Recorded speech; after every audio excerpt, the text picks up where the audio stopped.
All right, everybody, welcome in. We are starting now. It says starting soon, but we are starting now. I am Austin from Enhance, and we have an awesome tournament tonight. And hold on, before I really get started here, I hear myself somewhere.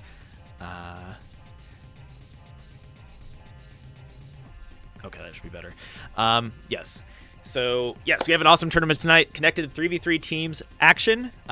So, over the last 2 weeks, we just players qualified to make it to advance to this top 4 grand finale, and we have some totally stacked teams, which we'll get into momentarily.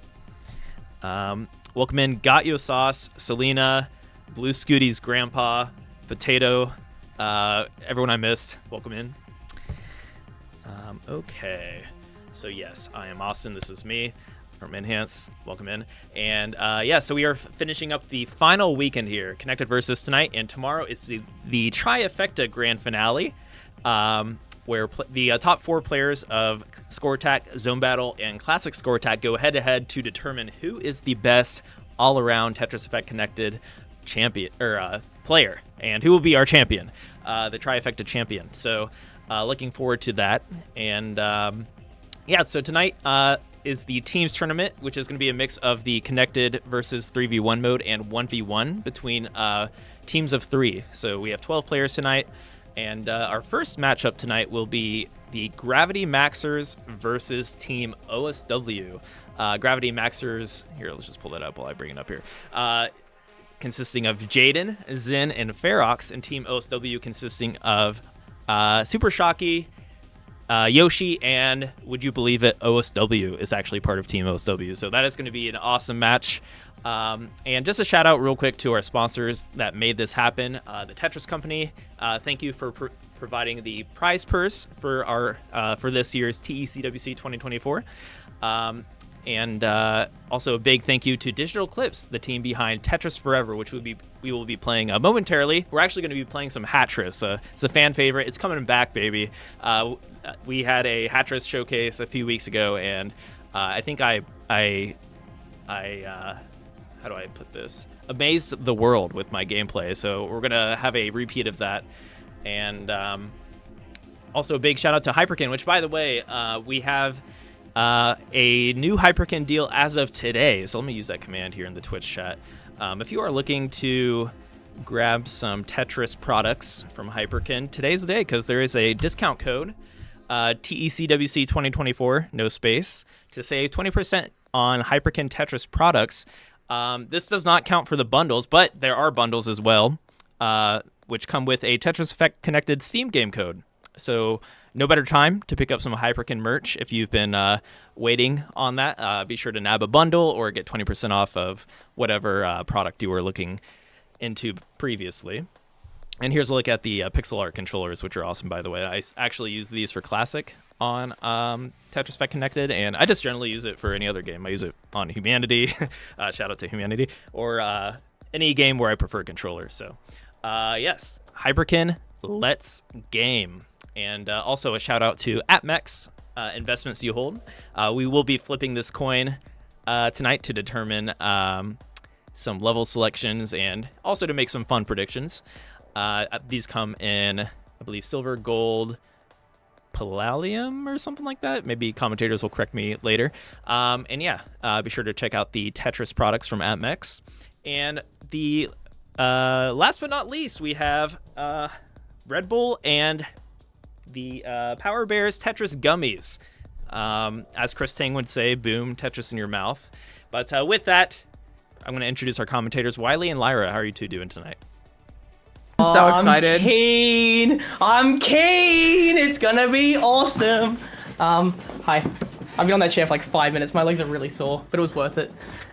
This first matchup is gonna be crazy. Like, this is awesome. Lyra and I both know all 6 of them, and this is the matchup you've been waiting for. It's gonna be the best. Yeah, and if you're not familiar with this tournament format, you are in for a treat here. There's going to be multiple connected versus matches. We're going to see score attack. We're going to see classic score attack. We're going to see zone battle. If you guys are hyped for Trifecta tomorrow, you're going to get a sneak peek of all of the game modes and several players tonight. So look forward to that. Well, I can't hide my excitement. This is so cool. Wow. Yeah, so as Austin mentioned, we have, oh gosh, I'm really bad with the names. We have Zin, Jayden, and Ferox on one side, Supershocky, Yoshi, and OSW on the other. All 6 of these people are very active, and they are the gods of the scene. If we view the scene as like tiers, they are the cream of the crop, S tier all the way. I've waited for this day for many moons. It's great.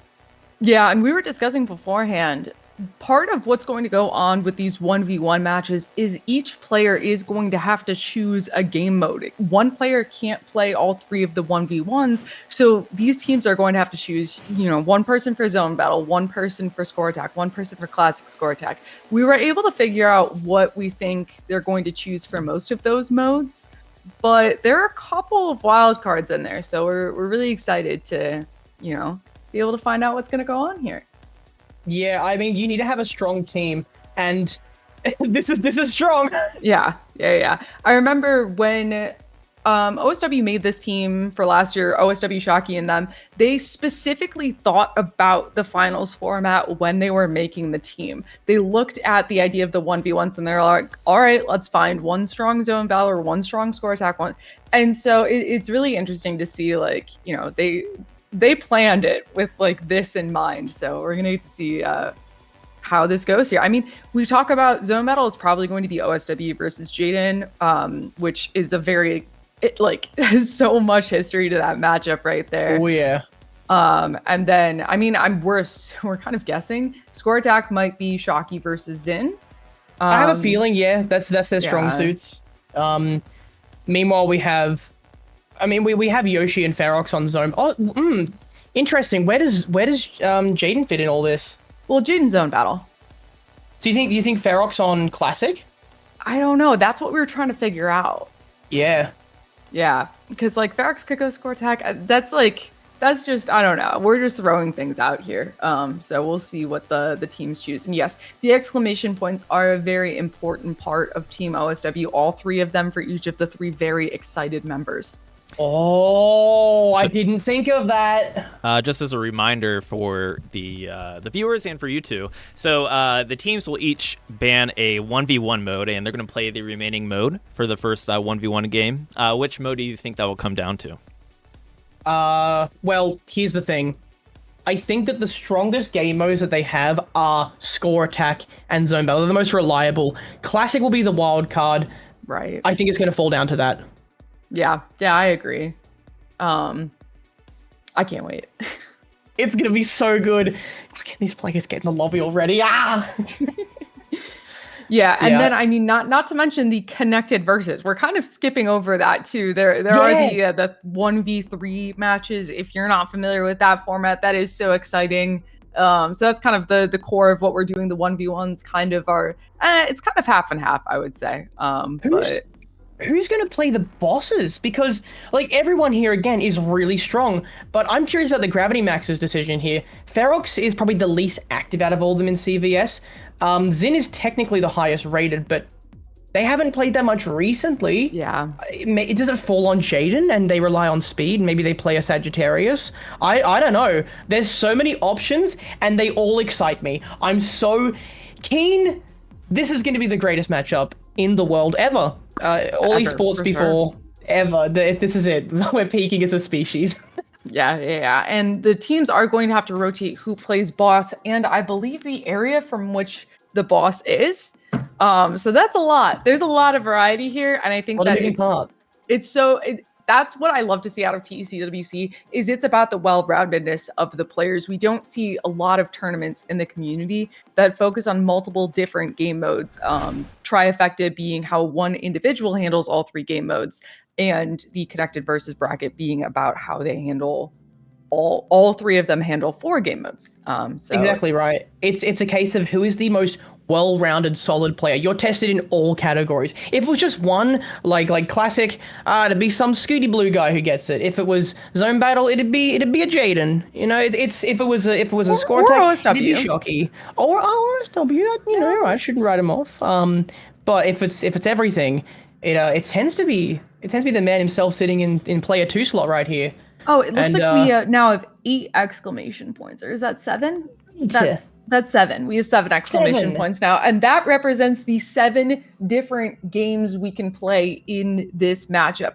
The match format is going to be game 1 is a 1v1, game 2 is connected versus, game 3 is connected versus, game 4 is a 1v1, game 5 is a connected versus, game 6 is a connected versus, and if we go to it, game 7 is a 1v1. So that's what the 7 exclamation points on OSW are for here. That is exactly right. I actually thought it was the 6 players in Austin, but yours makes way more sense. So this is going to be pretty good. Hopefully we do get to a game 7 there, because we want to see as much as we can from these guys. They're all just so good. Oh, I don't think you understand. I have dreamed of this moment. Wait a minute. Wait. Wiley, look at who's playing. That's okay. That's incorrect. Okay, I was gonna say. Okay. So we got it right. What we expected. All right, this is what I called Zen versus Shocky. So I have talked to Shocky about Trifecta before. We are both New York City homies, hang out at the New York City tournaments and everything. I'm kind of cool. And so Shocky has said that Zin is a player that he is scared of in terms of score attack. So although we think of Shocky as the ST stacking champion, which he is, Zin is one of the few players that Shocky is like genuinely afraid of in this game mode. That makes sense, because Zin actually has taken rounds of Shocky in the past, and Zin, while not being the perfect ST stacker, they are damn close. They're the fire on their butt, right? Right behind them. And Zin has the speed element. Zin is one of the only players on the planet who can play Master Mode Speed 30 like more than a few lines. They are fast. And if they even get close to Supershocky, they just need to survive another couple of levels on top of him. And then it's a game. Right, and I could be wrong, but I think I remember Shocky telling me about a match. I believe it was against Zin, but it was part of Trifecta where he did win a score attack match by a singular T-spin 0. Like, that's how close the score was. So it's not exactly... It's not as straightforward as going, oh, it's Supershocky, he good ST stack, he win, okay, game. This is going to be really close, and... I keep saying it. I can't wait. This is the moment we've all been waiting for. Oh. Yeah, and... Okay, cool. A coin! Oh, fun. So what levels are we choosing between right now? 15 and 20, right? 15 and 20? Well, I think the coin flip is for who gets to pick the speed. Oh, right? Who gets to... Oh, okay, that makes sense. And then what is this first to? 2? I think it's first to 3. It might be first to 2. 3 for 3v3? First to 2. Okay, that makes sense. All right, so I am here with the coin. We are going to do heads. Supershocky is on left side, gets to pick the first level. Tails, Zin SS gets to pick the first level here. So let's see what we get. This is a hard coin to flip. I mess it up every time. Actually, that was a good one.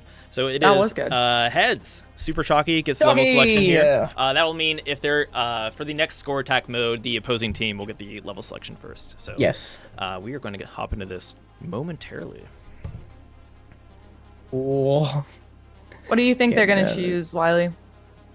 I'm going to suspect 15 because 15 actually gives more lines than starting at 20, if I recall correctly.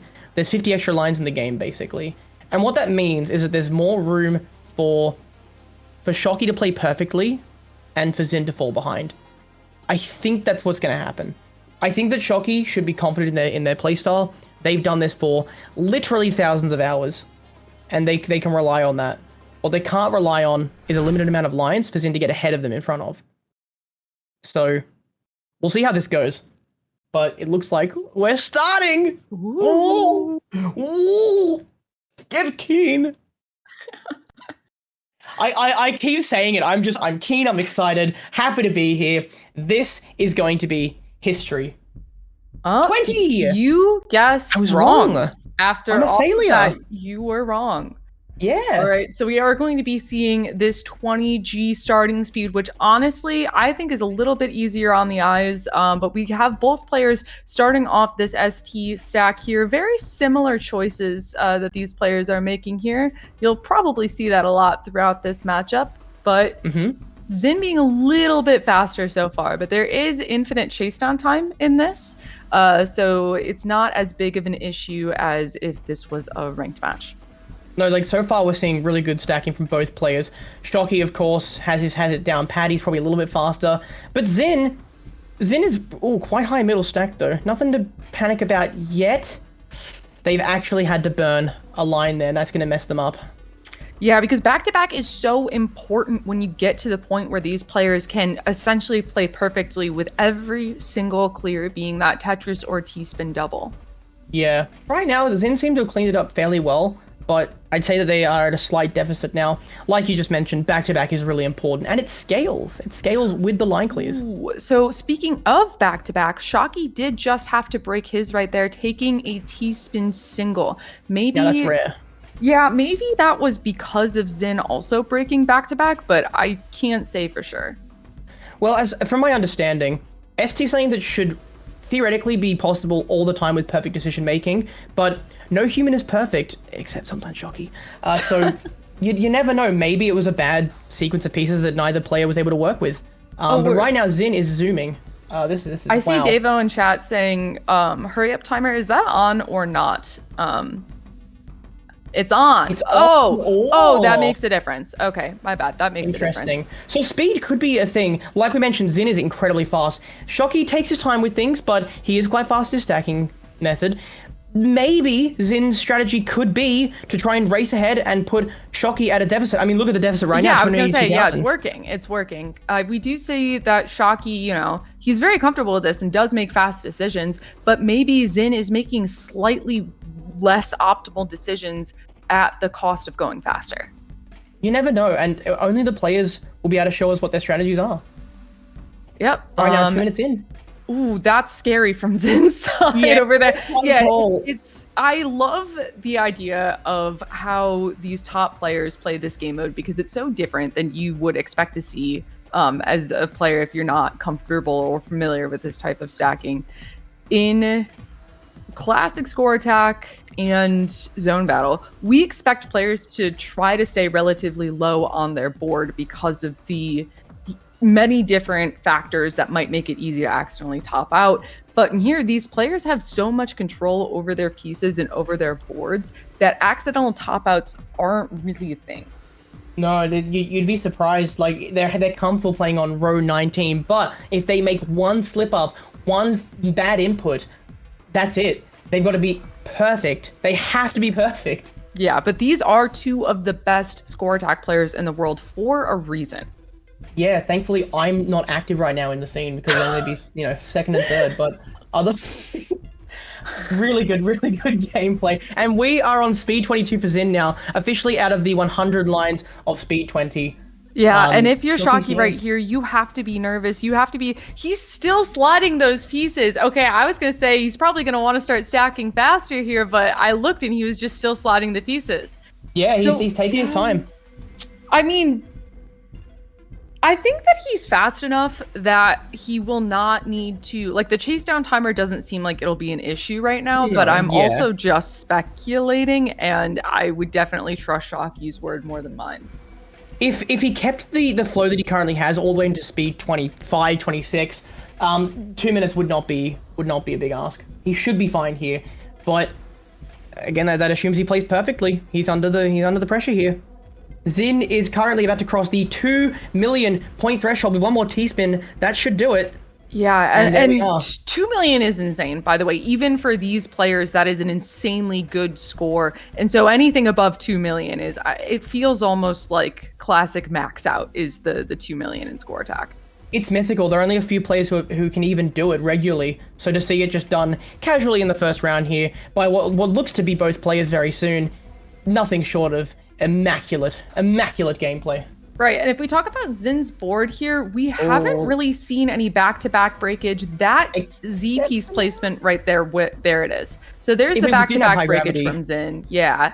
Yeah, there was options there for a bit of a fin, but that's under regular conditions. This is high gravity here. Speed 27, which, can we talk about that? That is quite fast. Yeah, speed 27 is very difficult to play on.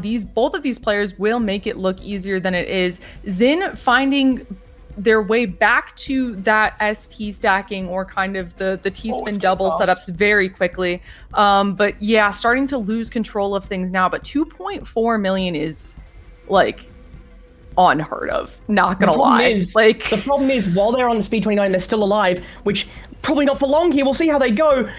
Shocky's still ST stacking, and T-spins are worth even more on speed 26, somewhere around the line of 50k, I think, more. So this is not actually that good for Xin. Yeah, and Xin just stacking on speed 30 like that's nothing. It's definitely not nothing. And Shocky just has 900 points left. Oh my gosh! Oh my gosh! 49,000 points for a T-spin. Wow. And that's why you called that ahead of time, that Shocky is the more efficient player. Xin just needs to maintain ST all the way into speed 27, or else they haven't got much of a chance against Shocky. They've done it in the past, but being asked to do it twice in a row is a lot.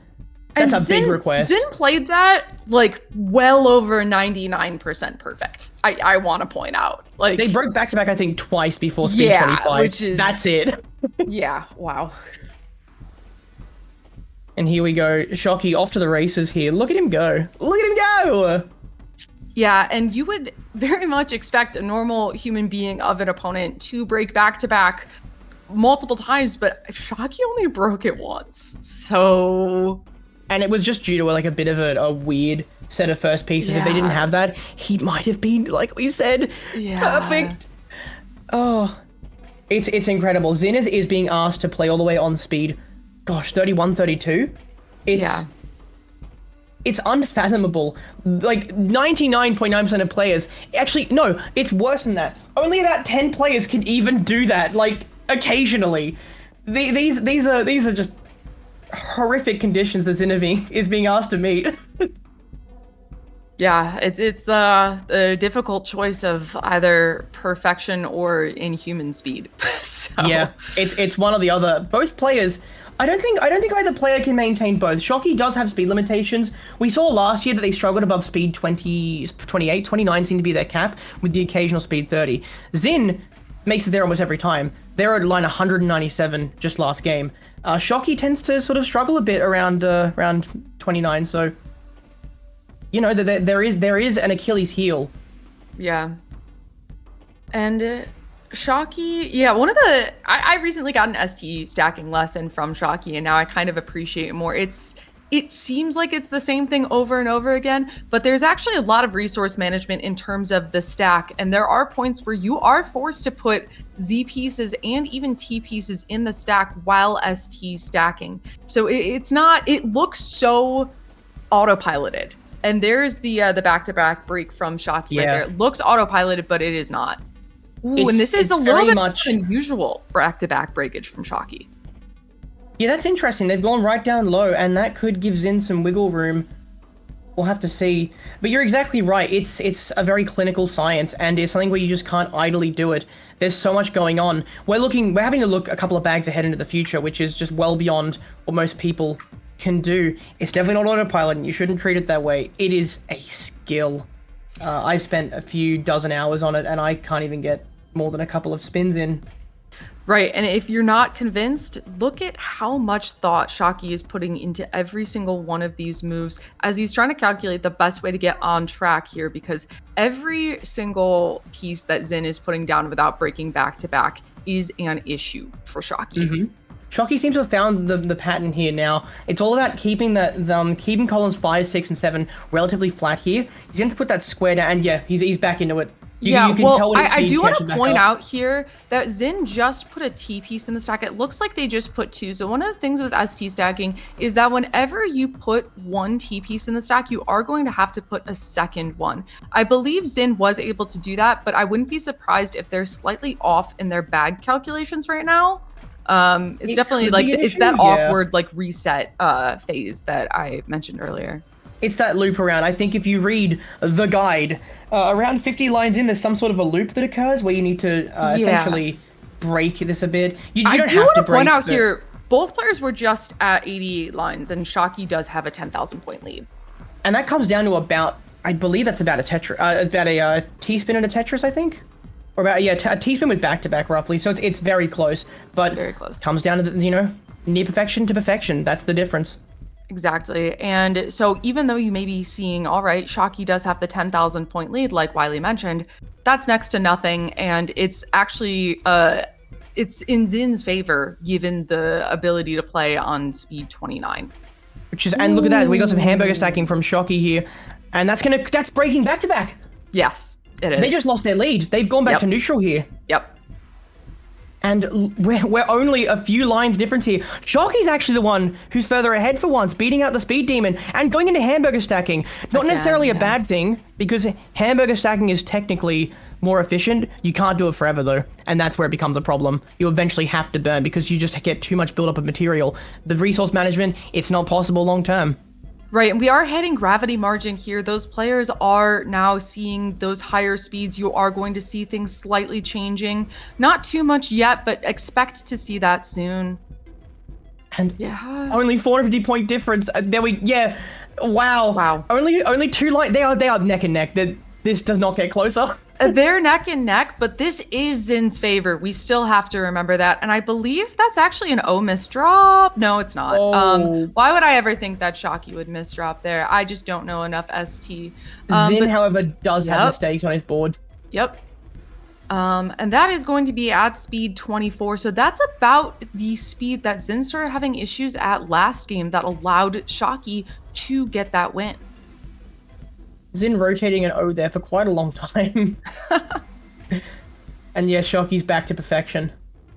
Zin might be starting to feel the pressure, I think.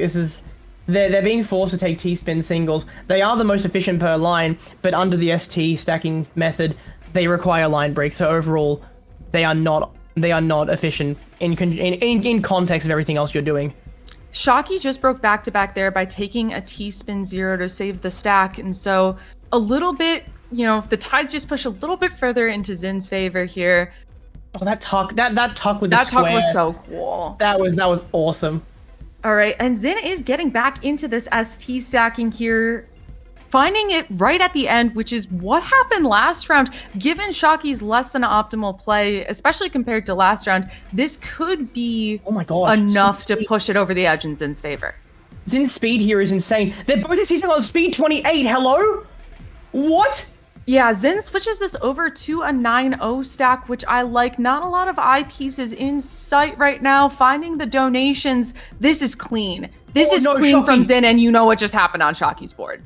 Oh no, this could be game. Yeah, that's game because Zin is playing on speed 30 right now. Oh, dude, Zin playing on speed 30. If Shocky's reaction to 28 right there doesn't tell you how insane that 30 and 31 play was, then wow. We are in a scenario where the king of ST stacking, of score attack, Supershocky himself, might go down. And That's terrifying. I was talking about this before the stream started, but there are very few players that Shocky's afraid of, and Zin is high on that list, and for that exact reason that you all just saw right there. This is a weird start. This required a few tucks there from Shocky. Yeah, but finding the ST stacking, I mean, the beginning is honestly pretty difficult. The opener phase, even though it's like, in theory, the easiest to practice, it's the most RNG based. There's a lot of different ones you have to memorize, and they're all quite complicated. And high gravity does not make it any easier. A good example is that I can sort of ST stack for a little bit, and I'm fairly middle of the pack in terms of rank. It's the openers that mess me up. I think a lot of players would relate to that. Yeah, and if people have posted it in the chat a couple of times is there a command for it in the classic Tetris chat? I know there is in the enhanced chat, but the ST stacking guide that Shocky wrote did go over every single opener that he likes to use. It's really good. There are a couple I don't think are included, but... Did you know that the lore behind the ST stacking guide is that Shocky was hospitalized, and he wanted to write it down in case he died, so that somebody else could have the information. Well, now I want him to win. Now I'm biased. That's crazy. Yeah, that's crazy. That's the reason why that god exists. Did he live? We'll find out by the end of this match. All right. We'll find out. Speaking of this match, Zin having a little bit of back-to-back breakage right there. Look at that one tiny imperfection in the stack, and handling it very well outside of that, but still, that's enough to have an issue here. And of course, Shocky. Basically perfect. I would expect nothing less. I don't think Shocky's broken back-to-back yet. No, they're just taking a Tetris, and again, not breaking back-to-back, playing picture perfectly. Zin's board. Oh, they're gonna need to hit another 31, I think, to make this work, because they are down 116,000 points, only 7 lines behind. Yeah, but this match is still young here. There's a lot of space. Shocky does have this score lead that looks pretty significant, but once you take into account the lines difference, it is actually still very close here. Yeah. Shocky with that reset right there, putting the 2 T pieces and the Z piece into the stack. Good spot. Yep. And so you know your stuff. You've had the coaching. You know your stuff. I got a full lecture on the reset. I wouldn't have been able to recognize when it was time if I didn't have someone telling me in my ear, but I can recognize what goes into the reset. And speaking of the Z piece and the 2 T pieces in the stack, look over at Zen's side. Zen recognizes this reset as well. Both players handling what I consider to be one of the more difficult parts of ST stacking very gracefully. It's difficult. I mean, we have to talk about, it's a word that we hear a lot in Modern, but parity, having the right amount of minos in the right places on your board, in the right cells. Yeah, that's terrifying. That is terrifying right there. Cutting me off mid-sentence. Oh, I might be going to the hospital soon. That one had me stressed. Wow. Yeah. These two players are playing in completely different continents. They're playing on opposite sides of the world right now. And so if you're wondering why there's a little bit of lag going on Zin's side, that is your reason. It's almost poetic that they're so far away, but they're also so close. Like, these scores are tight, because Shocky, once again ahead of the Speed Demon at 102 lines, going into Speed 21, things starting to ramp up. Zin has 7 lines left of that quote-unquote comfortable Speed 20. We'll see how this goes. And we do have a question in chat about why is it called ST stacking if they're using the Z and the T, or Z. It was originally done on the other side of the board. I don't know why they switched, but they did switch. But the name still stuck. Yeah. It's an interesting. I don't know. Yeah. ZT doesn't sound as good as ST. And it already had its name and people didn't want to change it. So, I mean, yeah, there you go. There's the Tetris lore there. Yeah. I mean, we'd have to sort of because Z's tacking isn't a word. Is that actually the reason? I don't think so. I don't know. This is hearsay at this point. I hope it is, and both of really these cool. players getting past that speed level 20. We do see 23 on Shocky's side and 22 over on Zen's side. Both players still playing perfectly here as we get into the part of the game where these players start to face that actual pressure. Zin is required to get an eyepiece into column 10 somehow. They do it! They throw it over there! That means that now the next time they burn in column 8, it will be a Tetris. That was an integral move there that will go a long way. Although that misdrop might have undone it. Zin misdropping at speed 23 here. That is very similar to the issues they've had before. This could come down to how well Zin handles that one misdrop. This is stressful. This is really stressful. Shocky's still perfect. Zin needs them to mess up at some point. And so Shocky just broke back-to-back, and that is huge for Zin right here. Shocky is going to try to put himself back into that position to get back-to-back as quickly as possible here, but yeah, that's a very fast fix. Over to the side, like, wow. Zin here, definitely at a deficit. Right, and we talk about that above 2 million score being absolutely insane. We have Shocky over here, 2.3 million, upstacking clean, or 2.4 million. Upstacking cleanly at speed 27. Speed 28 is where Shocky is going to start to struggle. So this comes down to this right here for Shocky. Is he going to be able to survive enough of this to get that lead? This is speed 28 from Shocky. Zin still catching up, getting that back-to-back back right at speed 27 here. Very great stacking from both sides here. This is a battle of endurance. Speed 29 is where Shocky starts to fall right here. This is insane. That is absolutely perfect from Shocky. The best he could ask for. 2.8 million is insane in score attack. That's got to be close to a world record. I think it's. Have we seen 3 million? That's going to be really close to a world record on that. I'm just going to say right here. And that is going to be, a 2.6 million from here from Xin. Would be winning in any other conditions, but they're just stacking as much as they can, just lining out on line 31. I don't know if it's going to be enough. Speed 31, just playing this like master mode, clearing one line at a time. Speed 32, you are seeing the smallest fractions of second before these pieces lock in, and how did they lose that? That's insane. Shocky taking that in an absolute nail biter down into that tiebreaker, and that is, how do you follow that up? How? Like 15,000 points per line clear. 15,000. What? Wow. I need a minute to recover from that. World record is 3.1 or so. Okay, so that isn't a world record, but I'm assuming because of level 15 starts as well. Level 20 starts, like they do cut down a little bit more. That is phenomenal. Some absolutely gorgeous gameplay from both sides right there, and that is what this tournament is all about. That is exactly what we're here for. That is TECWC right here. I think you put it best when you said that in any other game, Xin would have won. In any other matchup, that last game, Xin would have won by a mile. What? They were 2 lines from speed 33. What's the lock delay on that? Like 4 frames? I do not know. You're the one who knows the lock delays. I think it's 4 frames. I'm gonna try to refocus my camera. My strategy is to put a stuffed animal in front of it, and it worked. All right. I'm blown away. That was exactly what I wanted from in that matchup. That was exactly what I wanted. Shocky seems to have solved their speed issues from last year. I remember specifically 2 times last year they struggled on speed 27. Gone with the wind.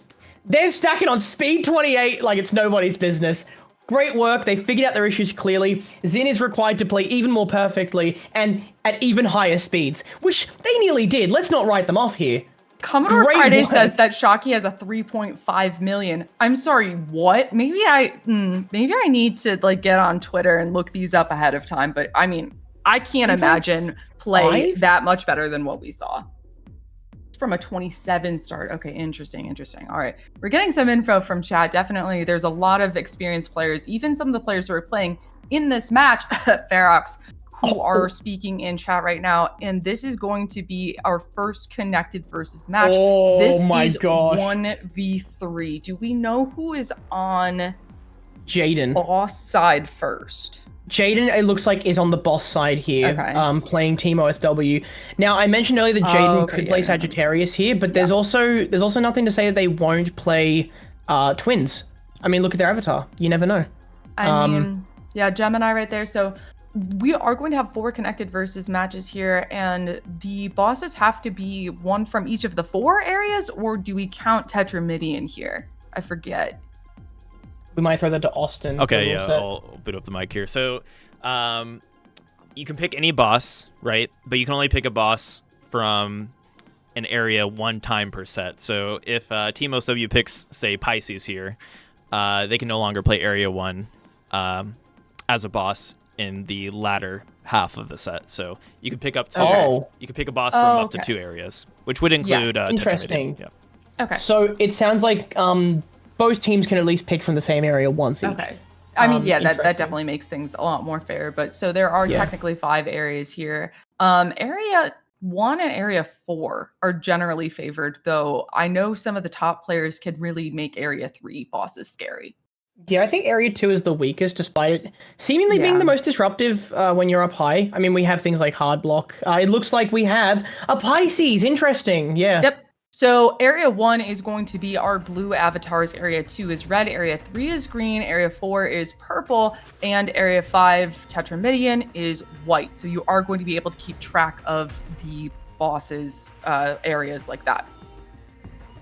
So far, so good for Jayden. This is a pretty decent, pretty disruptive blitzes. Although it's not that big of a problem early on if they aren't disruptive. We tend to just have the first zone is a bit of a formality. That first, yeah. I was gonna say formality, exactly. That's what this first zone is. It does not take a lot of lines for these players to activate that first zone. So the gameplay loop of what goes on in Connected Versus is the players, the team, will clear lines to build a meter. And once that meter is full, then they are thrown into this connected zone to attack the boss by just putting lines on their board. Meanwhile, during the Jayden's board is not great. Okay, Whoa, she's gonna fix that. Yeah, she was trying to go too fast there for sure. But Jayden is going to disrupt the players with blitzes that she can activate by clearing lines. That's right. To try and take them out of the game. The general gist of this game mode. Yeah, we'll explain the nuances as they go. Yoshi is getting massively disrupted there with that pop-in. That was pretty brutal. And they misdrop a square on top of it, which I don't think helps. And we have, oh wow, Yoshi's board has been destroyed there. Wow. That rain came right down on the exact area they didn't need it to. That could be bad for them. They're still alive, but they're also forced into soft dropping, which is one of Jayden's blitzes they sent across. They also took that time to, I believe, defend, which was interesting.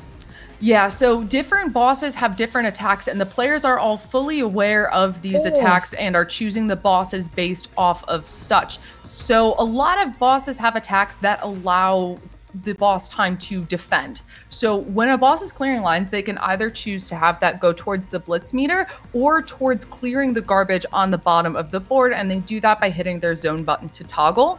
A lot of players choose to defend while the team is slowed down a little bit. So Pisces' built-in stalling blitz is going to be that soft drop. These players are extremely fast. Taking away their hard drop takes away so much of their speed. Absolutely, and we have another team zone in here. Ferox, I believe, had a go at me the other day for calling it a phase. It's not a phase is the technical term, but we might use that anyway. We're going into the second phase. And the team is going to be required to score as well as they can. T-spins and Tetris, they don't really matter here. It's just about how many lines you can plonk down and how quickly. So Jayden is now the one who's under pressure, stacking like their life depends on it, because it literally does. The more lines they clear, the less intense the incoming attack will be. Right, you may just... this was so quick, but you may have noticed that Jayden did not go for a PC on her board. No, they didn't go for the PC. From the boss do not count unless there's no garbage on the board. So there was no reason for Jayden to go for that PC, which is why she didn't. And she does seem like she's at the top of her board right here, but she knows how to work through these T-spins. A little bit of misdropping here and there, but these players are at the bottom of the board with that soft drop blitz, and so you are going to see those players aren't able to do much with this time. No, they've only got a quarter of their meter filled up just there. Jayden is pretty comfortable up here. Frankly, they're just going to wait until they send a pretty intrusive blitz like soft drop before they go into defense. Here they are now. They take out another line. You mentioned it with Yoshi last time, and we're seeing it a bit this time, is that they are playing up higher on the board, which is not working out for them. When it comes to play styles against Pisces, playing up on the board is very risky. Oh, Yoshi's board here is not looking great. They are quite high. They're going to chuck down that single there. Would have hoped for a few more line clears. And they are on row 20, row 19 here. This is not great. They might be done for here. Yeah, and Jayden definitely knows this and is going for the kill right here. Screen watching is a very important part of this game mode, but I do also want to point out that Jayden has two teammates, and I would bet you that they're in a call right now, and they're telling Jayden what's going on. Yeah, macro play is incredibly important. It definitely helps having a team alongside you to help point out things that you may have missed. And Supershocky with that misdrop is going to go down. Same with Yoshi getting bumped up. It's all down to OSW, one of Jayden's nemesis. Nemesis? I'm good with words. Nemesis. Ooh, and OSW may have meant to drop that eyepiece down that well, and the soft drop timing just not there. All right, OSW finding this Tetris. That Tetris is massive for Revival, and it's also important to note that unlike in Zone Battle and a lot of other different modern Tetris modes, T-spins are worth less than Tetris is here in Connected Which is Versus. strange. It essentially prioritizes speed in a way. OSW, no. Yeah, Wait, and if he lives, which I don't think he will based I on don't think rotations he will. alone. I think, yeah. No. Okay, so when you are at the top like that, you get 15 rotates before your piece locks in. So that, although it seems like OSW should have been able to stall rotating that O piece there is a limited amount of time on that. And the fact that I know that it's 15 rotates, that's how important stalling it is in this game mode. Is I only know that because of this. It's funny, I thought it was 14, but I'd be inclined to believe you. I think a bit more on that. Yeah. It's somewhere between 14 and 15. Well, I know it's 15 because if you try to rotate a piece back and forth, it's an odd number of times. And so it will almost always lock in. It'll lock in on the one that you don't want unless you're counting. And so Policy, interesting. Does IRS count as a rotate? I mean, I don't think it would. I think that's just the initial starting condition. That's a great question. I would think no. But I would have to try it. Yeah, and so we talk about IRS, which is initial rotation system. Initial rotation system isn't something that's unique to TEC because it was in TGM, but it's not a lot of Versus Tetris has IRS.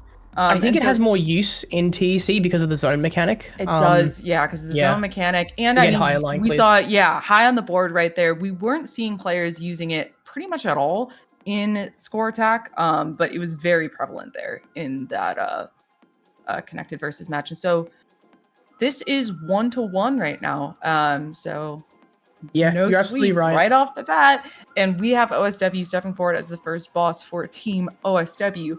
I'm so surprised right there. Team's named after him, and he's stepping up first. That's crazy. I love, by the way, I have to mention this. I love that the Connected Versus scoreline is 1-0. I love that. It's great.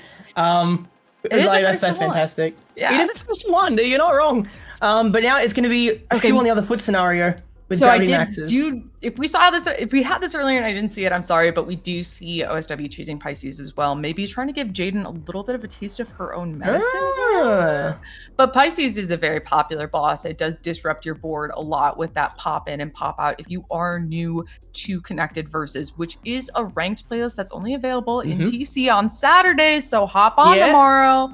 And if you're or hop in my time zone. So if you're interested in playing boss, I would say Pisces is great no matter what skill level you are. Yeah. It is always disruptive. It is the most consistent. The interesting thing with Pisces is that it obviously has soft drop, which is shared by all of its area 1 blitzes, but there are a lot of intrusive board changing blitzes. A lot of other bosses will have things that affect the player directly in terms of information or mechanics, such as rotations, visibility, next and hold queue being affected. Invisible is a big one, right? These are information-based things that affect you as a player. But Area 1 has the most board influencing mechanics. I think for the lesser players around the the mid range, it's going to be really, really harmful to your board state. There are certain strats you can use, but at the end of the day, it's all about survival. And these players, they force you into a scenario where you just have to play fast and try and dig out. And I would say that I know how to play team pretty well. And I would say that my strategy of just downstacking as hard as I can, staying as low as possible, it can get you pretty high in that ranked ladder. I will say. I mean, it works against Aren't you like top 100? Aren't you like top 100 in CVS? Rank 32. Oh, nice. And then, I mean, you're also top 50. I think I'm like 22nd, 21st. But I'm not fully active as I used to be. I really would like to get that 13K one day, though. I'm currently 12,988, I think. So I'm 1 game away. And how many of these players could you beat when they're bossing if you just had people of equal skill levels on your team? Oh, absolutely none of them. Zero. None of them. They are on another tier. And frankly, getting a match against them is difficult because everyone dodges them. They're afraid of them. Yeah. I mean, my only times I've beaten any of these players is when one of the other ones is on my team. Like the only way I can beat Jade is if I have OSW on my team. I'm useless in that matchup. It's a scary one, that's for sure. Or like someone like Espy or OSW, they're all terrifying when they drop into ranked when they feel like it. But here we go, OSW speed stacking here. I wonder if they're gonna do what I've seen them do in the past, where they specifically don't really worry about the sort of finer details when it comes to the way the blitzes are sent. We'll see what happens here. There is a bit of a meta of paying attention to the blitzes that you're sending and defending around it, but OSW kind of just spams blitzes at people because the blitz timers of how long they last aren't dependent on the speed of the player. And so some players can just straight up stun lock their opponents. That's happened to me before in a ranked match, and I hated it. I was just sitting there like, I can't play the game. It is infuriating. You're sitting there feeling like you can do nothing if you just have soft drop on 24/7. They're so fast that they can literally break the game for other players, and that's saying something. But then again, OSW might have a bit of a challenge here. We are talking about Jayden, Ferox, and Zin. Jayden, one of the world record holders in this game for being literally the fastest. Ferox having the most experience and the most knowledge in this game mode, and Zin being an all-round powerhouse. Yeah, and we are going to see this second kind of the formality of the first. I'm sorry, I'm calling it a zone. It's the first phase. Oh, whatever. It's not First phase, zone it's is not over. Zone. We're The going. Zone. Yeah, all right. And we see these players staying pretty low on their boards. Jayden does have a pretty intrusive pop in right there, and that just feels like RNG targeting her. At the end of the day, something that's really difficult that players need to keep in mind is that pop in and the pop out affects your board depending on the shape of it. So what I mean by this is if your stack is nice and flat, it'll affect you evenly across the board. But if you have a bit of a slope as you've upstacked, it will affect the upstacking slope. It's affecting the top of the board. So don't have the one side of your board be very high because then the top is lopsided. It can be intrusive if your board is not flat. So right, that's and something you want to look at. if we're talking about versus Tetris and basically any other kind of modern Tetris, these are some of the fastest players in the world. They're very used to being able to get away with a lot in terms of bold stacking, and so they might be a little bit out of their element here. That pop out was absurdly damaging to all their boards. No one got out free of charge there. Yeah, so we are going into the second zone here, and OSW only has 3 lines on the board. Yeah, no, one of the other things that I don't think we've mentioned yet, we talked about that Tetrises versus singles do not make a difference in zone. It is just height. The only other thing that matters is the amount of cascade at the start of the round. You see those pieces get pulled down by that cascade. Oh, Jayden, no. Jayden exiting zone a little bit early there. That is going to give OSW a chance here to make it He no longer has to defend because he should survive the next zone, so he no longer is required to defend. It means he can go all out on blitzes right now, which is a terrifying prospect that the Gravity Max is going to have to deal with. Yeah. Getting a soft drop in a rain. The thought that I didn't finish earlier about the cascade, yeah, no worries, is neither of us were expecting zone to end there. So is that cascade line clears are only worth 5/12 of the damage as a normal line clear. So you do want to minimize that. You are going to see top players leaving a well open, and it's more easy to communicate in a tournament setting versus a ranked match, but generally just one player will want to leave that well while the others upstack. And if you're a good teammate, you will save your eyepieces for your teammates well. Absolutely. There's a lot of cleanup that needs to be done sometimes because one of the strategies you can employ is, one second, Jayden is in a bit of a bad situation. You might focus on them for a sec rather than explaining the way we play the pre-zone. Getty sent another blitz here, soft drop, combined with another rain, and that is a really dangerous dependency. Yeah, that's a spike in the middle of the board that Jayden does fill up with that eyepiece, but she's not where she wants to be right now, and you can just see how frustrating it is to deal with that soft drop lock-in speed, and Ferox is dead here first. Wow, that was unexpected. I did not see their death coming anytime soon. They're going to try and revive him, but... Oh my god. And OSW cleans that up. And that is just the power of Pisces there for you. The ability to just push you up on your board. You think everything is fine. You think you're in control. You think you're safe. And just within 2 blitzes, you are done. Done. Wow. Yeah, that was a little bit quick, if I'm honest. That was quite a quick game. I'm not surprised that both teams started off by choosing Pisces there. If you're just familiar with the connected campaign and not connected versus, you might be a little bit surprised by Pisces' choice there because that is the easiest boss to beat in the connected campaign. It's the first one you come up against. Yeah. It seems harmless when you're playing in the connected campaign, but it's so different in the ranked mode. Yeah, I think a couple of pitfalls there for the Gravity Maxes towards the end there. That zone breaking quickly was quite damaging because it meant that OSW wasn't required to downstack and defend during that next phase of the game. So that was a pretty bad situation to find themselves in. Ferox dying quickly there probably could have survived a little bit longer. Unfortunately, it just went that way, and now the Gravity Maxes are probably feeling the pressure to win the next couple of games. Yeah, and so we were talking about trying to figure out which game mode is probably going to go next. If we do see a Jayden versus OSW zone battle, this could be very interesting. But we did also say that a Ferox versus Zin classic score attack. That's kind of a toss-up. I would say that's favored for Zin there, though. I actually think it would be. I think classic would be much more in favor of Ferox. Ferox is actually like near 9K. Okay, Ferox is a great player, but I'm not gonna lie, Ferox. I'm gonna tell you a secret. Austin called you inconsistent earlier. Oh, hot diggity dog! What? So I mean, you guys can talk about that afterwards, but Austin said it, not me. You're starting a war here.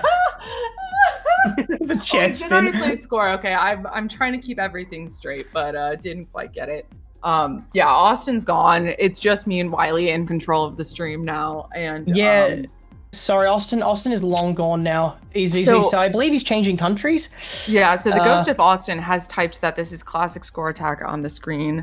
So it'd be Yoshi versus Ferox. Yoshi, is probably the prediction. Ferox. Okay, yes. Yes. Which Yoshi is really strong. I think I heard they hit 9K. Maybe they're 9K. But both players are quite evenly matched. Let's see if our prediction is correct. Yes! Prediction is correct! We're so big-brained. Our minds are massive and our craniums cannot contain them. Oh my gosh. And Ferox firing back in the Twitch chat. Shen, don't start right now. I don't want to see your zone battle consistency. All right, so we do have a little bit of friendly fire going on here. I'm so glad to have started that. Wow. And we will get this match started soon. I assume this is also a 1st to 2. Cool. And zone battle, would that be 1st to 3? 1st to 2? Okay. Oh. I'm guessing I'm on a hot streak of guessing this. I think next year we need to have like zone battle 1st to 2, but it's played with the slow mod on. No. Dude, never so let painful. Wiley design a tournament. Oh my goodness. Listen, I peaked with limited pieces. It's all downhill from here. Okay. Light Ride saying in chat, zone might be 1st to 4. Light Ride is also a reliable source in this one, but we'll find out when we get there. Players are probably, I'm assuming, loading into the lobby now, and we should get this underway soon. And we will have to do, or no coin flip for speed decide because it's going to be a 9. It's going to be a 19, right? 19.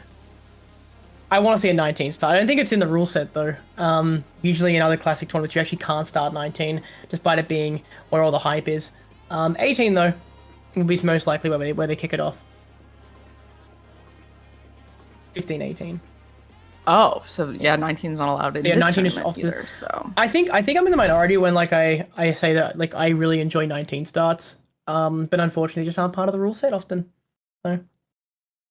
All right, we are getting this started up here. I would assume that both of these players would choose 18 starts. That's very standard in classic Tetris tournaments, and both of these players are active in the classic scene. Watch them start speed 15 despite us. No, Ferox would. He would do that, right? He would do that just to make us mad. So, off we go. Bit of a weird start. Going to require a lot of tucks and... Wow, okay, Ferox is going to go for the 4-line clear, the 4-line burn starting off. Yoshi's managed to make it work, though. Yeah, that is probably one of the awkwardest starts I've ever seen. Ferox, this would be a good stack if you were playing Modern, but alright, getting back into the classic stack here. It probably is so difficult to context switch, but I guess that's also what this tournament, TECWC, Trifecta, all about. Yeah.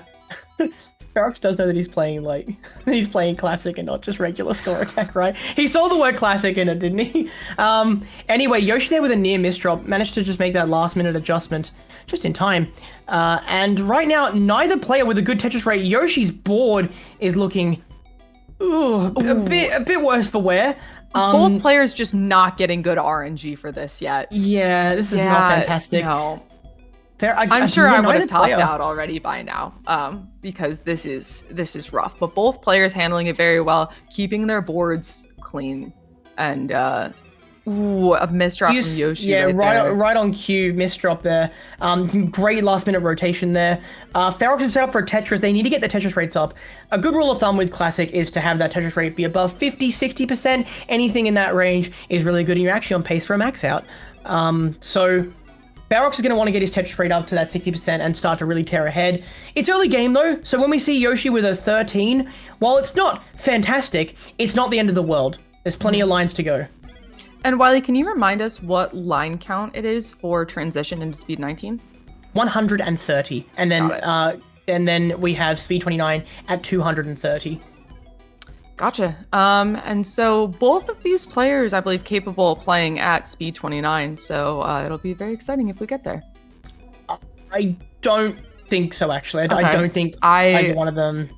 Yeah, 19 is quite. Okay, well then maybe Ferox just lied to me. Oh, did you say 19 or 29? I'm so sorry. I said 29, but.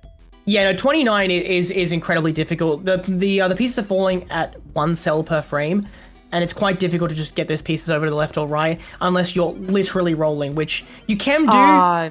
You can if you get the controllers out, but I don't think these players are going to be doing that. Yeah. They're very comfortable on their keyboards, or well, controllers. I think actually Xbox controllers. Okay, we also hold at 350 lines or level 41. Yes. All right. Good to know. All right. So Ferox having the score lead here. We do see the line count at the exact same right now. Yeah. No players really like that far ahead in lines. So something we talk about in Classic is pace. Ferox has a much better pace right now. That 50% territory. Going for a Vits, a vertical eye-tuck setup. Hello? Beautiful. The Vits? Love to see it. And the and the misdrop. That's even more impressive. Well done, mate. Pretty good pieces to clean it up though. Yeah. I don't think he's really worried that much. Yeah, great pieces. A single Mino blocking it off though. Forced to burn even more. They're close to getting good pieces, but they're just not perfect. Yeah, and I am also going to point out, we talked about our score attack match being players from different continents, and this is actually the same. Yeah, I think Yoshi's currently... Yoshi's over there with you, Wiley. I don't know if he's currently in the country. I can't remember, but he is my Aussie brethren. Give me a run for my money in terms of OSR and the best Aussie in this game. I'll never be good enough, gang. I'll never be good enough. But Ferox, because of that dig, has dropped down. He's plummeted to 40 Tetris rate here. There's only about a 3 Tetris difference between them. And Yoshi, unfortunately, misdropping that J just there. They're probably just fixable with an O piece, but amazing burn. That is much better than trying to double hit an O piece in there, which I don't even know if that's possible. And now Yoshi's board here is fantastic, frankly. You want that sloping from left to right. You want to get all the material you can to the left and then just take the Tetris on the right. Unfortunately, doesn't preserve their dash, doesn't have that charge to get that L all the way over to the side. It's going to take 3 line burns, and that is, of course, not efficient, gamers. Ferox, of course, also making a few mistakes, it seems. It was more so just bad RNG, but bad RNG at the top of the board can spell death. Oh no, Ferox. And now Yoshi just needs 1 Tetris. They take a burn here, which that would have been the Tetris they needed. I'm a little shocked these players have topped out on level 8. We've had a level 18 top out. Okay, this whole entire match has had bad RNG. Let's be entirely honest here. It's been a bad sequence of pieces. This is Sometimes a really it just bad doesn't work out. And Yoshi just has to plug that hole again. Yeah, we do have the 2-minute chase down timer enabled here, but Yoshi is going to be able to get through this with how many Tetrises? Is that 1? No, that's only half a Tetris. They only need realistically A Tetris would get them like 10k off on top of this, 10, 12k. Okay. Well, And yeah, just going a for the double, line a double out right will do here. Yeah. it. A double will do it pretty easily. And they're gonna do it in style. With the There we Tetris, go. there it is. 21,000 ahead. Nice. All right, and that is going to be our first in this first two. Yeah, that is just that is an unfortunate seed.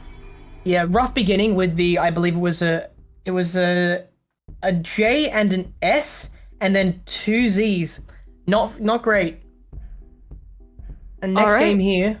No hesitation starting this up. Hopefully, yeah, okay. So already the P sequence is better. I'll say that. Yeah, a lot cleaner, a lot flatter. Maybe we'll see a And- bit more quote unquote normal stacking here. Yeah, both players making very different decisions here. Ferox is forced to burn while Yoshi gets the first Tetris of the game, and their board is looking fantastic. Ferox now ready for a Tetris and is going to take it right next to Yoshi again in score. Yeah, and if you're not as familiar with classic Tetris, tournament Tetris, there is a lot of screen watching in kind of a different way than you'd expect. So players typically consider it to be advantageous to be behind in line count because you can hear or see when your opponent gets those long bars, and that'll help you kind of plan around your Tetrises. And so Yeah, the strategy it's developed. always odd. The strategy developed over in the actual, like, you know, the Yeah. core classic scene. Yeah. But it's not quite as easy when you're on CRT televisions and the game is directly next to you. But in TEC, where you have all that feedback, the sound, you can literally see the player right next to you. It's way more viable. So it is a play to be a few lines behind, a few pieces behind. It doesn't usually happen, but what I recommend, if it's to the people watching, try not to soft drop. Soft dropping is kind of a detriment. Don't cut into the time you have to react. Let your opponent get ahead if they want to soft drop, and then just take it nice and slow. Give yourself all the time in the world to think. Yeah, and that is, you're not going to see either player be soft dropping here, or push down. That's what they use in classic communities. Push they down, call it. yes. Pushing down, yes. There's a little bit of terminology that's slightly different. I'm trying to context switch, but I will say I'm more familiar with the modern terminology. You're right, though. It is push down. It is push down.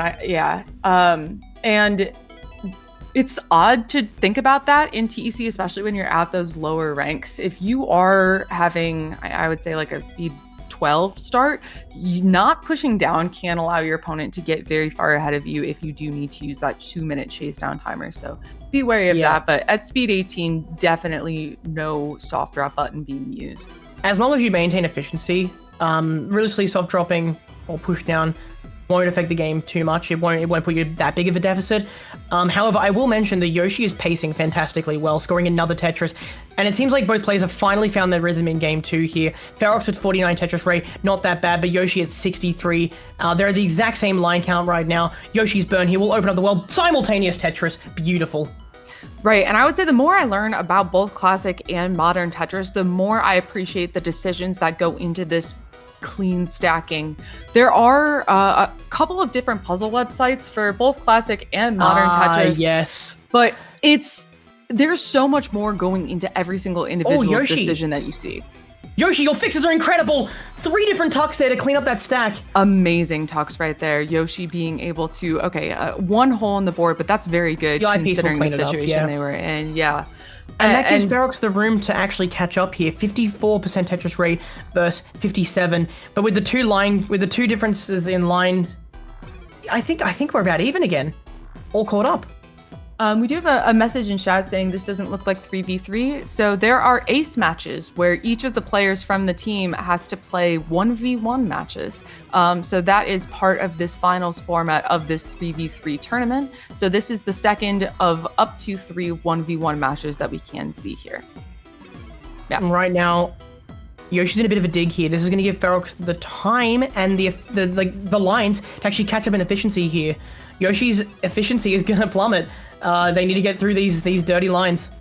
Ferox here, board is looking beautiful. They've got that lovely flat stack here that can accommodate any sequence of pieces in Classic. Ooh, and they cover the well right when they get 2 eye pieces. Oh, and there's the another third. one, beautiful. Wow. And that is just, sometimes it feels like the game is against you when you're playing Classic because of that brutal randomizer. Yeah, doesn't quite get the eyepiece at the right time. That is a beautiful burn, Ferox. That took into account the next piece. Loved it. Gonna have to do another couple of sets of burns here. Oh, they need that S or that Z or anything. Oh, that's incredible, Ferox. Great pieces that work with some really good movement. Yeah, and this top of the board stacking is not easy to do here. We did see that cause Ferox to lose last round, but very well handled here.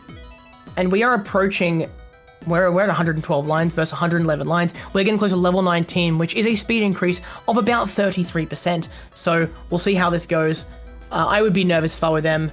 The difference between level 19 and 18 is at level 18, it's 3 frames per cell of the pieces moving down.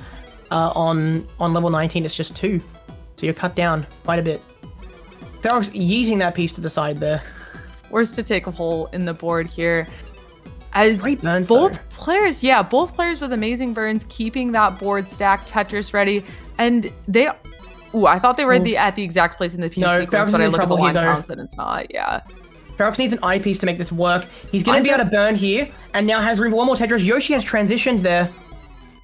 Yoshi, both players have transition, and Ferox with the slight score lead, but it can come down to better stacking in this speed 19, and we see both players here not handling this piece sequence well. It's not a great piece sequence, but neither player finding a clean board out of it. Both players are capable of digging out of these situations, getting into a better board state. Will the pieces accommodate? I don't know. Will they have the last second adjustments they need to make the pieces work as they play? I don't know. Ferox seems to know. Yeah, Ferox definitely hacking the game over here, finding out the piece sequence, editing it for himself as we speak. Yoshi is having a little bit of center well action here. Ferox's board is looking pretty scary right now. They're just throwing pieces to left and right. Are they going to get the eyepiece? They're not going to get the eyepiece. They're going to top out. Yoshi needs to score 2 Tetrises, actually a little more than 2 Tetrises here. So can they do that in 2 minutes? I don't know. The speed, can they handle it? I don't know. Yeah, this is definitely a tall order, but not impossible here for Yoshi. Only the pieces will tell. This is just, it's up to the RNG gods at this point, and Yoshi's ability to stack around this. They're cleaning up their board here. They need those 4 rows of lines. 4 rows of material to score a Tetris. They just need 2 Tetrises now, less than 2 Tetrises. They're currently on speed 22. There's plenty of runway to do this. Yeah, and they are just taking that triple here. It is. Ooh. I saw what they wanted to do, but they thought too late. They saw it too late. They just had to go with their first option. And they're going to be forced to burn. Yeah. Throw that eyepiece to the side. Clean. And although I wouldn't have put that piece there, we'll see if they can make it work. They plug the well. Yoshi, they can't quite seem to find the rhythm of these pieces. They take the double and they...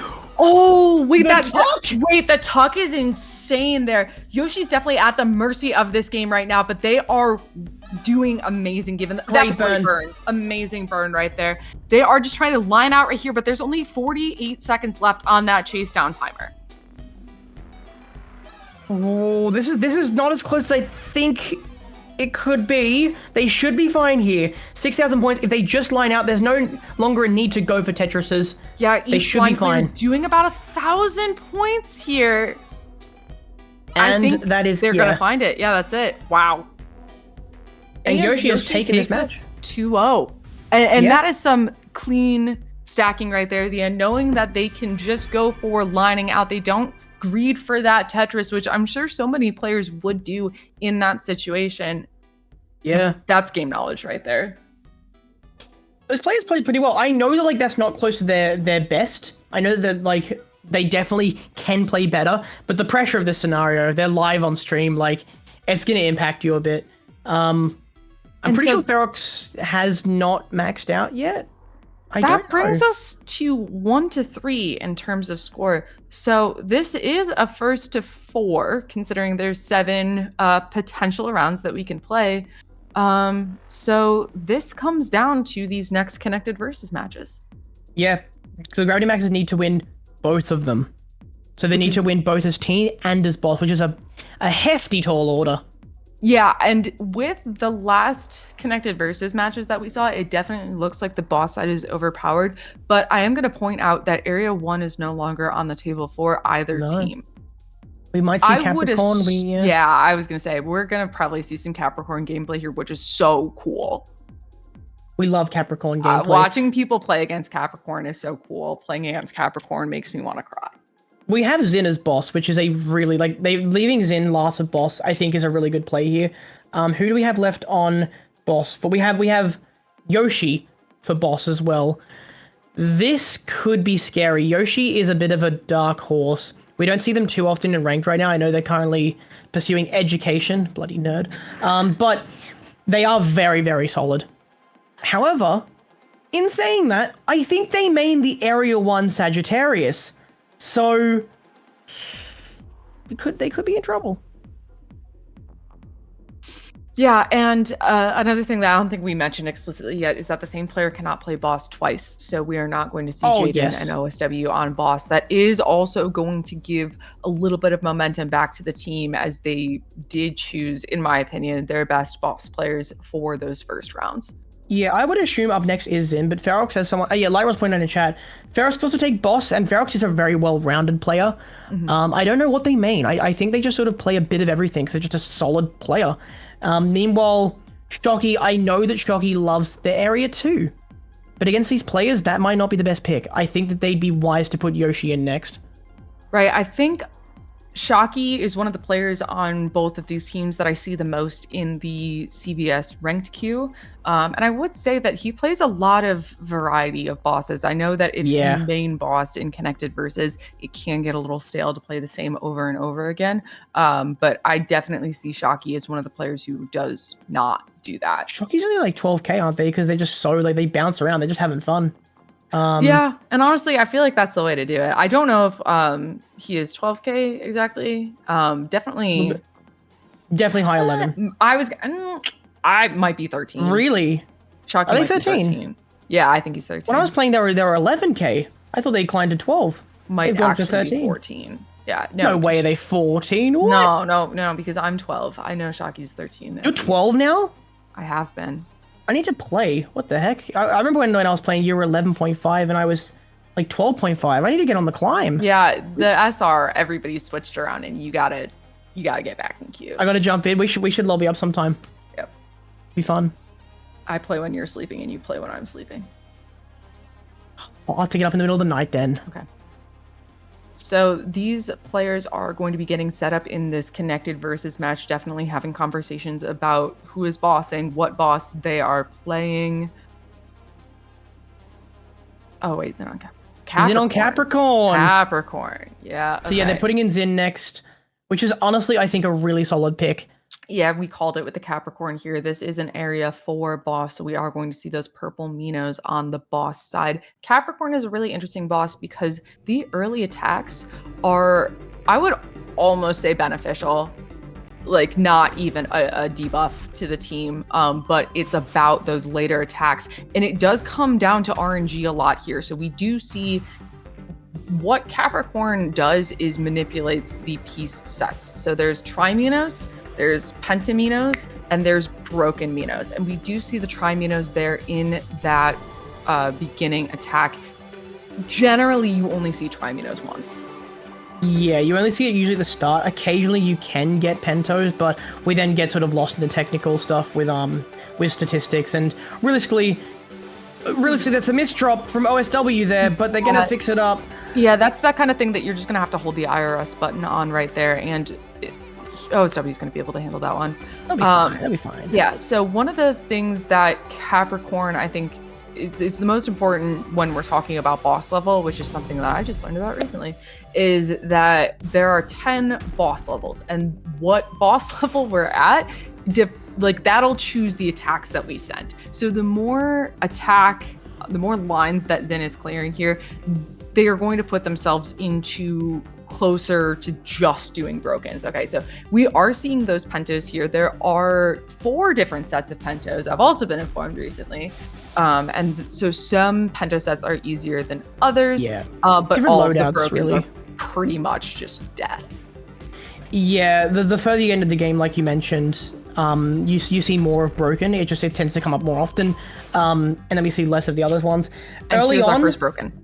Yeah, and as you can see, the players are basically forced to just stop playing. It is that intrusive. Broken might be objectively the most difficult blitz to play.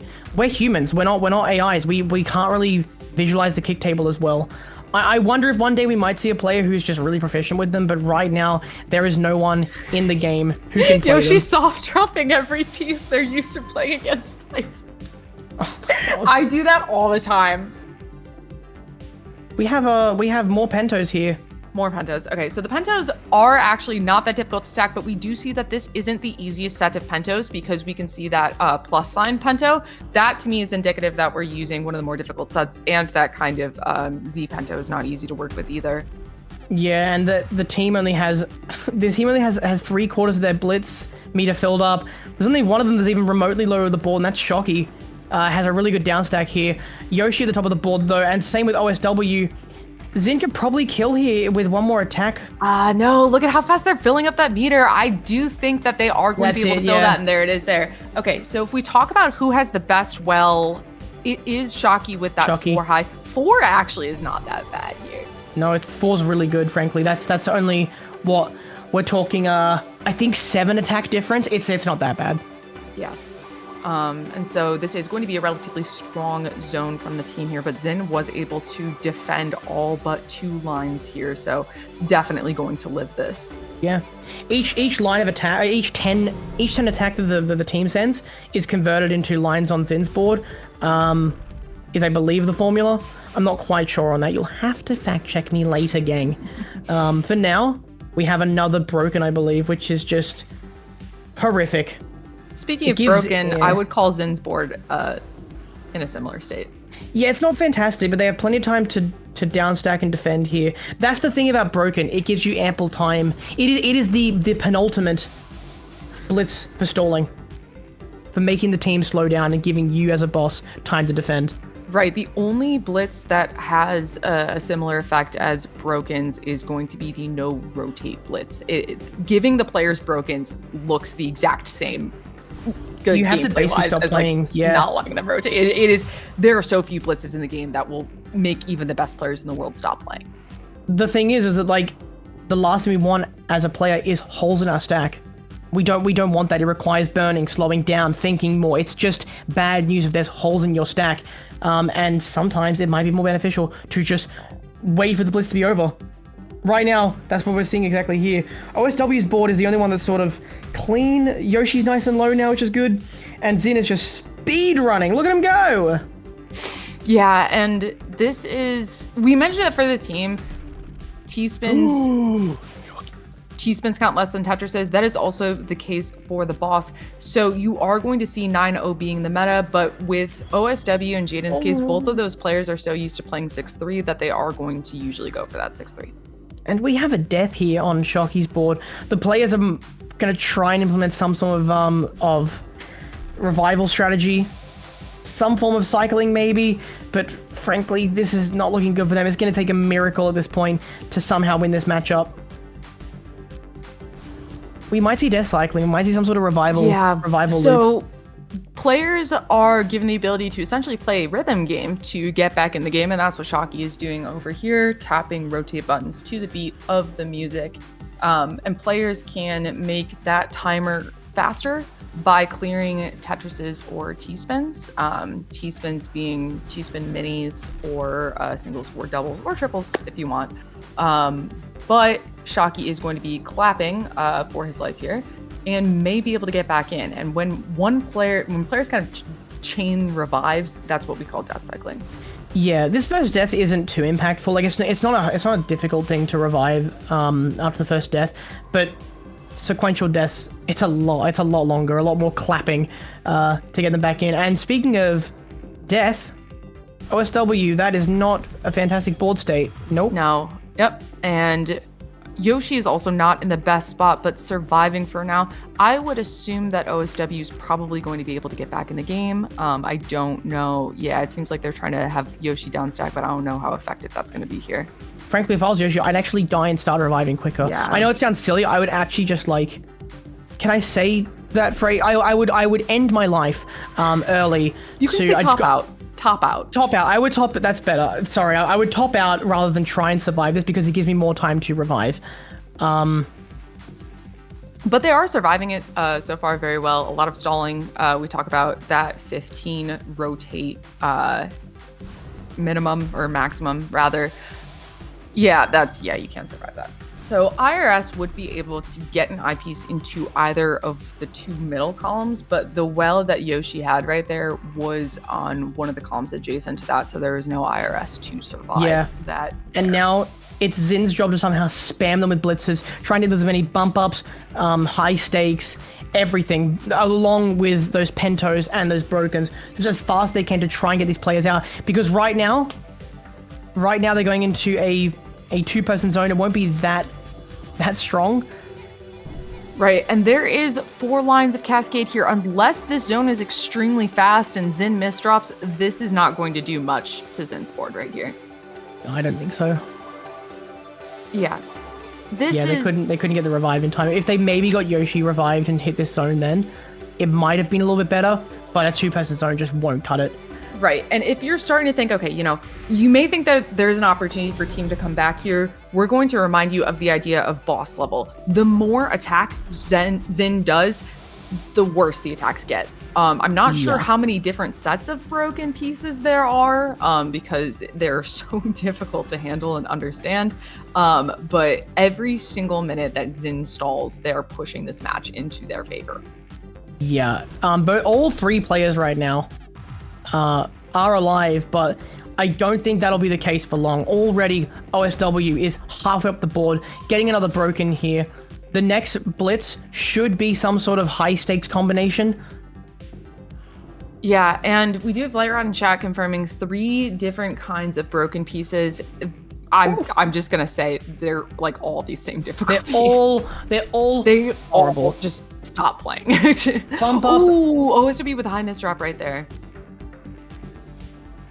Yeah, honestly, this is gonna sound crazy, but bots play better than humans at broken because they just see the kick table. They know how the pieces fit together. Yeah.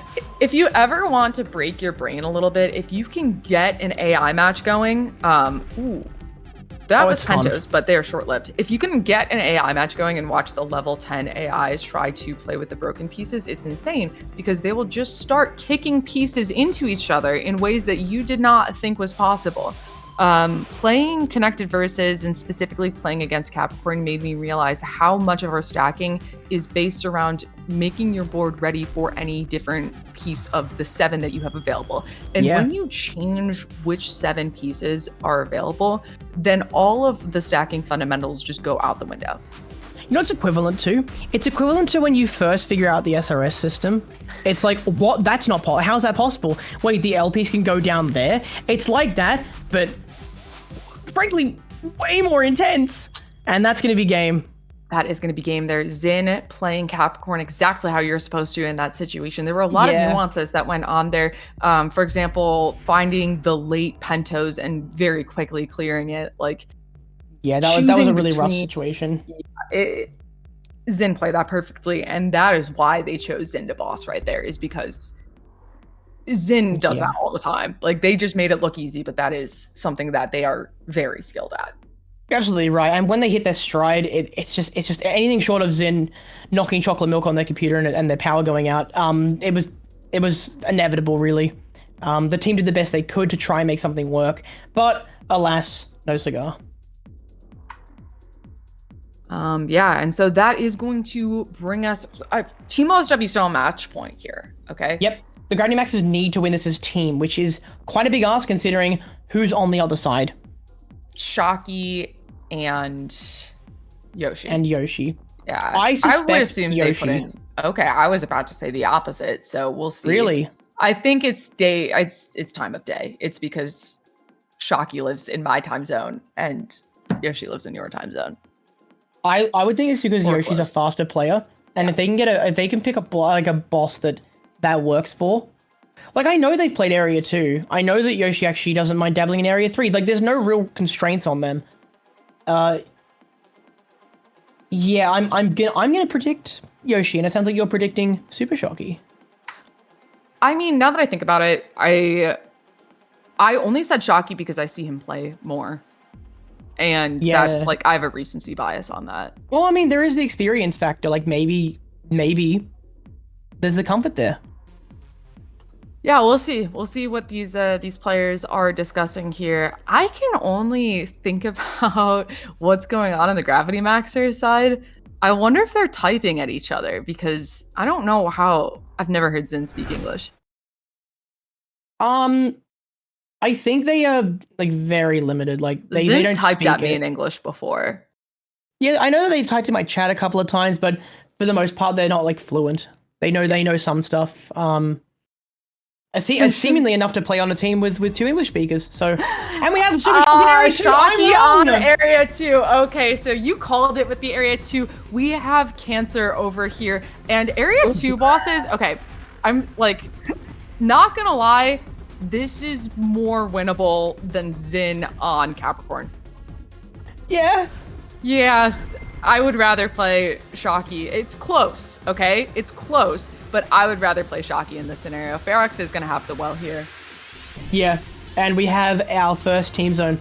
Misdrop from Jayden that is going to require a couple of purple pieces to clean that up, which they've got one there. Nice and easy. They leave another misdrop, leaving another hole in that place. Shocky playing fairly cleanly with a few defense orbs. You mentioned the purple pieces here. Those are the magic Minos. Those are going to cause Cascade. In earlier version of the game, Cascade cleared with the magic Minos actually did less damage, but that has since been changed. And the magic Minos are more likely to spawn when you're earlier in the game. So they start off at about a 20% spawn rate and then go down from there. I only found that out recently, so the more you know. Thank you. Yeah, there's a lot of information on this game mode that you can kind of really only gain through talking to the community. It's a very intricate game mode. For a game mode that's only available as a ranked playlist one day of the week, it's very intricate. Yeah, it's a very, like, the depth of this game is incredible. And if you guys want to learn more, join the Discord. Austin, if you're free, you should put the link to the Discord server in the chat, maybe. I'm just saying. Yeah, there's a lot of resources that we have over there. Yeah. Definitely feel free to ask questions. I love the community Discord. It's awesome. I love it. And we do have Light Ride pointing out in chat, Area 2 soundtrack is my favorite, personally. It's a very good one. I think it should be your favorite too. I'm not biased in the slightest. But let's talk a bit more about the attack. If you're not familiar with this game mode, what's going on with the unstable attack is that pieces, some of them will start spawning in with that fiery kind of skin. And if you put down any 2 pieces where the fiery Minos are adjacent to each other, then it causes an explosion in your board. So it's kind of an odd stacking pattern where some players can work around it. We're not going to see that straight up stop playing like we saw with Capricorn. And that is why Area 2 is generally considered a little bit weaker. But if it's what you're familiar with, you can make it work. Yeah, exactly. I think you summed it up pretty well. Like it is just an explosion in your board, and it's not fun to deal with. So we try to avoid that. It can be quite RNG, and it usually leaves a lot of awkward shapes. Shocky here, having that Tetris ready to go in case the board got rough in the center. Well, and now, fun fact: there's a slight amount of time where the attacks don't count. That's why he had the Tetris ready like that. Yeah, is because he was waiting because he knew that if he cleared that earlier, then it wouldn't have counted. That is something I would have known if the community didn't tell me. True. Join the Discord for more fun facts Join the like Discord, that. gang. It was also, I believe, there's part of it's due to the block out, like the block out of the board, which is never fun to deal with. All right, yeah, and we do see Twist is another very invasive attack that this boss has. And one of the other less obvious things going on here is the no hold. So no hold, you're probably thinking, all right, these are very good players. And honestly, we just watched some of them play Classic. They did a really good job without hold. And I would argue that, yeah, although it's not invasive for most top players, it's invasive when you pair it with other attacks.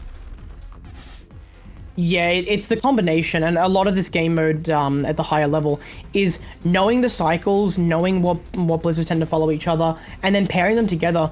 Like right here, we see Shocky trying to sprint out another blizz because, frankly, these board states would not go well with unstable. Yep, Ferox is having that downstacked board. That's what I mentioned earlier, that sometimes you just want to use classic terms, line out. And do not worry about those Tetrises. Okay, yeah, Ferox knows that he's at the bottom of the board and he can do this. Yeah, he's going for a T-spin 0. Yeah, that's leaving the TPs. That's fantastic. So much Ferox. But just trying to get lines cleared to try to help his teammates survive here. Shocky has defended a lot, is only going to have 5 lines on the bottom of his board going into the zone. Ferox is gonna make sure this cascade does nothing. I could see this going to a decider. It comes down to this zone here. The team might win, yeah. The team might win this. This might be our first team win of the night, and that is not. It's not an easy thing to do. Like I mentioned earlier, Shocky is an insanely good boss player. It's just that he's not got 5 lines of material. Yeah, he's got 5 lines of material. Definitely survivable here. Gonna need a good defense. The team is on 17, gonna hit 18. Could even hit 19 here if they can kick over that. Jayden with the OP spawn, unfortunate there. Let's see where this puts Shocky. That's up at the top of the board. This could come down to the fact that Ferox did have a clean board going into that zone, and these players are going to try to spam out efficiency here, trying to fill as much of this meter as possible, hoping that Shocky pops out. Shocky needs to send an attack here to slow down these players, because look how fast they've already cleared that. Look how fast they've already built up their meter. They're past a quarter of the way. Shocky needs to slow them down. Right, and we haven't talked about this. Yeah, needs to defend. We haven't talked about this much yet, but this is where it's starting to come into play, is the fact that this is on One Piece preview. We're used to Modern Tetris being on 4, 5-piece preview. Oh, Shocky. Yeah, but this being One Piece preview is actually changing things up. So this game mode does still have 7-bag, which means that even if you're not on that 4-piece preview, you can kind of get a feel for what your next queue looks like. Because you're generally not at the mercy of your next 2 pieces, but when you only have 6 lines of board, that next queue's lack of it is going to actually start mattering. This game mode, it's got so many weird things like that. Like we have most other versions of Tetris that have a 3, 4, 5 next queue. TEC itself starts you with a 3 and can go up to 4. So being pulled right back to 1, it's just so limiting. And right now, Shocky's setting another. He's not defending. He's going all in. But I think the team's got their meter filled. Yeah. Look at that meter. Yeah. No. I think that we are going to go to a decider here, which is insane considering we were at that 3-1. But this zone is kind of a formality at this point. Yeah. Unfortunately, Shocky is living on borrowed time. I don't think this works out for them. So we will be going to a zone battle. Ooh, wait, this is coming down to Jayden versus OSW zone battle. Guys, we're in for this is a luxury and a gift. Merry Christmas to all. Oh, if I thought about the fact that that's what was on the line, maybe that makes this a lot different. And Shocky just, yeah, okay. Yeah, this is actually early Christmas present. I'm so excited. Some players, if they know that they're going to die, they will just top out instead of playing that final zone. But I commend Shocky there for playing out that entire zone, full well knowing that there wasn't really much. Look at the meter contribution from the players. Really, it's really level so even. Hello. Yeah, so even. I'm not even kidding. This is like an early Christmas present. I'm so cute. Yeah, and I'm sure the players aren't happy that this is going to a decider, but we are, and you should be too. I'm really keen. And this could go either way. I think the trend is that OSW tends to take these matchups, but Jayden has been getting closer and closer at taking them down. It's only a 1st-3, so if Jayden gets a couple of good rounds off, OSW's then in the hot seat. If he doesn't clutch up, Jayden takes the win. Meanwhile, if OSW gets a couple of good matches, it could go either way. I'm so excited. And this is what we love to see here. We did have Light Rod saying in chat earlier that this might be a 1st-4 because that's what they do in Trifecta. 1st-3. Okay. Good. Thank you, Shen. 1st-3. Yeah. 1st-3 is, I would say, very standard gameplay. Although the ranked matches are 1st-2, a lot of players prefer to play the 1st-3s. But a lot of the times when I am seeing Jayden versus OSW in a zone battle tournament, that is generally grand finals. And so I'm used to seeing these players play in like a 1st-3 or 1st-5 or 1st-7 format. So a little bit shorter. What we basically have is a 1st-3 deciding a 3-3 tiebreaker in the 3v3 game. Fantastic. I'm gonna get on my feet for this. I'm so excited. Yeah, I'm gonna get on my feet for this. Yeah, Wiley will actually stand up. He's pacing. He's definitely pacing. Okay. And do we still have it? My cat's been sleeping through this whole time. How is he asleep right now? Zuko, wake up. Zuko, wake up. It's Jayden versus OSW in zone battle. Don't miss this, Zuko. Oh, there we go. I'm excited. This is the most excited I've ever been. I got a diploma last year and I wasn't as keen as I am right now. This is gonna be great. I've never heard anybody use the word keen as much as you do. Is it an Aussie thing? I don't know. Just keen as a bean. Like, it's great. It's fantastic. I'm so happy that it's been this close, and both teams should be incredibly proud of themselves. No matter who wins, they've played wonderfully, and this is going to be the grand finale of this matchup. Yeah, and again, this is a very storied matchup. Generally, in tournaments, OSW is favored in this matchup, but Jayden has been a lot more active in ranked and in tournaments recently. The last time I saw OSW and Jayden play in a zone battle tournament, the way it went was Jayden won the first one, and then OSW bracket reset it and ended up winning. Oh yeah. And do you remember that? It was so late. I was like, I kind of wanted to go to bed. Yeah, but I loved it, and it was only the evening for me, which isn't great for you. But here we go, Jayden with a beautiful mid donation. Kaiden, what was that? They did a donation on the left with a center well with a Kaiden in the middle. Beautiful. Jayden going into zone here. Both players sprinting into the zone. Jayden with a miss drop. That's not a great way to start this. Right, and so the story of this matchup, if you're not familiar, is that Jayden is the speed player, whereas OSW plays flashy. And I once heard someone describe, it was definitely promo, describing that when he plays OSW in Tetrio, it almost feels like whether or not OSW wins is completely up to OSW. It just comes down to what he does, and it's like, it's gotta be so frustrating. Frankly, it's the misdrops maybe, who knows? Maybe the biggest challenge to OSW is OSW themselves. Yeah, and so that's why we think it's very important to mention that Jayden has been way more active in the tournament scene lately. Jayden, that was a beautiful 55 and 20. So if you're not familiar with TEC's zone terminology, so an 18 or 19 line clear is going to be a perfector's wow, we're in phase 3. A 20 line clear is an ultimatrix, and a 21 line clear is a curbtress. Both of these players are very comfortable with those curbtress solves. Jayden practices them on an online tool regularly.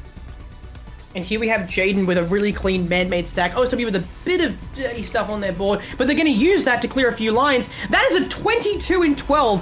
Jayden having to counter zone there to make things work, to try not accept into that phase 3 grotty garbage. Hate it.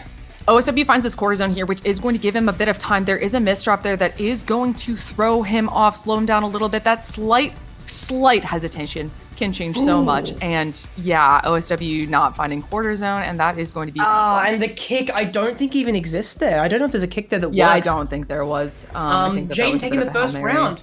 Yeah, they only need 2 to take not just the set, but the entire matchup between these two teams. I do want to point out there wasn't that much of a speed gap compared to what we're used to. There wasn't, but Jayden here, I think it might be a little bit faster in this early game. OSW already up on the board here, but phase 1, it's not too detrimental being this high up. You should be fine. These players can handle it. It ain't stressy. They got the zone button to fall back on. They'll be fine. Yeah, so we are going to see, we've talked about it before when we commentated other zone battle tournaments, but if you're not familiar, phases. Yes, phases are very important. Yes, so the score, the higher of the 2 player scores determines how messy the garbage is going to be. So if the highest score is below 20,000, then garbage is going to be kind of like artificially rearranged to be cleaner. Score between 20,000 and 60,000 is going to be like quote unquote normal, and then 60,000 above is messy. Yeah, you can think of it as like the moment that either one of the scores crosses over certain thresholds, the phases progress. So when either player, as we're going to see very shortly, hits 60,000 points, the music's going to kick up a bit, it's going to really ramp up and get bloody sick, and we will see the garbage get way messier. And I think Jayden's zone is going to do it. OSW's going to want a zone right before we cross 60,000. Yep. So there are a lot of things that change between zones, like we mentioned, garbage, messiness, but zone timer is another big one. It kind of doesn't matter when you're as fast as these two, but yeah, okay. A big, very important part of the match is the zone that you have going into phase 3, because the player with the less garbage on their board is going to be immediately at the disadvantage. Oh, OSW is right at the top of the board. He has a lot in their incoming queue. They get that half meter, which gives them 5 seconds of a luxurious zone. What can you do with it? They get a 14, a 17! Yeah, I was gonna say, so that's what OSW is good at, right? Where'd that come from? All right. That's what, yep. Okay, so that's OSW doing OSW things, and that is going to put him with a quarter zone here and almost no garbage on the board. That is a beautiful combo down stack right there. He's canceled everything. He's canceled everything. Okay. So that's like, these players like operate like gods in this game mode, where it's like the normal rules of how to play this game mode just don't apply when these two are playing. It's insane, Lyra. I don't know what you mean by like. They are gods. They are gods. Look at them. Jayden here at the top of the board with no... OSW somehow taking advantage here with the full meter, just finding the right time to do it. C-spin, and now Jayden with a full zone and STSD here. OSW finding that efficiency, a misdrop at the top of the board, but this is what he's best at right here, is turning these ridiculous situations into his favor. Jayden currently has probably around 30 attack in their pending queue here. They get that T-spin, which is really important. They're going to open up the well, and yeah, they're down to the big chunks from the zone, and that's going to be the round 1-all. We are so close to figuring out who wins this setup.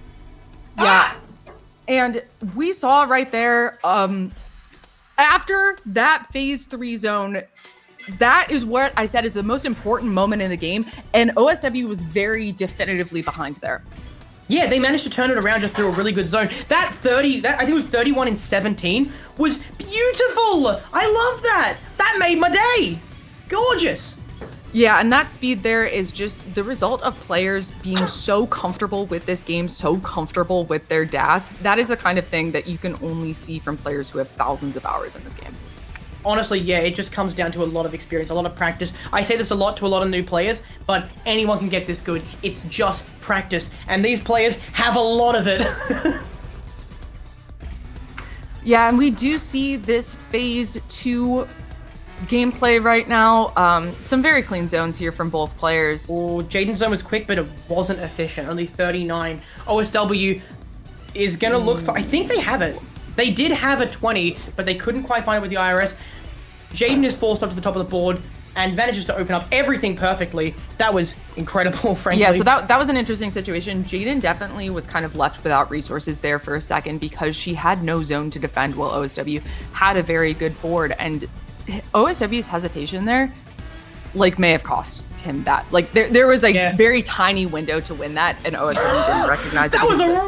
That was a blazingly fast 59 in 20. OSW was forced to zone. Probably not a great time. I don't think they're comfortable zoning there, but they will make it work. This is a good zone here because OSW was at the phase chunks right there at the end, and this is doing exactly what I thought it would do, and it's putting garbage on Jayden's board. When you see those giant chunks, that does not mean the end of the world. That actually means you're almost at the end of the queue. So that keyed me into saying that, hey, OSW actually has a better board than it looks right now. Jayden zones here with an STSD on their board. That's an amazing combo, by the way. I think this is like a 6 combo, which, while the combo table is nerfed in the zone, it's still really efficient. Yeah, so OSW was able to tank that garbage given his board state, but he wanted to zone instead and try to take what we call the man-made stack, where if you're the one building the stack, it's cleaner and therefore easier to work with, and this might be another round for OSW here. Yeah, Jayden just misdropped a pretty disastrous T-spin setup already. It wasn't that fantastic. Yeah, and now we are at OSW just needs one more round to win. Jayden needs to win 2 in a row. It's not looking great for them, but it is not impossible. They just need to clutch up a little bit. Yeah, and that's what this all comes down to. I mean, we can talk about the fact that this has been match point for one team for this whole time. I mean, this is razor thin, and I mean, this is exactly what we would expect that this would come down to. I'm still so excited to see it, though. And it's wonderful. This is, like I said, early Christmas present. I'm so excited. I'm so excited. Like, no matter who wins here, they've all played incredibly well, but there does need to be a winner, and Jayden's gonna fight for it. Right now, being the first person to zone, OSW taking a bit more time to curate when they decide to hit that zone button. Really just doing everything they can to put themselves in the best possible position to finally lock in this game. They've zoned 7 is not bad. Setting up for a strange triple up there. Yeah, finding the efficiency that they can within the zone. High zones. Oh, hello. Oh, we That love was to see the great. kick for the ulti there. High zones are very hard to do in that late game. They are easier to do in this early game here. So it is neat to see what they're able to do in that zone 1. Yeah, the time is the element here. Zone gets shorter and shorter the further you go into the game, based on those phases. We won't get into the numbers, but when you're in phase 3, it's a very short 10 seconds. And that's a PC! Yeah, Jayden finding the perfect clear in zone. In the perfect clear into the curb into phase 6! 3 here, and that is an oh, and OSW accepts it. I don't know if that was intentional. That was not intentional at all. That might just take the game. That's exactly what they needed. Is this tiebreaker on tiebreaker on tiebreaker? Oh my god! I can't handle it. They needed that curb. They needed that curb. Mind you that this is one of 3 matchups of the night. We have 2 more of these. Oh my god! That was an amazing curb! It happened so quickly, they weren't ready for it. OSW ended up tanking half of it. Yeah, and dude, the phase 3 curve is one of the most difficult to use weapons in this game. It's deadly. It is near instant death. It is guaranteed win for like 99% of the scenarios you find it in. OSW with a beautiful STSD, by the way. Love that. Jayden going into zone here. Again, quick. And let's see what they do with it. They misdrop the eyepiece. They're gonna need 2 now. They get one of them across. OSW with a fractal setting up for, that was a beautiful little ledge that they set up for that extra T-spin there. Right. We're in an interesting position where Jayden's last zone was not very efficient, but OSW doesn't find as perfect as a zone as they could. So both players having the ever so slightest inefficiency here, that kind of brings it back to even. Yeah, I mean, Jayden's a little higher up, but it's not going to be a big problem for them. They're both just sprinting ahead, trying to find some sort of entryway into finding an advantage. Jayden's just burning a few lines there in a combo. Breaks that combo early, and now it's going to be whoever... That's phase 3! There is no phase 2 zone! Yeah, and if most players are playing this, you're expecting several zones to get to phase 3, but a lot of these players with their insane efficiency can push the game over past that 60,000 point mark before the third zone. We have a 4-wide. Okay, and the stall wide or the side ties or whatever you want to call it is going on from Jayden's side of the board right now. This is the easiest way to buy yourself a little bit of time when you need it, and Jayden finds the half zone here. Oh, I'm so stressed. I'm so stressed. OSW has the advantage here, is just trying to find the final attack, and Jayden has accepted defeat with that L piece wiggle. And that is going to be Team OSW with 7 exclamation points, taking it to the tiebreaker with Gravity Maxers. We got to that 7 exclamation point. Yeah, we got to all the exclamation points. One exclamation point for all the rounds. It's poetic. It's poetic. That last round specifically was just really close. Every single misdrop, every single placement had me on the edge of my seat, or the edge of my toes. I don't know, I'm standing up, my seat's over there. Yeah, that was a great matchup though. Wow, we got everything we wanted. We go right to the end. 7 exclamation points in chat, everyone, for Team OSW. That we love to see it. So we are going to see them later because there are 4 teams left in the bracket. This is only half of the teams left in the... Dude, I'm so excited about this. I was so excited to see this tournament game mode just like exist in general. And I love this format. I love the format. I love it. I love it. I love it. I'm here for it. Thank you, Enhance, for adding this. Thank you, Enhance. And thank you, Austin, by the way. Have we thanked Austin much recently? Austin's pretty cool. Is he Austin, here? You're so cool. He's so cool, that guy. Love him. Do we have anybody else we want to thank between matches here? Oh. Tetris Forever? Oh, yo. Tetris Forever from Digital Eclipse? Lyra, you want to take it away? Yeah. So Tetris Forever is the latest of the mainline Tetris games, and it is a celebration of all of the different mainline Tetris games that have existed throughout history. One of the very interesting things about the Tetris franchise is that there are a lot of little known games that have existed through the years. I've seen insane YouTube documentaries about some obscure Tetris games that are otherwise not talked about in the community. And this game is beautiful in that it brings all of those together. There are new game modes that celebrate all of the old game modes, but there are some just absolutely bizarre game modes within here, including Hattress, which I've heard that Shen is just the best Hattress player in the world. I haven't seen it yet, and I've been told that I'm going to see it tonight. He's currently typing out, I believe, I'm not sure what he's typing. Probably a message Definitely, to he's, you know, What do he's you think going to tell us typing, everything he knows about Hattress. Yeah, he's Or writing an essay. He's actually on going his to show knowledge of us. Hattress. He's going to show us, is he? He's going to show us. He's definitely typing up documentation for like the Hattress tournament that he's going to host so he can win it. Yeah, did you see recently he in Hattress he got an Alta Hattress. It was an amazing zone. Beautiful. This guy is so good at Hattress. Curb Hattress won. There's gonna be like a lot of hat puns you can come up with, I reckon. Like, I mean, Shen wears many hats in this community: tournament organizer, enhance community leader. Well, I'm trying to think of like, I'm trying to think like a captress. Like there's got to be a bunch of like zone puns. I'm trying to think of them, but I'm just drawing a blank. I'm letting everyone down. This When you say cap, I think of skill cap, and so that starts to get into insults, which we kind of. I don't know, Ferox, if you want to throw him, you can. Dodecahattress, like that sort of thing. Dodecahattress is nice as well. Dodecahattress. I'm tired. Wiley drawing a blank on puns, that's cap.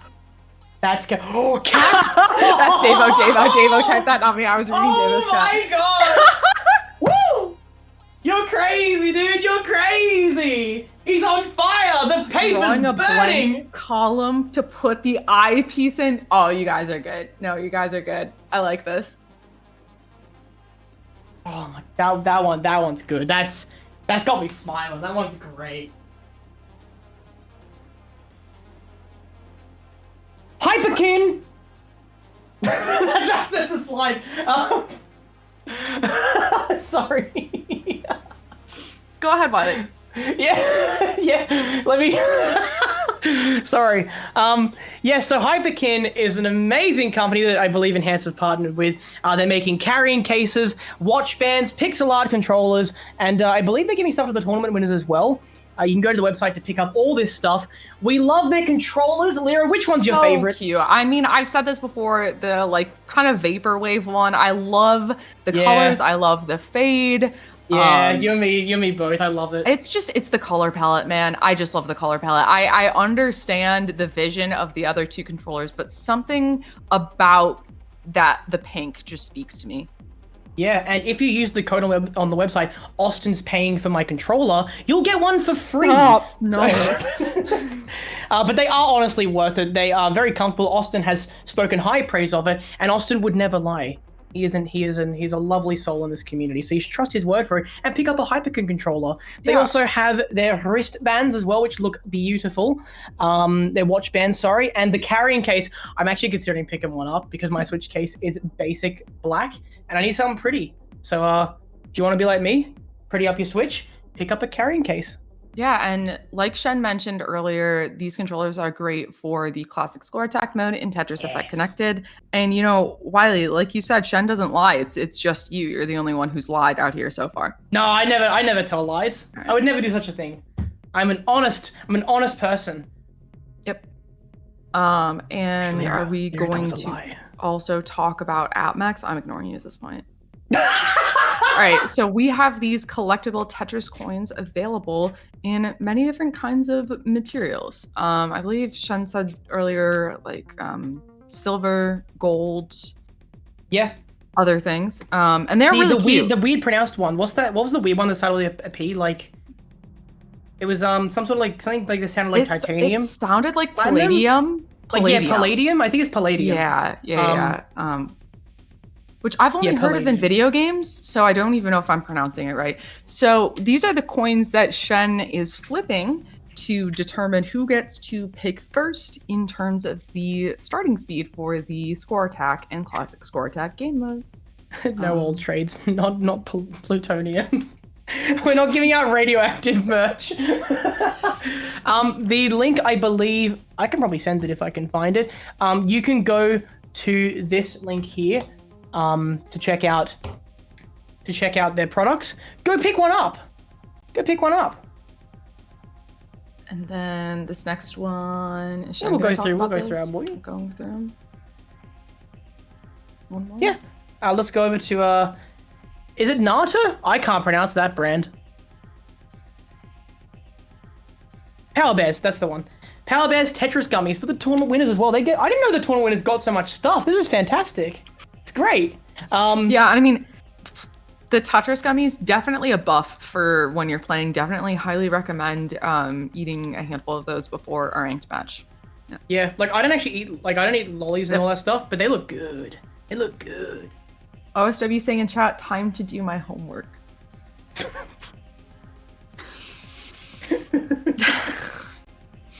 Yeah. So. OSW, why's your homework late? I was busy competing in the like World you have to play again. Championships. So you're just gonna. I was busy winning. Oh, that's fantastic. And we have. Okay, this is great. We are not connected versus. Who was the other team again? We are not connected versus unnamed team. Thank you guys so much for your very easy to say and remember not get confused team names. You're all so wonderful for that. That's not going to trip us up at all. But I'm trying to remember who was on each team. I don't remember, but I know. So I see the spider. I see the spider. That's knighting. The butterfly is Espy, and is the moon Fabi? No. Oh, I'm Fabi, so yeah. good. I guessed that off of avatars. And then unnamed team. I haven't got a clue. Is unnamed on the unnamed That team? was one of the. That was from day 2. Yeah, who was? I remember we recognized. But, some of it's them. because there was unnamed team and team, and I kept getting them mixed up. Oh, yeah. Okay. Yeah. No, they. Yeah. Okay. Now I remember. Wow. Okay. I'm just realizing how stacked we are not connected. I don't quite remember unnamed team, but I hope they've got enough to stick it out against them. Yeah, but Like, we are not connected is definitely probably going to have to connect if they want to win this very long haul matchup that we have here. Well, I would say that Knighting and Espy are quite knowledgeable on the game and very strong bosses. Fabi, of course, being very active in the scene as well, but mostly playing as a team player. So they'll be good on the team aspect, but I'm not sure about their boss capabilities. Meanwhile, again, unnamed team, I don't remember who the players are. So I hope they're good. Yeah, if we could figure out who they are. But to point out, though, you mentioned if a certain player isn't very familiar with playing boss here, 2 out of 3 players have to play boss if it goes all the way to a decider. So if one player on the team isn't strong with it, it's actually not an issue. Oh, it's Demedi. It's Demedi, Nedlo, and Night Hunter. Oh, this is a strong team then. Yeah, Night Hunter and Nedlo and Demedi. I always say Demedi. I'm pretty sure it's Demedi. I think I've asked them for a pronunciation before, and it's Demedi. No, it's Demedi. I straight up asked them one time, and we're using that. We're using that. I'm probably gonna keep saying Demedi instead of having. I know that one's right, so we're using it. All right, so what is their we one? are starting off with zone battle. Hello. What? Would you like some zone battle with your zone battle? Oh, you're gonna treat us, are you? We get zone battle straight out the bat. That's fantastic. And now we know what Shen is typing. Oh, they don't see They it. don't see that. Okay. You've never seen it. All right. So That's we are going to big, yeah. start off with this 1v1 match. Okay, so now I have to think about who would be playing Score Attack and Classic Score Attack in these teams because... Knighting, maybe? And then Nedlo, I'd say.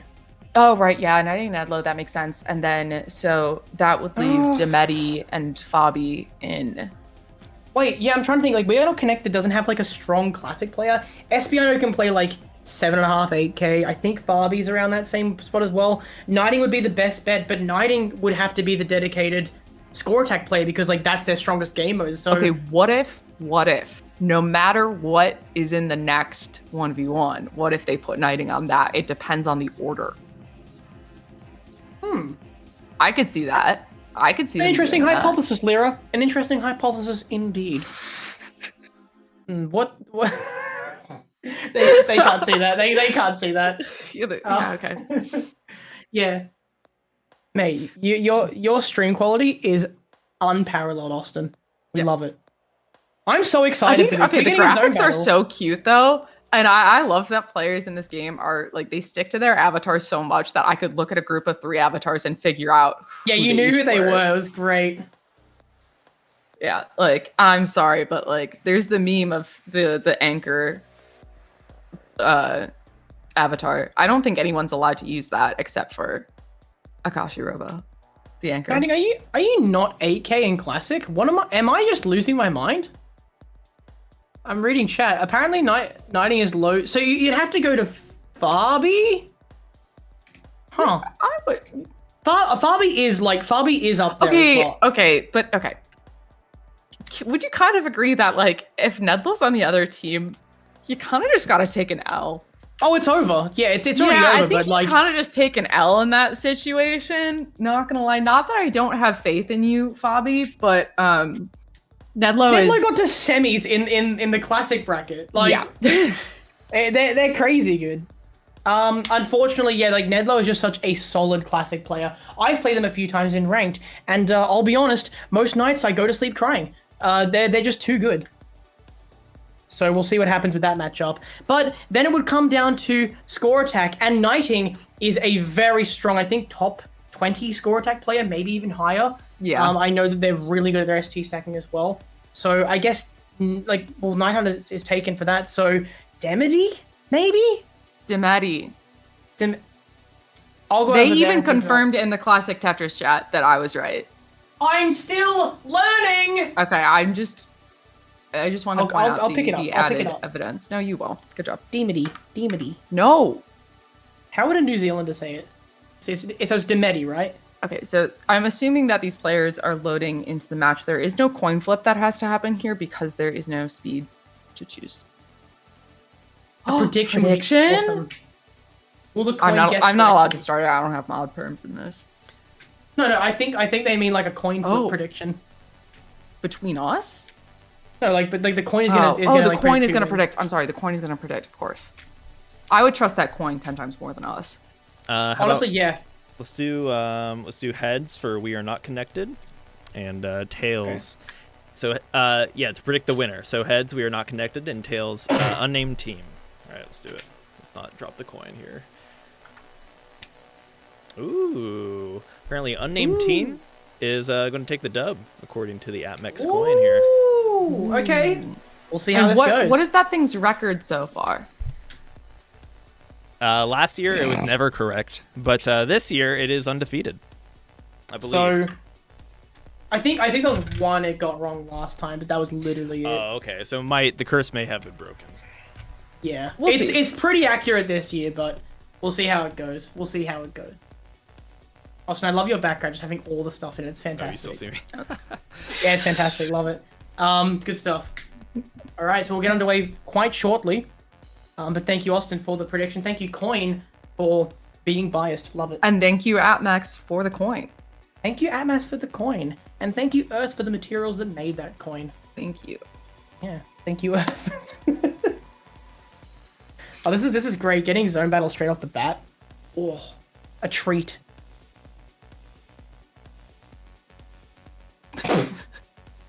I like the recon. I love the recon. Oh, that's fantastic. And so we chilled. Oh, chat didn't hear. Oh, Lyra, you go for it. You take it. That Night Hunter is playing from a hotel right now and trying to get their headset to work. So, okay, not gonna lie, not playing at your setup is like a little bit of a nerf for many people, myself included. The coin might have needed that recon before it decided. That's a bit alarming. But we'll see how they go. Maybe Night Hunter. Are they wait? Yeah, because their headset is VR. Wait, I thought you meant. Oh wait, they're playing on the VR headset. Yeah, their headset isn't like their audio headset. It's their VR headset. It's the VR headset. Oh my god. It's the Oculus Quest. They play in VR. Oh, so they're in a hotel, just chilling, waving their arms around. Oh my god. Do you think they sit while they play? Surely they sit, right? Surely they sit. Surely they sit down. Because, like, no way they're just, like, in a room just, like... No, right? Like... Yeah, I have so a VR headset. I know what it's like. For those It's of like- you who aren't familiar, if you're playing this game, I haven't played it on a console. If you're playing on a console, you can see if someone's on the same console as you or if someone's on PC. But if they're on a VR headset, you can actually see it. There's an icon in game. And so there's like a little bit of mental damage associated if you lose to someone who's playing in a VR headset. But then there's also the idea of that they're just completely locked in. They're immersed. The Tetris effect is all about being immersed in the Tetris. And nobody knows that better than Night Hunter. True. No, I've played. I've got my headset here. This is the old Rift S, by the way. These things have a cable, and they're very annoying. I've played in VR. It is an amazing experience, by the way. Enhanced, great job. Like, people meme on Tetris being a VR game. It works, and like, also the latency in these things is really good. So I know that like, if you worry about latency and like frames and whatnot, headset's a good way to play. It's not something to clown on. However, like I said, cables and the jank, it's not a great thing to set up. Let's hope they can even get it working in the hotel room. Yeah, like if I'm talking about like me not being at my normal computer, like they're on hotel Wi-Fi. You're in the VR headset on hotel Wi-Fi. They're just adding the Do you think the VR headset makes it easier or worse to play at a setup that isn't your own? I think it doesn't matter because like if you're using the controllers, it won't matter. You've got the entire thing there. You're just in a different room. Yeah, like, so maybe it's not as much of a debuff. No, it's probably not a debuff actually. We're probably just being a little bit silly. I think it'd be fine. Yeah. Because can you imagine like if you had your keyboard, like your headset, like roughly this, like that's what the equivalent is. Also, we're not thinking about maybe do they play with the headset on, but the keyboard? Because that's how I played VR. I played with the VR headset on for the environmental experience, but I still used my keyboard. Yeah, we have no idea. All right, so this is starting so that no more speculation can come out of us here, but you can, everybody has their own picture of what's going on here, and hopefully we've added to yours. We painted you a pretty little picture of what's going on in a hotel room in the middle of America somewhere. All right. Here we go. All right, Espy versus Night Hunter here. Okay, so we do talk about the VR headset here. We should have talked about Espy more, but it's so much more interesting to think about the VR headset. Espy is a very good zone battle player. Oh, yes. I would Yes, say they that are. her favorite is definitely Connected Versus, but she's still a very good zone battle player and is being forced to zone early here. Yeah, she's quite a solid player indeed. Definitely no one to write off here. Although in saying that, not a great start for her. Not a great right start. Off the board. The thing is, like, Night Hunter is an incredibly strong player who, frankly, I underestimated last time I played them. They smashed me into the ground, and I felt very sad. It was a very, very bad time. But, so you have something yeah. that I don't, in that you've played against both of these players. So Wiley, what are you predicting from this matchup? Honestly, it's gonna be close. They both have their flaws. They both have their strengths. They're really efficient in zone. They both played about the same speed. We should see speed within about 5-6 drops. Espy probably has better fundamentals, but it's hard to say. They're really close, actually. And this is a little awkward here, but Night Hunter is going to be able to get out of that with that eyepiece to downstack here. And one of the things we talk about in terms, my IRS. That was a bit having close. yeah, okay. And then the fast zoning. So, okay. If you're awkwardly at the top of your board and you have to IRS your way out of it and then get the lucky 2 eyepieces, you can put on a ton of pressure to your opponent right here. And all of a sudden, Night Hunter is on the back foot with this zone.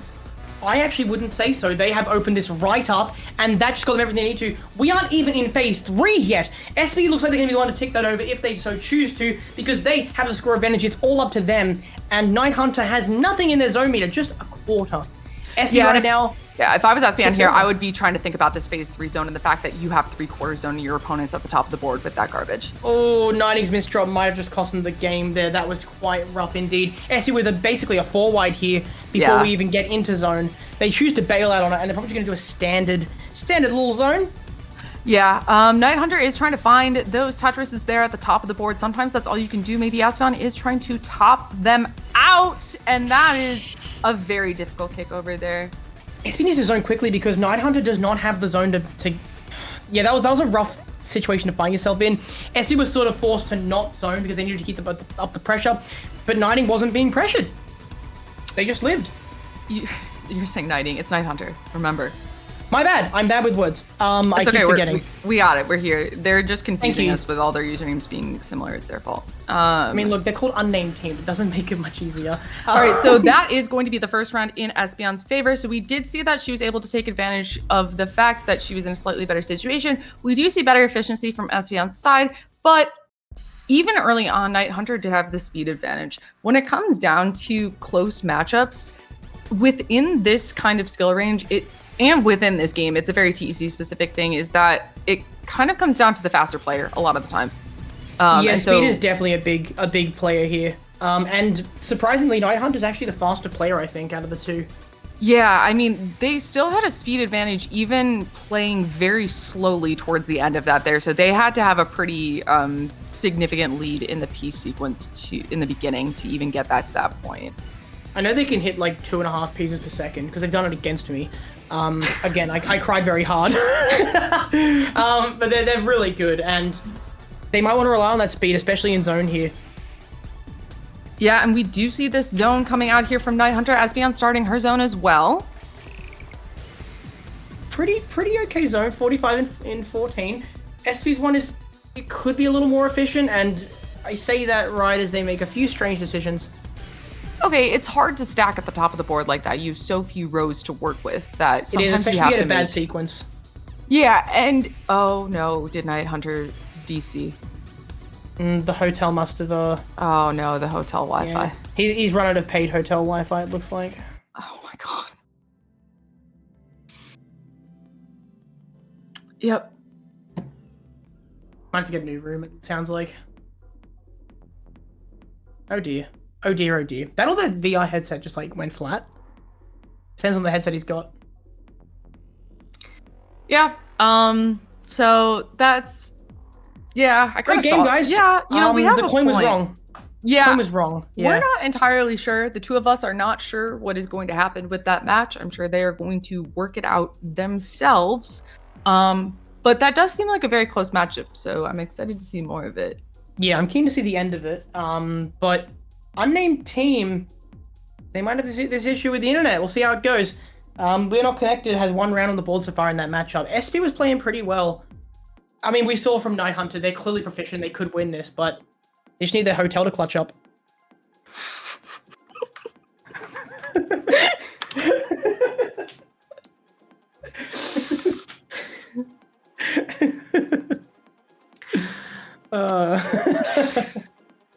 Yeah, all right. So we are waiting for them to get started back up here, seeing if Night Hunter can get back in the zone, back in the headset, back in the matrix for this matchup. We are not connected, and then we need like Unnamed Team to rename themselves so we disconnected. Oh, what a strange scenario we find ourselves in. Espy didn't want to lose SR, so she DC. Espy, how dare you? Espy on this dodging. This is not allowed. Oh, I'm sure they'll be fine. Austin will sort it out. Henceforth with them, it'll be great. In the meantime, how's chat going, everybody? How's everybody going? Are you enjoying this wonderful 3v3 teams top 4? Let us know. I would say that if you're new to Tetris Effect Connected and you think this game mode or this tournament idea is really cool, come back tomorrow because that is Trifecta. That is the finale of this. Yeah. And I hope we're back in the VR headset and ready to go. We're back. We reset the match. Okay. And so, They were trying to get back to that 1-0 score. Thank you for staying on the same sides because that would make me confused otherwise. That would hurt my brain. Night Hunter is clearly throwing down 2 Tetrises. Espy is in a little bit of danger early on. That was a bit spicy. Yeah, that was something. It's so weird at the beginning of the match when you don't have any zone meter yet, and it's just like you feel like you're defenseless. Yeah, and Night Hunter here zoning with nothing in their queue pending, so all this is going to go straight over to Espy. Espy with an STSD though to challenge what I just said, and that is a 38. Espy works through it all, and we're just going to be zoning back and forth. Right, and Espy is only on a 3/4 zone right here. She has PC parity. I do like pieces. Oh, nearly. Yeah, I think she was looking for it. And that is going to be a very nice ulti solve. Maybe was fishing for the curb there. 900 could probably tank all this. Yeah, they can. Bit scary, but it is capable. It is something they're capable of.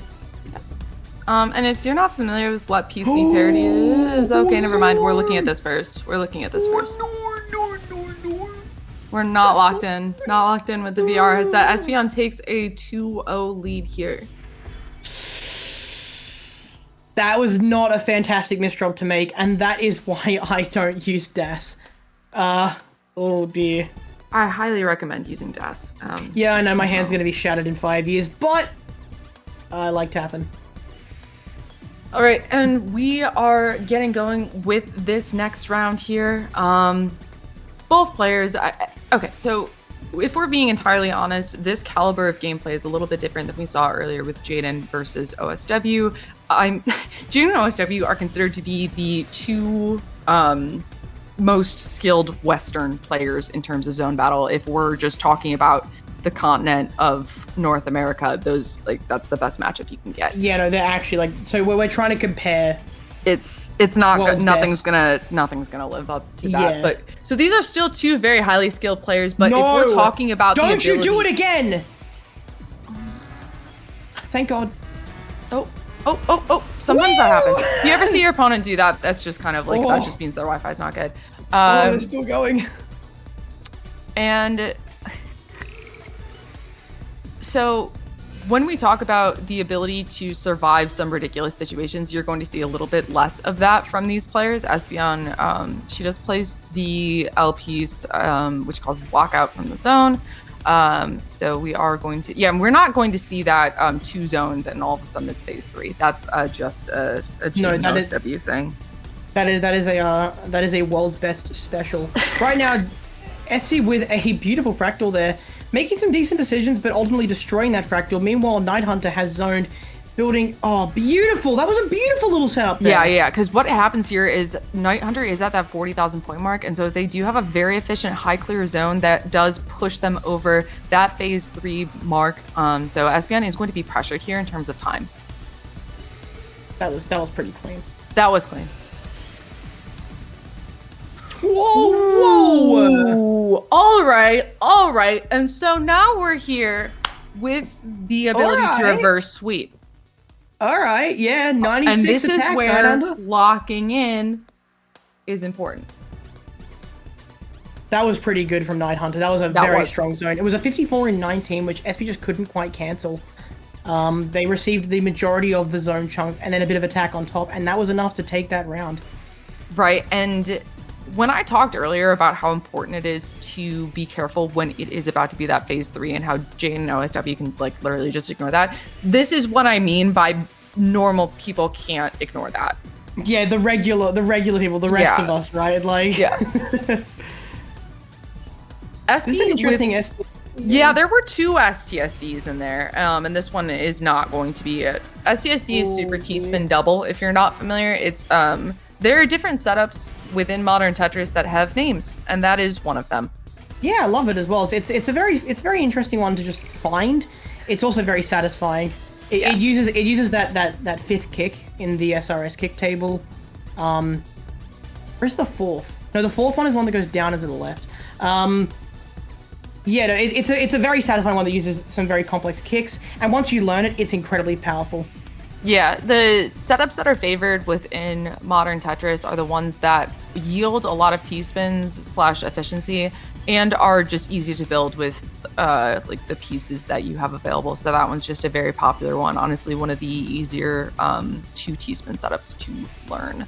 Yeah, the other one is a Kaiden if you want to pick up that one. The Kaiden is so much fun. I mean, we've seen fractals and we've seen C-spins, but okay. So I'm guessing that 900 is not going to put this into phase 3 with that zone because it is a little bit awkward, and Espy knows that she has the upper hand here with the 47,000 points. She's not zoning, she's just trying to kill, and that's the right move. Yep. The mishold there with the eyepiece was devastating, unfortunately. Yep, blocking off everything. We do see a no sweep. Nighthunter denied the reverse sweep. I'm just going to, you know what? No, I'm not going to say anything because that would cast or curse things. But we are going to go into our first of the 1 versus 3. Which is exciting. I'm very keen for this. All right, and I'm sure the players are going to have to figure out what is going to go on there. I'm wondering if we see a bit of a mirror of what we saw last time with both teams choosing the Area 1 boss. I will point out that Espy and Capricorn are best buds. They are each other's just best friends. A match made in heaven, you could say. Yep. They both just go together like Vegemite and butter. They go together like Milo and milk. They go together like a Bunnings snag and a Bunnings run in the morning. So I like the abbreviation. We are not connected is going to be on team first. So we are not going to see Espion and the Capricorn quite yet, but I will be very disappointed in all of you if we don't see that at some point. I love the abbreviation. Why not? Why not connected? All right. Shen is doing his best given the situation. So I love it. I'm guessing Unnamed team is choosing their boss right now. So Demedi and Night Hunter are the 2 stronger boss players there. Whereas Nedlo's specialty is CSA for sure. And given the Wi-Fi situation, I'm guessing Demedi is bossing here. So here's my call. I would say so, yeah. Here's my call. I say Demedi on Pisces. Or it's close, isn't it? Yeah, they play Area 3 sometimes. Yeah. Right? Yeah. I think that they're another player who they play a lot of different bosses.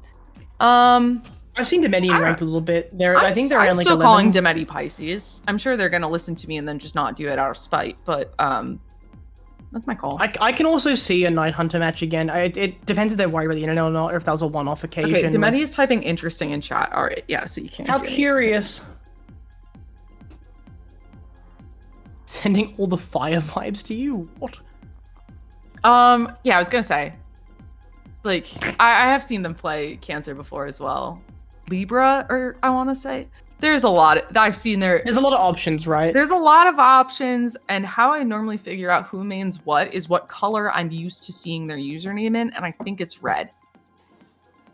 I think it's red. I might be I've seen them in a little bit. I've definitely my brain is saying red and green, saying Christmas colors for the areas that they like. You play everything. Okay, well, I'm glad that I'm right about that. But he likes Aquarius too. Yeah, Aquarius is interesting with Aquarius is solid. Squeeze. There's a lot of different bosses to choose from. 13 to be exact. But I don't think we're going to see any Tetramidian gameplay because mid is in fact in the name. No, there's like benefits and drawbacks to playing Tetramidian, but it's just generally unpopular. Yeah, it's quite RNG based and takes a lot of skill out of it. It's still a skillful boss to play, but it's a little too random. The Dr. MC! Thank you for the raid. The Dr. Mario Championship?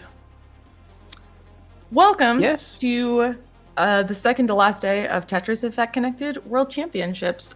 This is a very fun 3v3 tournament format. It is very complicated, and we hope that you're ready for all the different kinds of Tetris that we have. Get keen. Get keen, Mario fans. Wait, are Dr. Mario fans Mario fans? That's not a me question. I'm sure they'll tell me. But welcome, everybody. Welcome to the Connected Verse 3v3. Top 4. This is a top 4 matchup before we go to Grand Finals. We hope you all enjoy. We're just waiting on our boss player to join. And then we should be good to go. It's going to be fantastic. All right. And they've answered your question. They have said no. Is this a totally just classic? Oh, LBB22_. Just you wait. This is incredible. Yeah, 3v3, zone battle, classic score attack. It's everything, right? It is a format where it's first to 4. You have a 1v1, then 2 connected games, then a 1v1, and then 2 connected games. And if you need it, another 1v1. We're going into our second game of the day, which is a 3v1 right now. Yeah, so this is a first to 4, and so okay. So we are starting off here. This is Fabi playing Capricorn. Wow. Fabi plays Capricorn. I couldn't have called this more wrong. They're just doing this to spite me. All right. So this is our 1 versus 3 game mode. At this point, we do see Night Hunter in the VR headset ready to go. Nedlo being the one who doesn't leave the well here. Board. Yeah, that is a wild board right here. And so we're probably going to see similar Capricorn to what we saw earlier. Fabi is a very experienced boss player. And yeah, so Tetris Effect Connected is 4 different ranked playlists, and this tournament format contains all 4 of them. It's the only one I've ever seen that contains all 4 of them. And it's awesome. We love it so much. Fabi with an amazing Kaiden just there, setting up for a T-spin triple on top of it. Right, and we talk about the intricacies that go into boss gameplay, and Fabi is one of the people who's taught me a lot about the intricacies of boss. Yes. Oh, so lovely. Yeah, like I said, I learned a lot about this game mode through individual community members, and I think it's because the time that I play is very European friendly that I learned from the Europeans. We have Fabi sending the first Trimino Blitz there. Pretty chill so far. They're starting to get more of their board burned down there with the defense. There's a misdrop right over the well, though. They did not want that. Meanwhile, the team have filled a quarter of their meter. Demedi with a triple fractal. Are they still going to say... Oh my god! Speaks works! Oh my god! What is happening? Okay, so they just have to downstack that. All right. So yeah, this game mode, despite looking a little bit not like modern Tetris, this does still have 7 bags. So you're just like okay. We talk about the idea of setting up a triple fractal is inefficient in zone battle because you're guaranteed to not get 3 T pieces close together. It is even less beneficial in this game mode because earlier we mentioned you want to be downstacked, like as downstacked as possible here. And so it's honestly there for memes at that game point. Not to mention that this boss here affects your pieces directly. Like, you'll get random pieces sometimes if you get the Pentamino Blitz, which is sent, or the Broken. So you're getting less than 1 T-piece every 7 pieces. And Night Hunter, you love making your big bricks for a board, don't you? What is that? I mean, but they're trying to minimize Cascade here. That gives us 3 lines Cascade. And so one of the things I did notice very briefly within there is there are many different sets of Pentos, and there are more difficult sets, there are less difficult sets.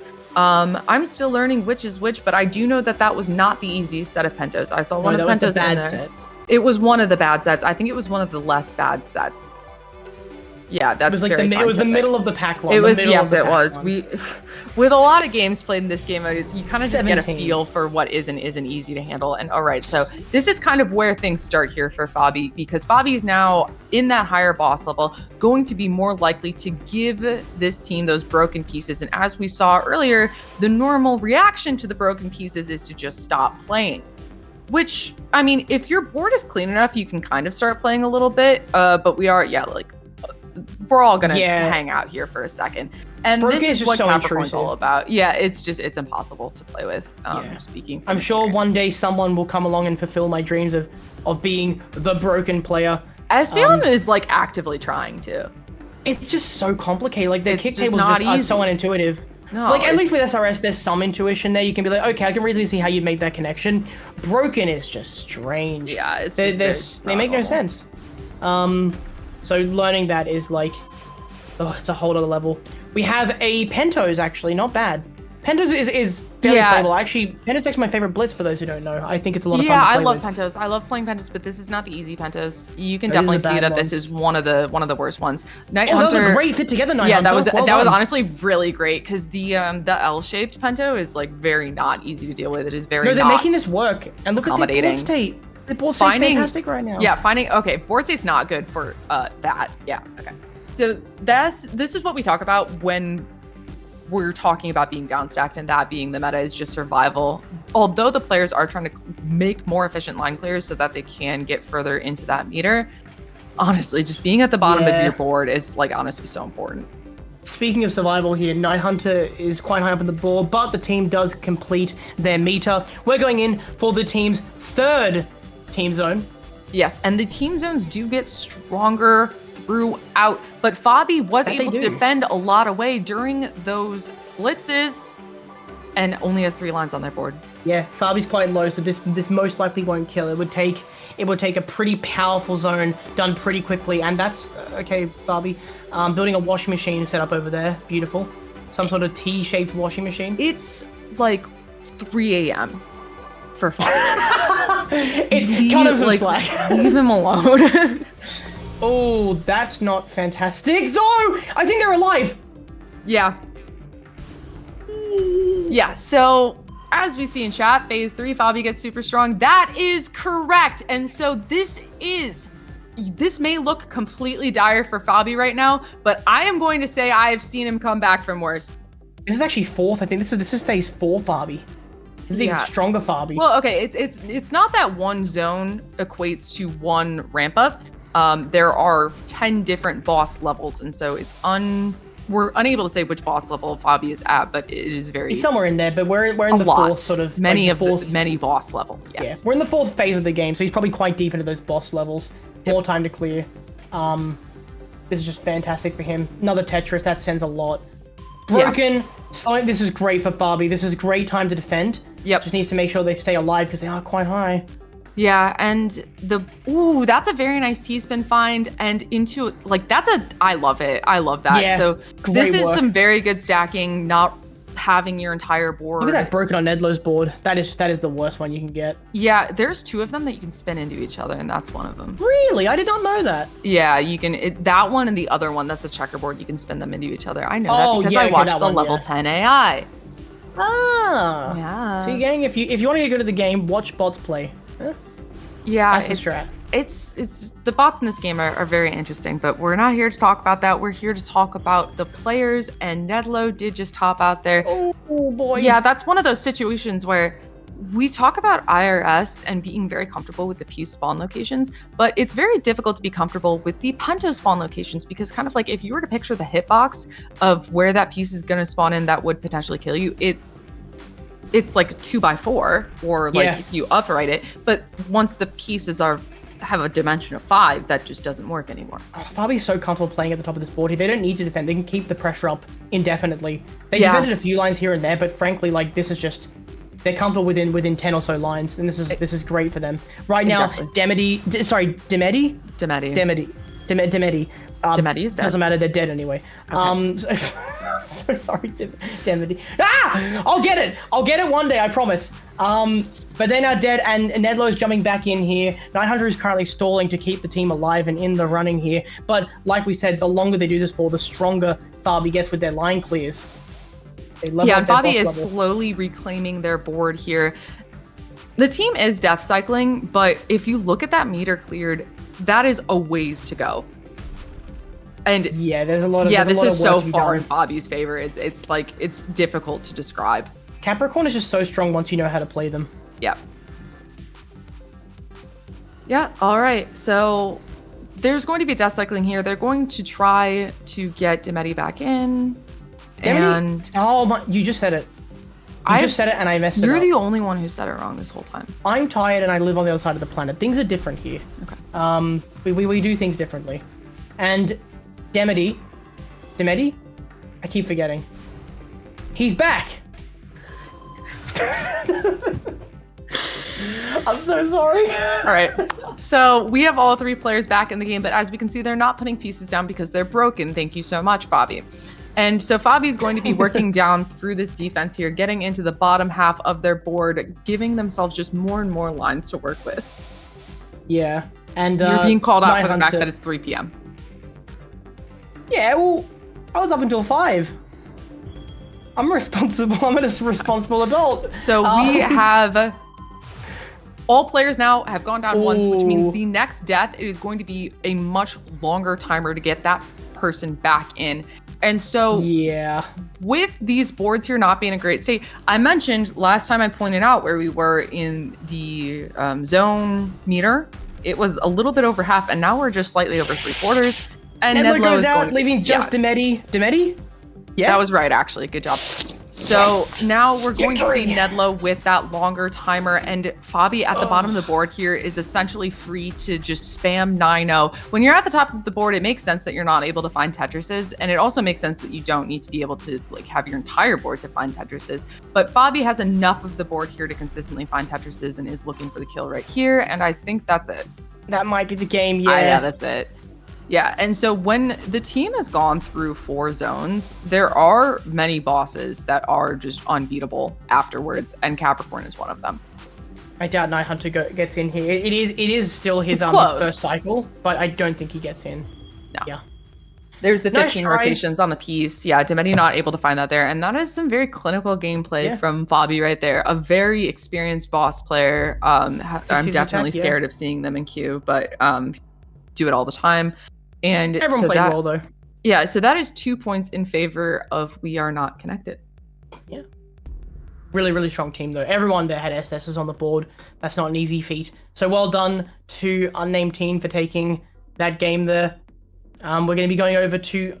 We'll see who bosses first. I mean, we mentioned that Espy's probably the first one to boss here.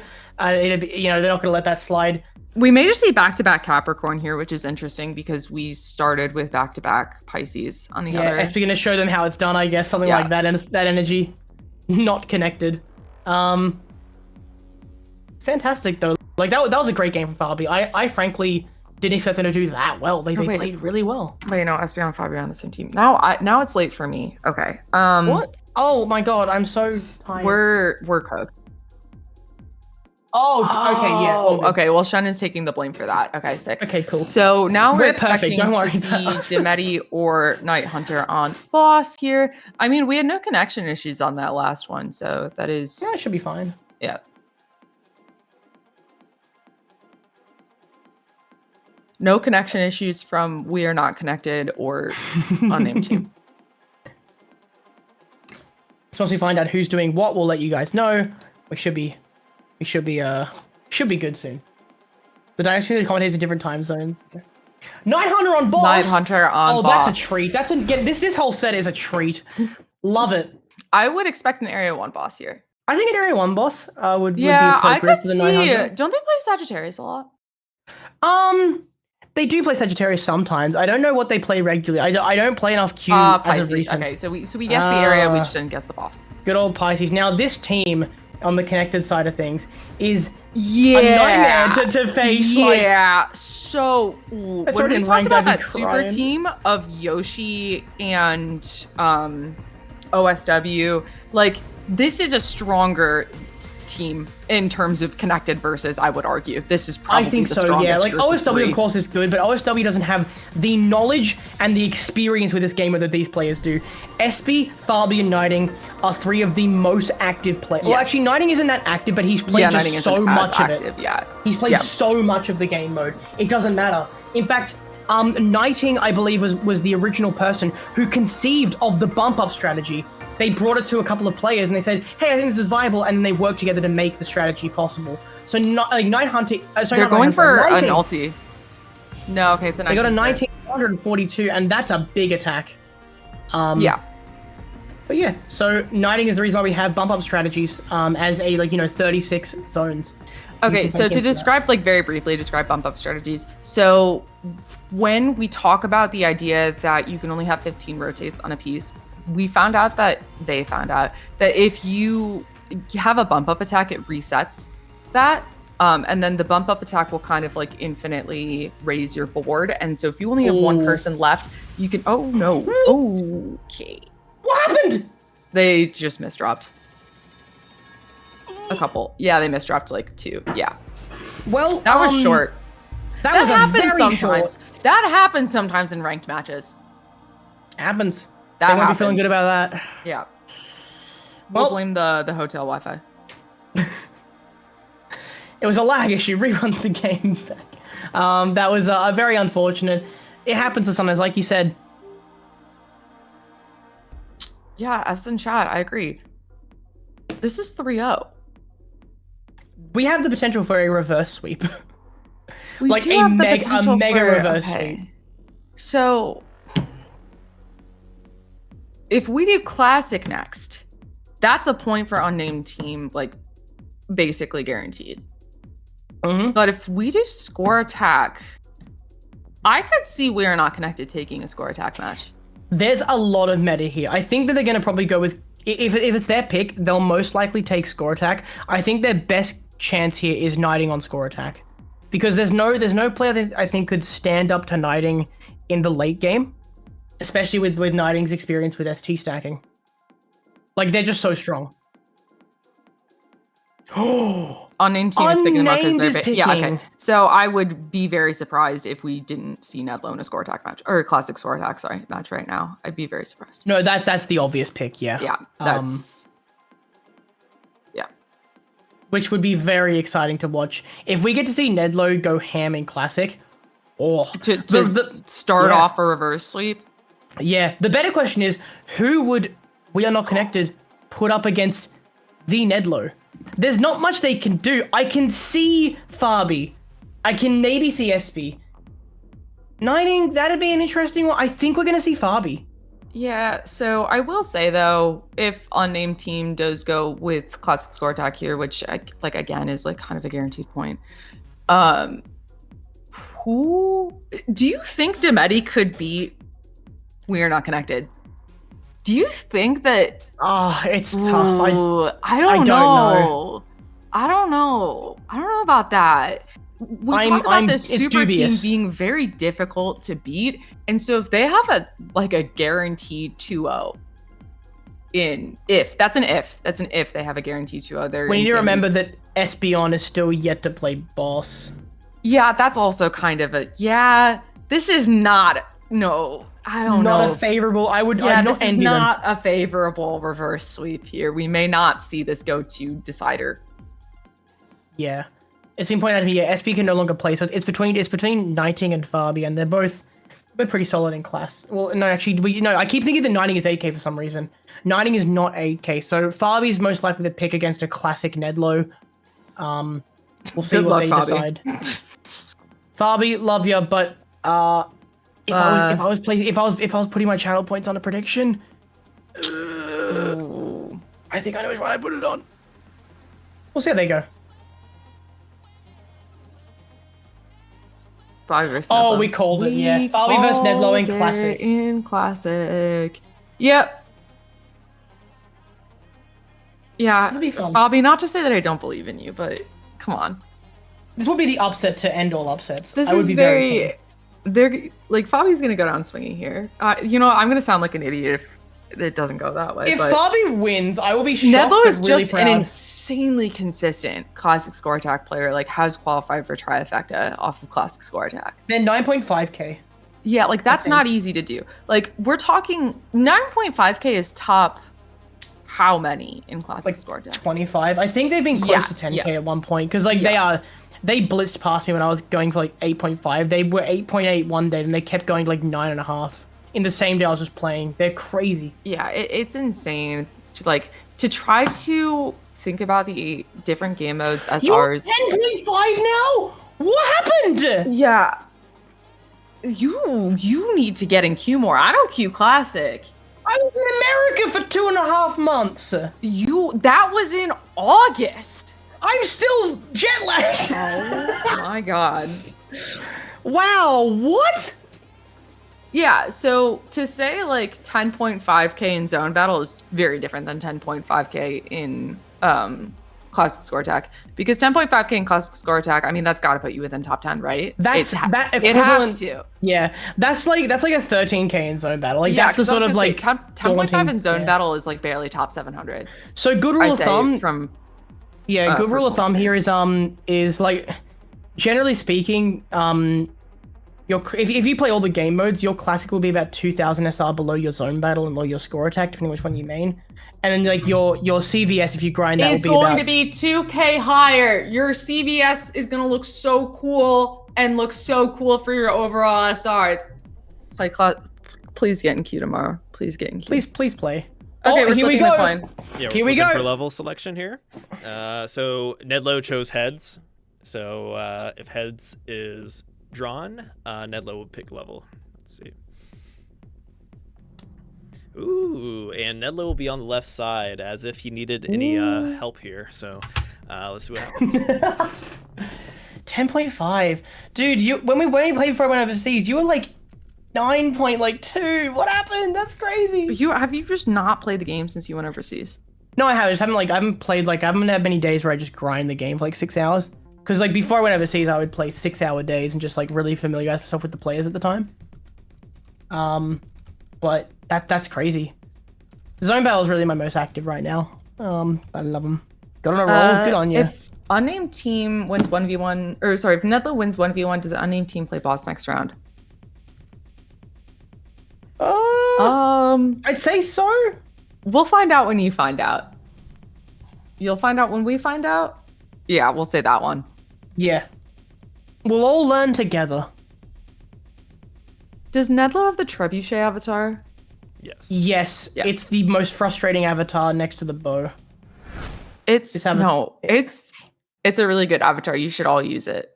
Don't encourage them. Please don't do this. I don't want to go up against a wall is of Nedlo trebuchets. going to roll? I guess we'll find out. We're just gonna have to try to figure it out from the gameplay. All right, They did say, yeah, I got on a roll, so oh, that could be. I'll be able to tell very quickly. yeah. They're pushing down. I don't know. They are pushing down. You're right.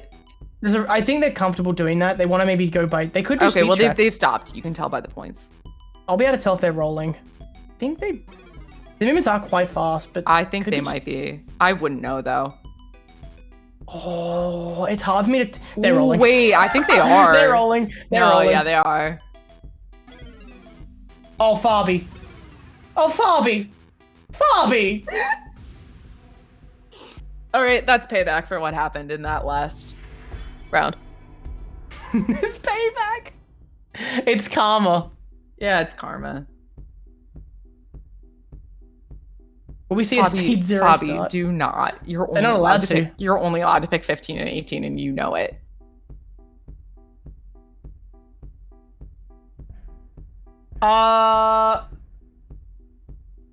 Wait, they're allowed to. Do we let it slide? Oh, they're allowed to pick 12. Okay. I don't think 12. Well, I think okay. 12 Well, is that phased would out in make the- in sense the- that Fabi read the rules and we didn't. So. Yeah, I mean. Yeah. Okay. Okay. It was okay. Yeah. It was written 15, 18. Me and my guess was correct. Friends, why? Well, hey gang, how we all doing, eh? Look at this epic gameplay. I'm really glad that we get to see this though, because come on, look at how cute the piece colors are. Come on. They 12 are pretty is the cute. best. Lyra, They're but just if you want to see this, you gotta get to level 22. That's all. No, we all know that I can barely play 12.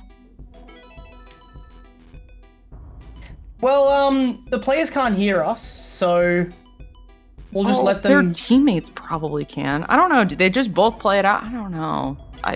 I'm not in charge.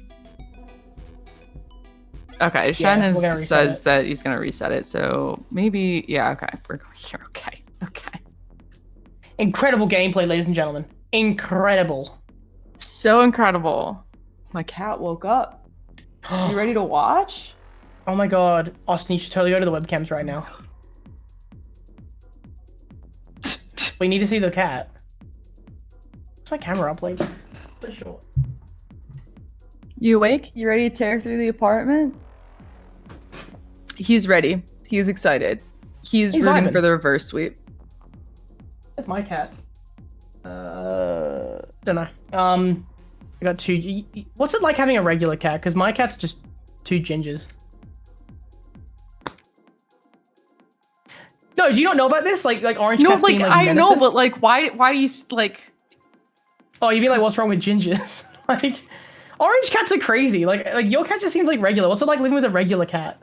He literally tears through the apartment at 3 a.m. I don't know what you're talking about. I have to get him off the stove like 5 times a day.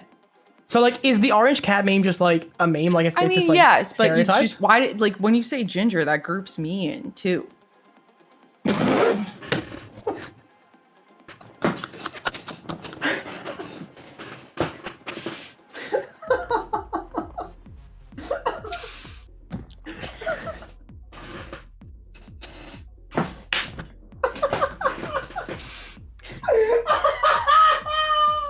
So, okay, they're going to be starting back up this match, and Fabi's not going to be choosing speed 12. All right.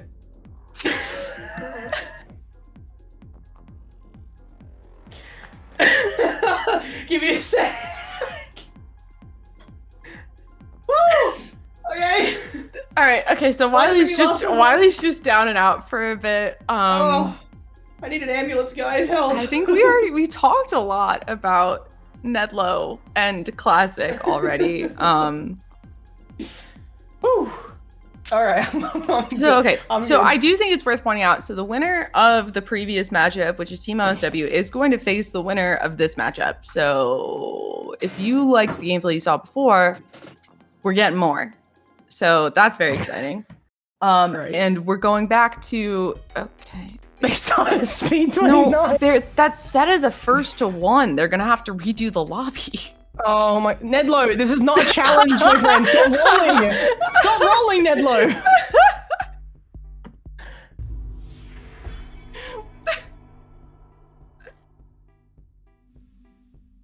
I just hear Shen typing. Poor Shen.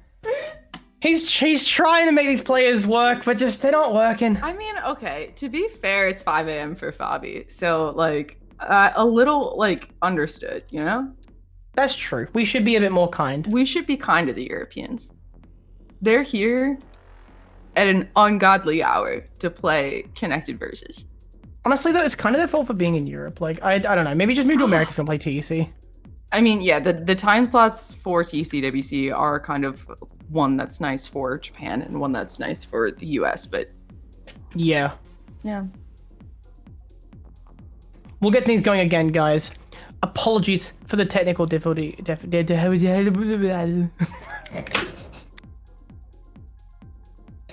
I'm breaking down. I'm breaking down. Yeah, and it's not even 5 a.m. It's not even 5 a.m. for me. Maybe I should be kinder to the should be kinder to the Europeans. Yeah. I'm clearly just a hypocrite. Yep. Lay off the caffeine. I haven't had a coffee. There's in none in years. his system. Nope, there's none. I haven't actually eaten today yet. It's 3 o'clock. He just drinks hot chocolates. I'm not kidding. They're really good though. No, I'm not All right. kidding. It's the dead of summer in Australia, and he's like, I want a hot chocolate. All right, so now Fabi we're on. got it right. Let's go. Now we're on 15, which is where we're supposed to be. And Nedlo did get the first point. All right, so it's They're a little bit of a absolutely rolling. TKI setup, and we're off. Yeah, Nedlo's absolutely rolling. Although they're pushed down. The interesting thing with rolling is it's kind of difficult to push down if you think about the way you hold the controller. It's not impossible, but like you will see a delay between the push down and like the movement of the pieces.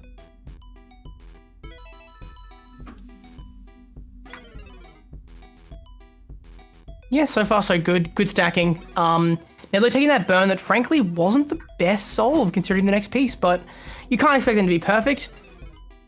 Nedlo finding a really nice burn here, setting up a Oh my T-spin just God. because they can. That was like, that T-spin was so unnecessary that I know that was just for style Yeah. points. I saw them hang the piece in the correct spot to not have to do that T-spin and then adjust it last second. Yeah, Fabi actually having the lead here, surprising us all. We maybe wrote them off too quickly. But it is early on. Nedlo does have the cleaner stack, especially as Fabi does have a couple of holes that they have to take here. And a weird overhang, which they don't tuck that piece, unfortunately. We'll see how they go about fixing this, but Nedlo's board is looking pretty good. Right, and this is, like, Nedlo has some of the best classic stacking in this game, as we mentioned with their 10.5k CSA SR, which they're is decent. like, They're decent. Yeah. it's given how inactive the queue is, that getting that is just ridiculous. You'd be surprised in certain time zones. It's just up there in the queue. It's so again, it's like being a 13k in zone battle. It's really, really thin up there, and you don't gain much in that grind. Like honestly, I think there are only 10 or 11 players who are above 10k in classic. It's pretty rough. Yeah, again, and it might have Nedlo changed. being able to roll to handle those high up in the board situations, get that long bar over to where it needs to go.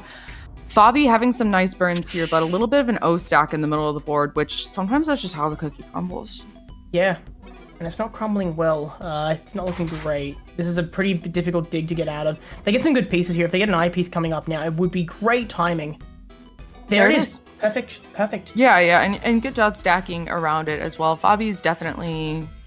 Oh my god, these eye pieces are coming at perfect times. Yeah. See, when you're playing against Nedlo in this situation, though, even if you're... Like, every moment you're digging is a moment you're digging further, if that makes sense. Yeah, the idea is like...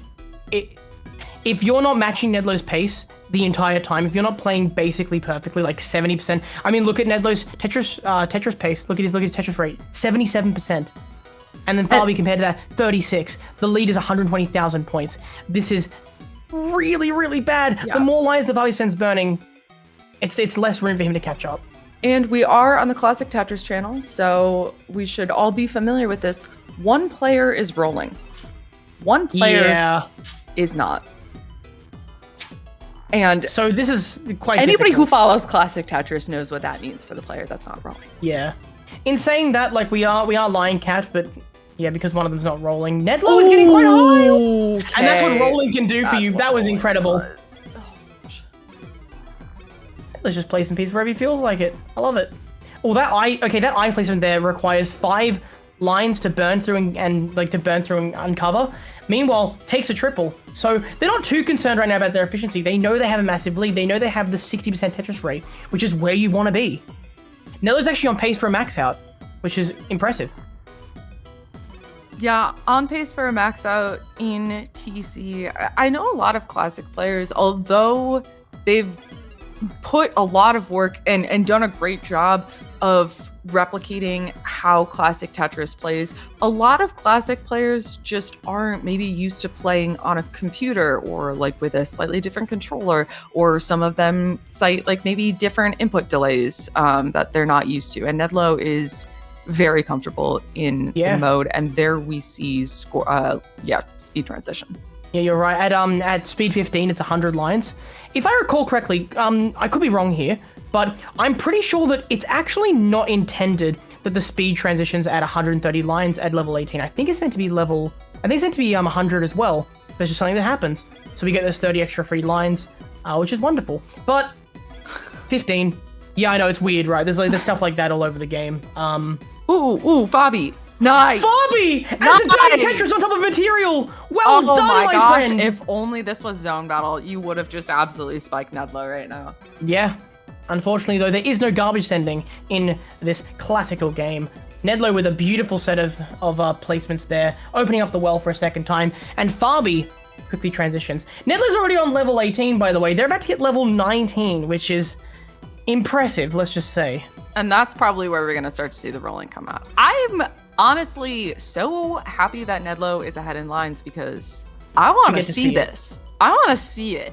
It's impressive. I've seen them play a few times, and we are in for a treat. This whole set has been a treat. Here we go. Yeah. Look how easy they just throw that piece to the side on the right. Yeah, rolling in. Look at that T-pin! Yeah, not common. Not common at all. Beautiful! No, we never see this in this game. Fabi is doing a great job to stay alive, by the way. This is fantastic. Fabi is really doing well, considering they tried to start at speed level 12. That tells me they're not comfortable this high up. And they're not comfortable on this fast of game. But they're doing well. Good on them. All right. Yes. No comment. So we have Nedlo over here with the rolling. Fabi keeping up well on speed 18, but there is a huge score deficit here. 218,000 points. That comes from the early game inefficiencies from Fabi's side. But handling every single possible piece with a classic stack is like the hardest part of the game. Fabi, well done so far. Oh, that's going to be a hard one to get an eyepiece across, and it does not happen. All right. And after some tribulation, we have Nedlo with this 2-0 here. And are we allowing Mullins? We're not in charge. So Austin, what's the ruling? Okay. Yeah, so I don't know what he's talking about. Okay, there we go. The board's pretty bad anyway. All right. Yeah, so that is going to put Unnamed team on the board here. I would like clarification if Nedlo was rolling or tapping, because it's really hard to tell. I think they're rolling, but it could be wrong, because those movements to the left could have been faster. Assume they're rolling, and they're just going to type that they were tapping in chat and make us look bad. It could be tapping, because I know they were a really good tapper before they started rolling. Interesting, so tap then rolling. Jeez. That's impressive.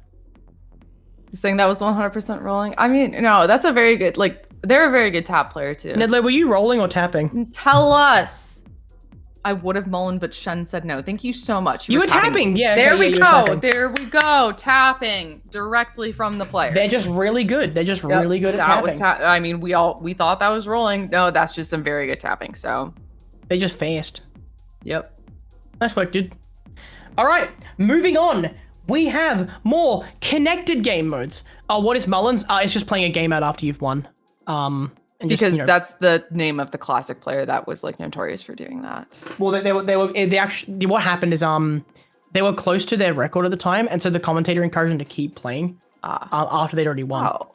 I feel like that's the least toxic situation. No, it's fantastic. Classic is like anti-toxic. Yeah. It's great, yeah. I don't remember if they got it or not. I'm assuming they probably did get it, and that's why it became known as mullening. But yeah, mullening isn't necessarily a BM or it's not actually that bad. It's more just like a hey, play it out, see how you go. It's really a good environment. I love Classic for that. It's great environment. Yeah. So to completely switch gears on this tournament structure, we are going back into these connected versus rounds. And if team We Are Not Connected gets a single round within here, then that is it for this 3v3 team matchup. We are going to see Unnamed team knocked out of the tournament. So although Nedlo is a very strong Classic player, this tournament is structured around the idea of the connected versus 1v3 game mode. That's why most of our matches are in that game mode, which we've talked about this before, but We Are Not Connected does have the team with the most experience in that game mode. Absolutely, yeah. I think if you hit the nail on the head there, it's definitely going to be an uphill battle for this team, but is it impossible? I don't know. Again, they still got the dark horse of Espy chilling over there that needs to play boss. That's a pretty big boulder to move. Yeah, I don't know who is going to, like, which team is going to boss first, but I 99.9% if We're Not Connected is bossing, then we are going to see Espy on Capricorn. Espy has a pretty surefire means of shutting this down for Unnamed team. And to reiterate a point I made before is if Unnamed team is bossing, I would say that this is one of the most difficult teams in the tournament to beat. Even though the individual players aren't like that super team like we saw with OSW and Shocky, these are players who grind connected versus. No, honestly, they do grind. They spend hours playing most weekends. It's gonna be not a pushover, but I do worry. I think that there's definitely a favor to take this, so we'll see how that goes shortly. Will we see the expected Pisces or the hype Midian gameplay? Lightrad. Hype Midian. Hype Midian. Hype Midian is crazy. Yeah. There's another conversation going on right now about how much a Tetramino weighs. At least 4. Shocky says 2 British pounds. Which is 1 kilogram. I don't know. Let me get my Z piece real quick. Hang on.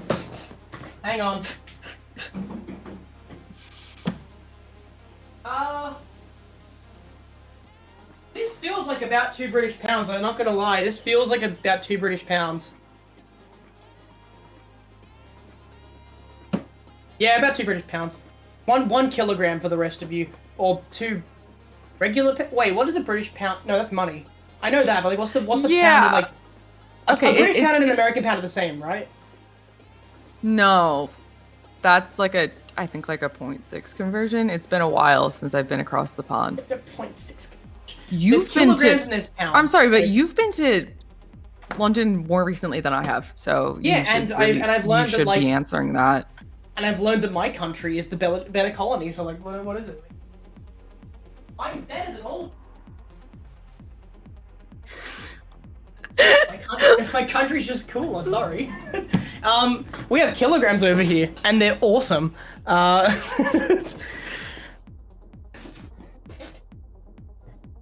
All right. Yeah. So it's about 2.2. Austin, wait, you own them, and you I mean, like, you're part of the enhanced team, basically. How much do those products weigh? Like, how much do the pieces that you get actually weigh? Yeah, I may or may not have the correct answer, but I don't know if I want to provide it. But let's see here. do you have a scale? Like, do you have like bathroom? I could get my bathroom scale and weigh it right now on stream. I just remember when I was a kid, they told us that a classroom stapler weighs about a pound, so I used that as my reference. Wait, I'm getting my bathroom scale. Oh my god. Hang on. This is really important. If you put it back to face cams, I have a surprise, by the way. I have a cat. I'm guessing they're setting up. It's Espy versus Unnamed team, and so we're going to see Espy on Capricorn here, most likely. All right, cool. We good? Yeah. If we need to fill time, I have my bathroom scale here. And I have my cat. Oh, fantastic. We're loaded. All right. He's just going to have to sit here and wait. All right. What can you get? Did we get an answer on the weight of the piece? No. We were waiting on you for that. I'll have to No, come back. I'm here. I'll do it after the game. Oh, wait, can't. But I think we need to know. Was it their team that played Capricorn, or was it? Okay, so Sagittarius. Okay, my bad. Espy playing Sagittarius? That's so strange to see. I've seen Espy play Sagittarius before for sure. So Sagittarius is also a very popular boss. We mentioned it earlier when we were thinking about which team or which area 1 boss one of the teams was going to play. So Capricorn, I would say, is the best example of a boss that is not very strong in the early phases, but if you are a strong enough player to bring the boss to the later phases, it's like practically unbeatable.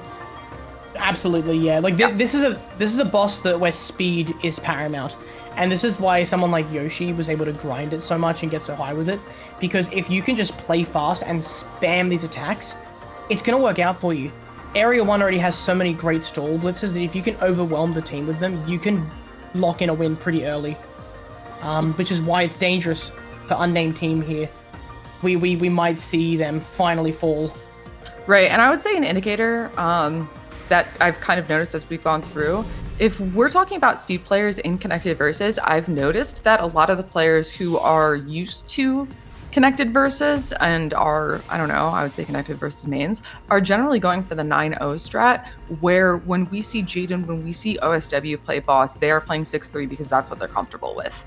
And so you can kind of use the stacking style as a hint to whether or not the player is comfortable in this game mode. It's a good thing to point out, actually. I don't really see much beyond... You do see a bit of 6-3, but it's usually people who aren't really that initiated into the game mode. Yep. They try to go for the more standard stuff, not realizing that T-spins and Tetrises do about the same. Yeah, but if you're OSW and your stacking is already built up around the 6-3 that you're used to, you kind of have a feel for how that works with 7-bag, and to try to do 9-0 could actually be detrimental. Absolutely. Yeah. And so we have Night Hunter a little bit high up on the board here. So Sagittarius, the attacks that it has is, it's just laser. Yeah, it's just laser. Okay, so laser is a really interesting attack. I would say that it is the biggest example of a double-edged sword in this game, because we talked about how important it is for the cascade to be as low as possible. And so the way that you have your cascade low is if one player has an open column. And so the lasers that come in are either, ooh, that's not good, but that's not death. If you can IRS. Oh yeah, okay. my. Saved by the bell. Saved by the bell, literally. So as you're saying, yes, a laser right before the zone. Yeah. So a laser can either go horizontal, vertical, or diagonal. So diagonal lasers are going to be the most detrimental because they'll put essentially just like secret grade on your board. But if just one player on the team gets one vertical laser, then that can spell a perfect well going into zone. Yeah, literally no cascade damage done at all, which just means that your zone is going to be as strong as it can be based on lines. Right. And so I kind of talk about that as like a fatal flaw of the boss design, but Espy is like 1000% aware of that.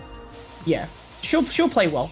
And like we see there, some lasers straight off the bat, really messing with Nedlo. Double secret grade, that is something you don't see every day. Already 3 players being dealt a lot of extra dependencies they do not want.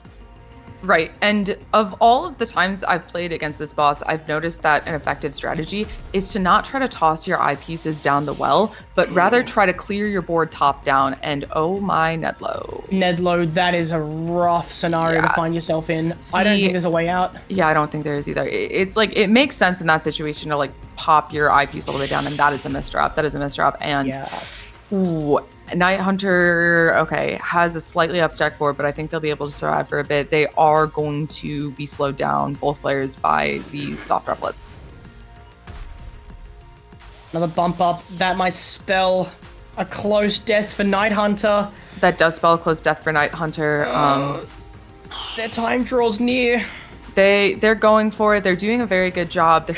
I love just like the ghost empty row of the board, trying to eye spin, missing the eye spin. Demedi is the only one alive. It is a 1v1 here, and things are not looking good for Demedi.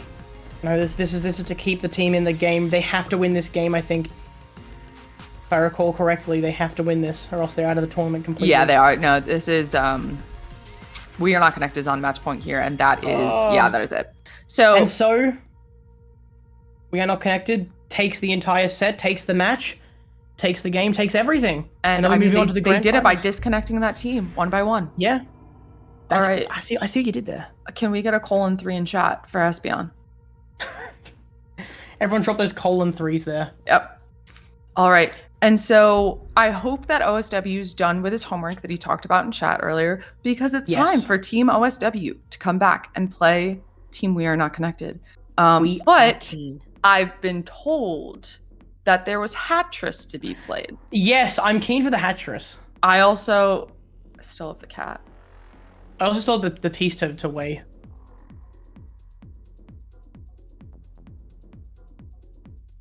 All right, Zuko, give us your best 3.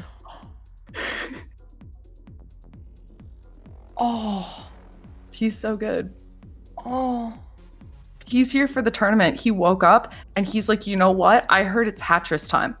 This is the Hattress episode. He's so happy. He is. He's so happy. He's so Hattress happy. Do you have a hat for Zuko? Yeah, but he doesn't like it. He doesn't like the hat. Okay, yeah, that's fair. 10-minute break. Yes. Cool. All right, we'll be back in 10 minutes. And guys, remember, if you type the word forever in the chat, you'll be entered into the giveaway for a delicious copy of this beautiful game. So make sure you drop the word forever in the chat. And we'll be back in about 10 minutes for Hattress and, of course, the grand finals of 3v3 teams. Get hyped! We are so ready, and we will be back in 10 minutes.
All right, everybody, we are back.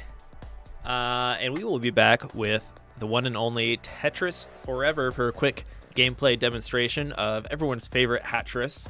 I believe we'll be playing the Game Boy version to mix it up. We played the NES version already on a previous stream. So yes, welcome back, Wiley and Lyra, who will be commentating this wonderful high-level gameplay from yours truly here. But yeah, let me open this up here. And yeah, last chance to enter the giveaway. Type Forever in the chat if you'd like your chance to win a Steam copy of Tetris Forever. And we'll do the drawing in just a moment after this, we're doing it this today? gameplay demonstration. But, all right. Oh, everyone needs to type in the word forever right now. If you don't, I'll be very sad, everybody. All right.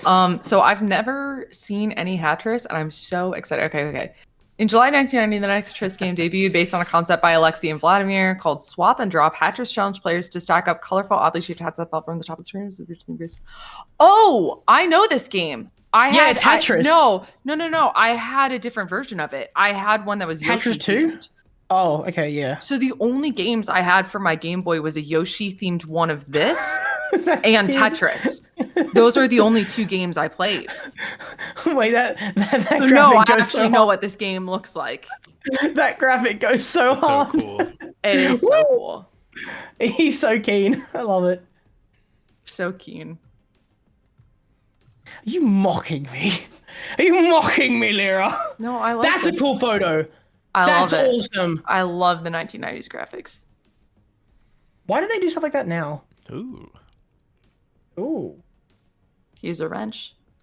He has a wrench. Yes, he does. There is the coveted crown, one of the higher scoring hats in Hatris, which we may see. Ah. And it's based on the real Queen's crown, actually. They actually stole the crown for 2 days to get modeling done of it. No one knows that. Bit of deep lore. I would love to have that CD. That would be pretty. that album, like not album cover, the CD cover is just so sick. That does go hard. I like the font actually. I don't know. I like the font. I really love the amount of variations that Tetris has had throughout the years. I think that given how many they've done, it makes sense that some of these get lost to time, but I'm really excited to see them come back. Especially ones I've never heard of before. Like Hatris. Like Hatris.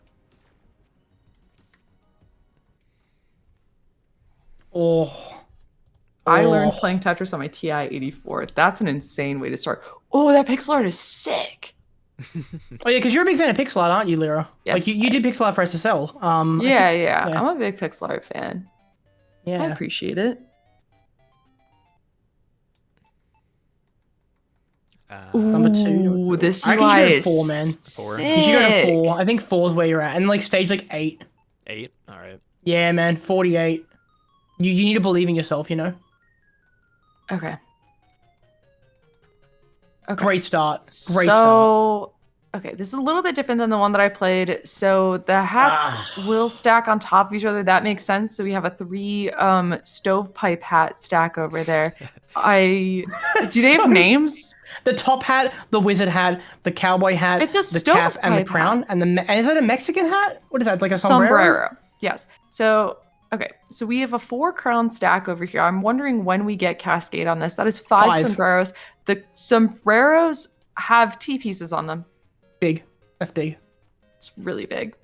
That was big. We have 2 cowboy hats and 2 sombreros over. 3 cowboy hats, 2 sombreros over there. Great. That was really, I love the awesome. Christmas trees. Okay. I believe those are wizard hats. Actually. They're wizard hats. Oh, yeah, they're wizard. Oh, I'm sorry. But it could be December. open to imagination and It's- Hatris land. Well, the art did have. Have you ever wizard tried hats. wearing a Christmas tree? It's quite painful. Big sore neck. All right. Oh, this is not looking great for Austin though. He's not getting any good combinations of hats. Yeah, this is a bad seed. Well, it's also worth noting You did. I didn't stick to my game plan. It's nice to have a higher left and right in this, because if you have a high center, it's hard to stack your hats properly. Did you want to restart, Mr. Austin? I think we will restart regardless here. But actually, you know what? I'm going to just top out on purpose. Yeah, let's just do it. Oh yeah, it's a strategy for speedrunning. Sure. You did decently though. Yeah, you got like 60. All right. coming back with a vengeance here. But last run here, and then we'll do the giveaway. So be sure to type forever in the chat, and we'll do a drawing momentarily. You know, the guy on the menu screen of this one, he looks like your profile picture currently on Discord. Oh my god. Like, just like the beard, like the short hair. That's a very nice. We have the some very nice RNG for us here, allowing for some nice hats stacking on top of each other. That's an interesting strat. You can put one hat down and then move the Jenna's strats. He is one of the best in the world. Have you seen the scout video? Maybe I have to. You Is have that to a watch that scout 5 video. wizard hat stack? It's official. That was pretty good, yeah. As you can see here, Austin has decided that he's gonna play well this time around. I'm really keen for that. What is the little one? What do we call that? A cap. The cap? Okay, I like that. Yeah.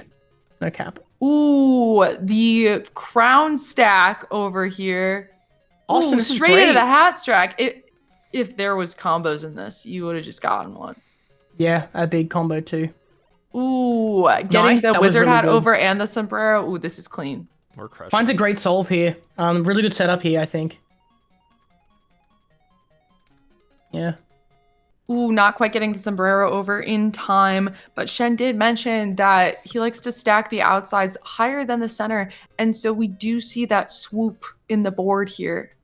Ooh, let's see if he can get this over in time. Ooh, does it? No, Doesn't not going go to. for it. I mean, that would have been ambitious, but we have. It's difficult to set up for an SHHD. SHHD, you know? It's really Yeah. hard to set up for one of those. Yeah. Fun fact: you can see the crowns are actually good for the sides because look how high they stack when they're. Yeah, that's They really good, are yeah. Big. Usually it's the what was the other ones that usually don't stack up that well in the other one? Is it the caps or is it the cowboy hats? I think it is. They don't stack too well together.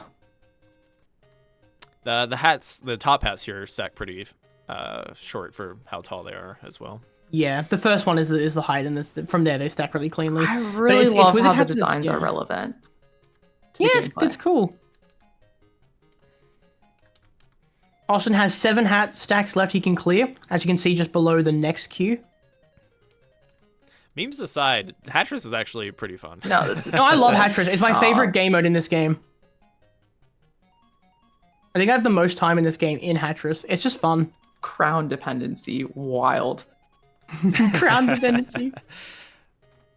Nice, good idea doing that. This is big for the hat economy. Oh no. No, but we have another crown here. Ooh, Nice. and the sombrero on top of it. Clean, clean. Interesting strategy. Oh my. Those hats really stacking up, if you know what I'm saying. Ooh, what is this? Ooh, I've is that never a seen this. fireball? The hell is that? Oh, Okay. Okay, now I'm intrigued. it just dissipated. I don't think that Wait. one's in the NES version. That's not in the NES one, no. Does anyone in chat know what that means?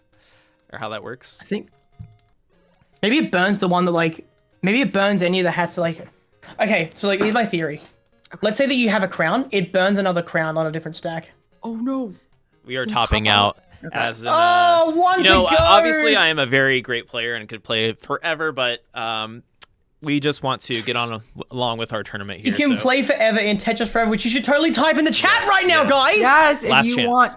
if you want to play Hattress, you better type forever in. You have to in type chat this right in now. the chat, okay? Type that right there. You can copy my message and you can paste it in the chat. And if you do that, then you yourself have a chance of winning a copy of Tetris Forever on Steam.com. Pretty good? All right, we're drawing right now. Who's it going to be? If it's rigged, we'll redraw. Please hear me. Demedi. I did We got a enter. Demedi win. Oh, Demedi! Demedi! Oh my god! That's so good! Congratulations. A Congratulations. consolation Demedi. prize. Let's go. Demedi! Everyone clap. I mean, wait, no, we can't hear you clap. Okay. You can do a clap in chat. If you just do it with a Yay! capital C, it does the emote. There you go. Ah, does that work? Wait. Oh no, it didn't work. Oh, maybe it's just my extensions. All right. Yay. We are going to Good. get into grand finals here Ooh, the finals. of TECWC Connected versus 3v3.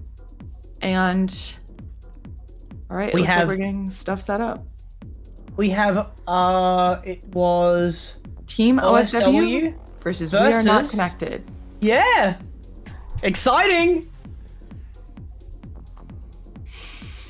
Yep. So we are going to see our teams from before. So this is interesting. We talked a little bit about the difference between these two teams, where Team OSW has players that are very proficient in each of the 1v1 game modes, whereas Team We Are Not Connected has players that are very proficient in the connected versus game mode. So this feels like teams on very opposite sides of the spectrum. So 3 of the games if you were to do all 7, 3 of the games are the 1v1 game modes, and 4 of them are the connected versus game modes.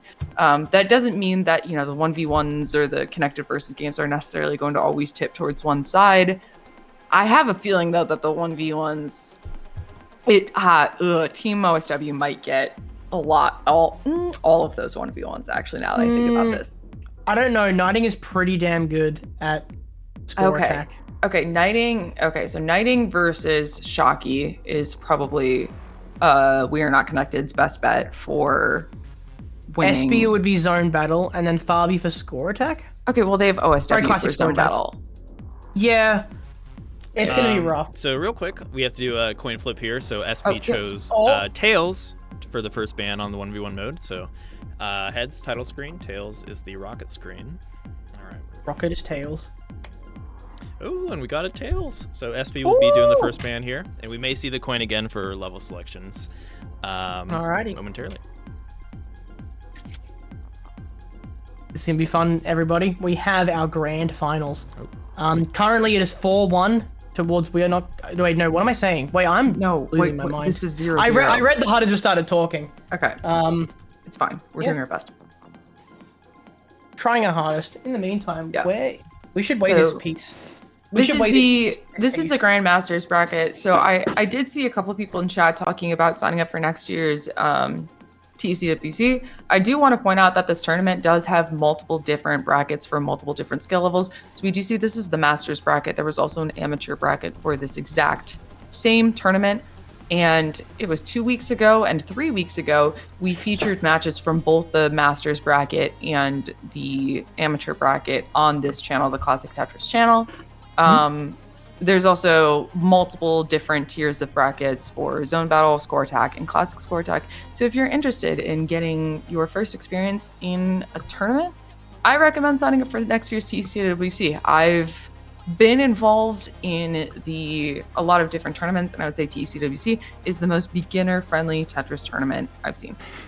Can we add Hatris to it next year? No, but Lyra's right. It's a very inclusive. It's a very inclusive yearly event, and it doesn't matter your skill level. You can jump in, have fun, and get some competitive experience. I've played in it 1 year, and this year we didn't play in it because of commentary. But it is an amazing experience. The game is beautiful, and so is the community around it. So get involved. Next year, just feel free to sign up when you see it pop up. Yeah, you can join the Discord to keep in exactly. The Discord server, the enhanced Discord server, has a channel for finding a team for this 3v3 tournament. So even if you don't have a group to sign up with, definitely ask the Discord. I recommend getting in the connected versus queues, and maybe you'll get to know a couple of players and how they play this game mode. Could be fun. Could be fun. Could be fun. We'll be getting underway shortly. Yeah, so the teams we are starting off with this zone battle. Espy versus OSW question mark? Probably will be OSW Espy. Yeah. Which I mean we saw them both play. This will be great. These are two extremely good players, but they are on two different levels when it comes to zone battle. Their connected versus is a lot more similar in skill level than their zone battle is. Just got an email saying my street's power's out. What? Okay. All right, well, I'm sure they're just getting this lobby started. Hopefully OSW's done with his homework. Yeah, he's like not done. He can't play zone battle. You could see OSW versus Knighting. Graspel, we were thinking Knighting for score attack. Yeah. Knighting, I think, is by far the most proficient score attack player with the best chance of beating Shocky. Unless he's also good. Like, we could also just be wrong. Well, the question is, do they just take a write-off with the Shocky game and then just like try and put it all into zone battle? That's what I think is a potential strategy. Fabi versus versus OSW. OSW. Good Huh. luck. Good luck, gamer. Good luck. Wishing you the best. If you do win this, it will be the biggest upset I've ever seen. So I believe in you. I think you can do this. Yeah, Wiley, that whole statement definitely says that you have faith in them right there. I believe. I believe you. Yeah, sun's about to rise for Fabi over there. So maybe he'll have that buff soon. He'll get that like sort of he'll get that what's it called? I forget what it's called. There's this sort of a phenomenon where you play better when you're tired. I don't remember what it's called. There's actually like a scientific name for it. You perform better when tired for some reason. You hit a certain threshold. But we'll see if Fabi can hit that thing I'm talking about. Yeah, maybe going against OSW at the crack of dawn will wake something up in Fabi. The but, crack of dawn. Oh no! Oh, Fabi, no! Okay, I thought that Fabi was going for the Among Us opener there. I really think that they were baiting us there. I really think that was intentional. It's not looking great. I'll be honest. They have an out. Zone. They do have an out and they actually. have quarter zone. Ooh, and that's an SMS draw. Okay.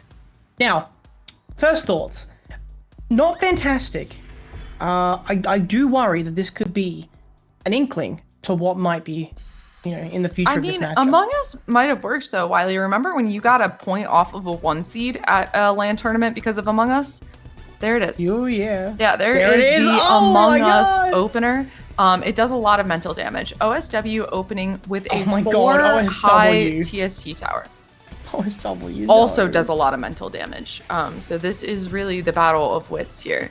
And okay, so if you're curious, what's actually going on here is Team We Are Not Connected, I think, has thrown their player who's weakest in the 1v1 matchups against their player who's strong in the 1v1 matchups. It makes sense. It makes sense. It's strategic here, and I don't want to insult any of the players involved, but there is strategy involved with this matchup right here, and so there is a lot of joking because both of the players are aware that is the strategy behind the matchup. That was almost an ulti from Fabi. Wait, but Lyra, are you saying you don't believe in Fabi?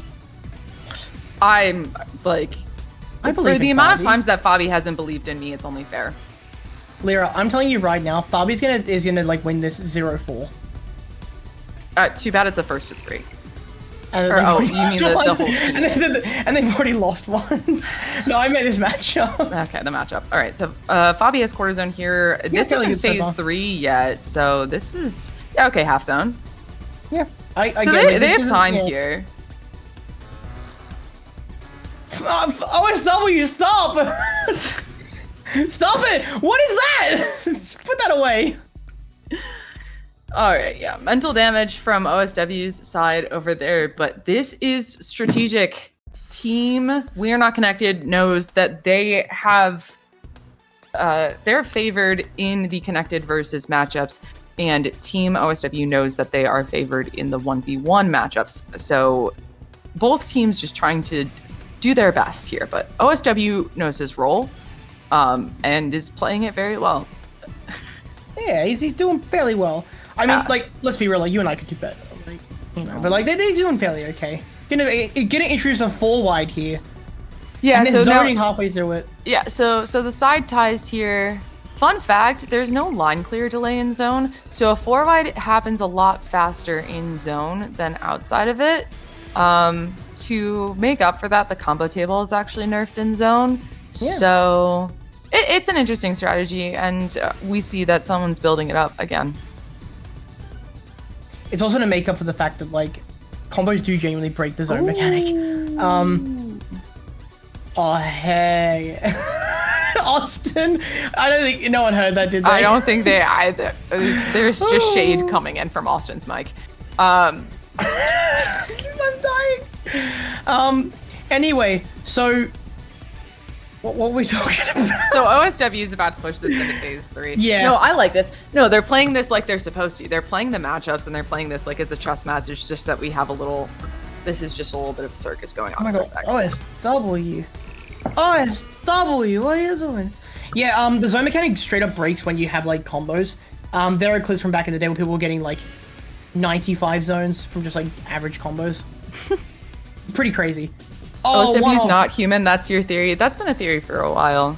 I know if you play this aren't human. This is crazy. No, actually, fun fact, I learned that one of the most difficult things to do at LAN tournaments is to play this game while top players can see your screen. And I learned that from OSW standing over my shoulder while I was playing 8,000 yes. SR ranked matches and giving me a thumbs up every single time I won. And with that, OSW takes the set 3-0. Frankly, I'm shocked. I thought Fabi would win that. So, yeah. But someone has to take that role. Thank you, Fabi, and you gave it a go. You did take it into phase 3 a couple of times, so we definitely give you that. Absolute legend. Yeah. And you got the Among Us off, which, you know, adds a little bit of mental damage. That's the biggest play. Yeah. That's the biggest play. Yeah. It's the psychological warfare. You've taken that bullets that, you know, the rest of the team can just soar out ahead. So, yeah, that match is the only one that we expect to be, like, non-competitive, though. Yeah. No, the rest of this is going to be very try-hard. Again, calculated. Yeah. Calculated is a great word for it, Lyra. Yeah. Team OSW picks boss first. They'll probably send out OSW as boss again first. That's what they did last time. I don't see them not sticking to that. I don't know. I could see running it back with OSW as Pisces right off the bat. Could be good. It could be good. We'll find out. What?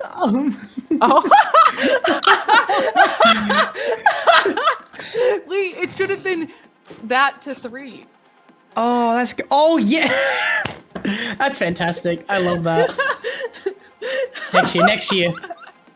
That's fantastic. Thank you so much, Shan. Oh, it'll be most likely. I mean, yeah. What would we expect from this? They want a safe bet here, so that would probably be. I can see Yoshi getting a pick here. I mean, good time zone for them, of course. They played fairly well last time. I can definitely see a Yoshi pick. OSW is, of course. I mean, they're all pretty good. Shocky, I can see. Harrier 2, something like that.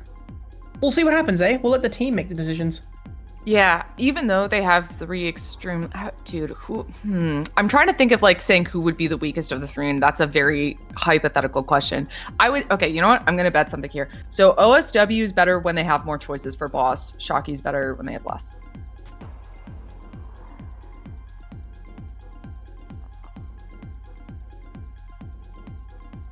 Oh. So these teams have played before and we are not connected 1. Okay, Wiley, you commented at that tournament and I didn't. You were supposed to know that. Oh yeah, they did play already. Yeah. If I recall correctly, it was a very heated matchup. I think. Clearly. I don't remember. Yeah. Frankly, everything before 2 weeks, it's a blank slate. I get that. No, I get that. But yes.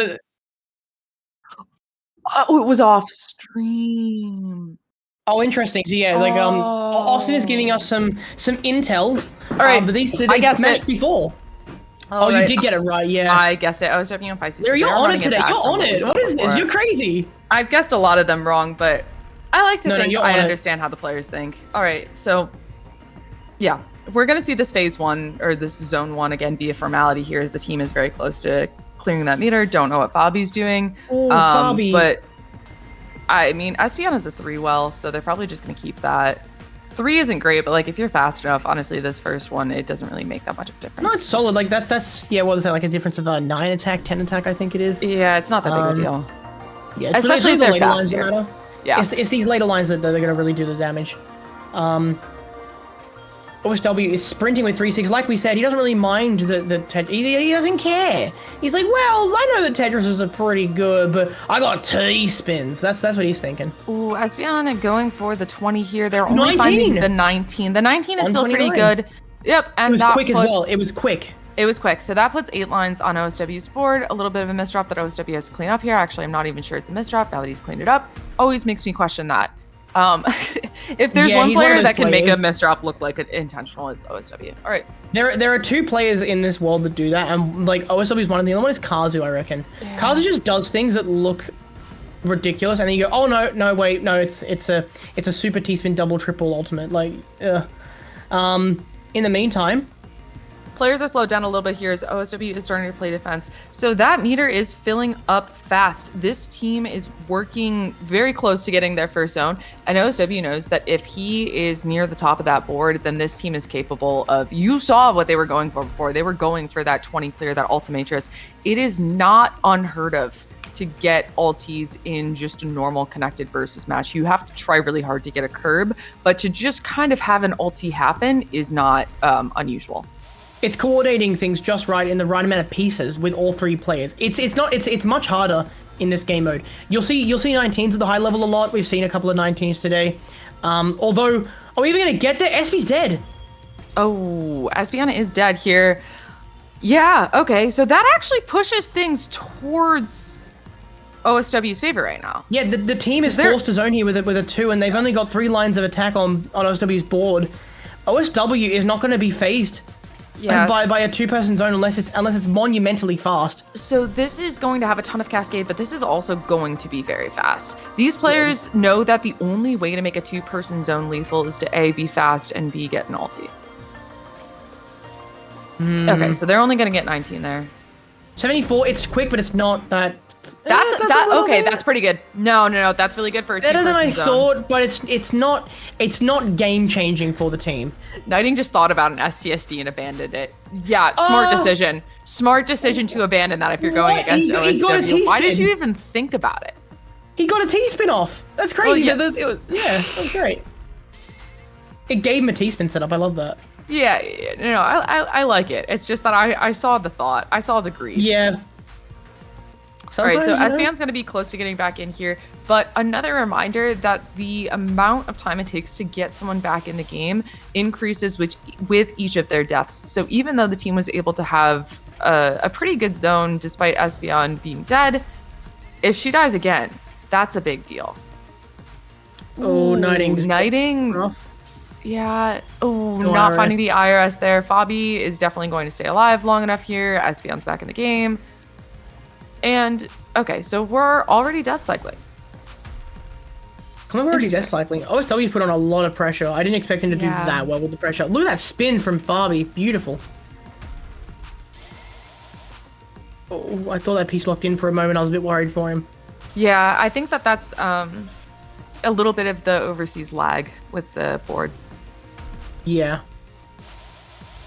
And that is going to be death for Fabi. Espion is the only one alive. But Knighting is going to get back in the game quick, and if these players time this correctly, then this could be a 3-person zone. Like, it looks like it's over right now, but I promise it's not. Especially if this is the team that is on team. So, Espion going out early there, I would say is uncharacteristic, and I would not expect that to happen again. No, then again, though, the pressure here is pretty intense. OSW is not letting them walk away from this. Right. So when we talk about OSW being the kind of player who just doesn't die, so that is a zone battle specific thing, and the player who just doesn't die sometimes in this game mode is Espy. Yeah, Espy right there. Like, that was some good survival from them. They've got some decent pieces, but they're going to make it work. Yeah, Fabi too, very good survival. Like, these players have captained the meta for survival in this game mode, so they definitely should not be counted out here. Absolutely, and that was a great couple of pieces if you saw that on SP's board. Beautiful. Dude, that's razor thin. She's playing the game. No, she's insane. Oh, please. Okay, nice. She's got that. All right, that was great. Yeah, this is what I was talking about. You're fighting against... Ooh, okay, yeah, one of the best players in the world, and they almost got away with murder there, but okay. Yeah, OSW is putting the nail in the coffin there for Espy, and this may be another 2-person zone, but look at OSW's board. There's been very little defense. You mentioned this before with their playstyle just being, all right, not maybe the most game sense about how to play boss in connected versus, but they're just simply good. Speed. They're just good. They don't need to defend if they can just keep up the pressure. Mm-hmm. That's the thing with them. And look at this. They have the speed advantage. They have the stacking. They are improvising on the fly. No real setup or anything like that. Just finding what they find, playing it regularly. it's not that they don't have any game sense. Is that their fundamentals are so strong they don't need to worry about having game sense. And with that, we're gonna see the game. Yeah, Knighting can no, there's no IRS on the next one. Yeah, there's no IRS, and there's no IRS on the next one. And so Fabi can live. What is for at least there's a misdrop there, is there? Yeah, that's a miss. Or Rain? It was a Z misdrop, I think. I don't think you can get over that, especially not with 2 O pieces. And that's not lockout. So Fabi doesn't die with that piece placement or that one. And then there's IRS on that. So he's trying to kick it over. Oh, hello. Oh my god. Oh my god. Wait, do they get to a zone? Wait, this doesn't work. There's no way this works. Fabi. No. One line shy. Wait, gonna try to. No! Oh, Fabi, no! That was so close. My heart was in my throat. Oh.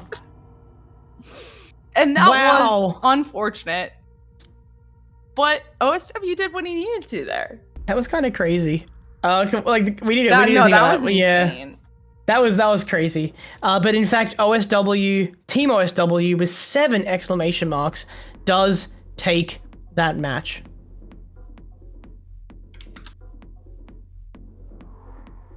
Yeah, we have Demedi in chat typing only 93 attack. 93, I mean only 93. Yeah, okay. 93. Only 93. Extremely high. I think Demedi needs to go to bed. Yes, thank you. Thank you, Shen. You've won the copy of the game. Good night. That's it. You did it, Shen. I'm so happy. All right. Light Rod's idea. Okay. Well then, thank you, Light Rod, for correcting the score on the first match. So now we have Team OSW being on team, and thanks for fixing the Among Us. What a strange couple of games we've had. But that's the correct score line. Anything else would be inaccurate. True. Anything else would be inaccurate. Yeah. So I'm guessing they're going to send Espy on 4th and boss here, but I don't know if it matters too much. I really like the leaderboards here. How it was on one side was OSW, then Team OSW. on that matchup. Yes, but now that OSW has played boss in the 1v1, Espy Taurus. Espy Taurus. Espy Taurus. Oh, this is a little mean. This is crazy. This is a little mean, I would say. All right, so Taurus we haven't seen played yet. Taurus's attack is giant pieces, which that's a thing in TGM. Oh yes. They're not that easy to play. The thing is, if you get to the right time, they're free material. But keep in mind that this boss also has Rain, which completely throws off any even 2x2 board shapes you can have. So Taurus is not actually as bad as you think when we consider free material. Yeah, it's a kind of a polarizing boss. I would say it's very strong against lower ranking players. However, Espeon is the one who has come up with the meta for dealing with Taurus, which she claims the best way to deal with Taurus is to just straight up set up a side 4 wide so that when the giant pieces are there, it turns into a side 2 wide. It's very, I'm serious. That's how she plays against Taurus. But maintaining that with Rain is not as easy as you'd think. No, that's my query. It's so much easier said than done.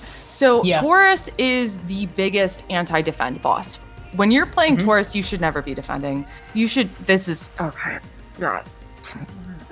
Oh, Yoshi. Okay, I promise, it is not that easy to beat OSW in this game mode. She knows what she's doing, and she's making this look easier than it is. What is happening? How is she doing this? I can't believe this is happening. Yeah. That's what I said about this being a bit of a BM. What's going on? Wait, why is Taurus so strong? I'm not, she's proving a point. She's proving a point that she can win without Pisces. Oh, I think it's that she can win without Capricorn. Oh no, did Fabi play Capricorn? I don't know. No. Maybe. Or I don't. I'm sorry. I'm focusing on Shocky's board right now. I'm just sort of shocked right now. This is happening. Yeah. Super shocked. That was so bad. Okay. Wow, so Espy just takes it. Espeon just proved a point to everyone in chat that they do not need Pisces to win. No sweep for Team OSW. Why would we think that this would be a sweep? Could be. You never know. No. You never know. You never know. We No sweep. discussed why this wouldn't. We discussed this beforehand. Could we sweep? No. Sweep? No. So now we are going into the next of the 1v1 game modes. And so this is either going to be classic score attack or score attack. So if this is classic score attack, we are going to see Yoshi. And then if this is score attack, we're going to see Shocky. And so our best guess from the other side is Espeon on classic and Knighting on... Do you think Knighting will do the first one? Do you think this is a... I can see this going to classic with Espy. Classic with Espy? That would be wild. The thing is, right, is that Espy's probably the best player left for classic. Who would they put? They put Shocky in for classic. Sorry, not Shocky. Yoshi. Yes. Shocky's obviously, yeah. Shocky's obviously, yeah. I don't think there's any question from Team OSW about who would be playing what game mode. Classic would then be left to Yoshi, who is again really good. Like, great. I think they're either grazing or they're definitely in that 9K area. You've lowballed every single player today. You do realize that, right? Yoshi hasn't been active since I was grinding like 10K. So, and I remember them getting to around 9K and being happy with that. I would be, but I'm also not them. So true, you aren't them. This blew my mind when I found that out. Yeah. So we'll see what happens here. But I'm going to predict. We might also see just a guaranteed score attack game. Yeah. Score attack. Ooh, score attack. So we're guessing Knighting versus Shocky. I'd be very surprised if that wasn't the case. We just find out that it's like Yoshi versus like. Yeah. Why don't? Yeah. They just totally. They're gonna make a point where they don't need Shocky to win score attack. It'll be a lot of statements from players. It'll be one of those matchups.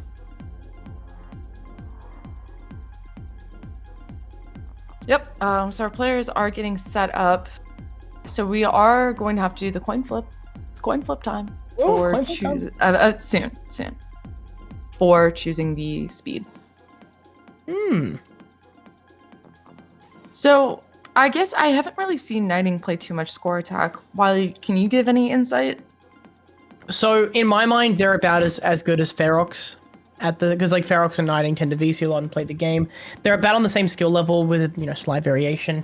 Really good though. Great ST stacker, can definitely do it at speed 20 and beyond.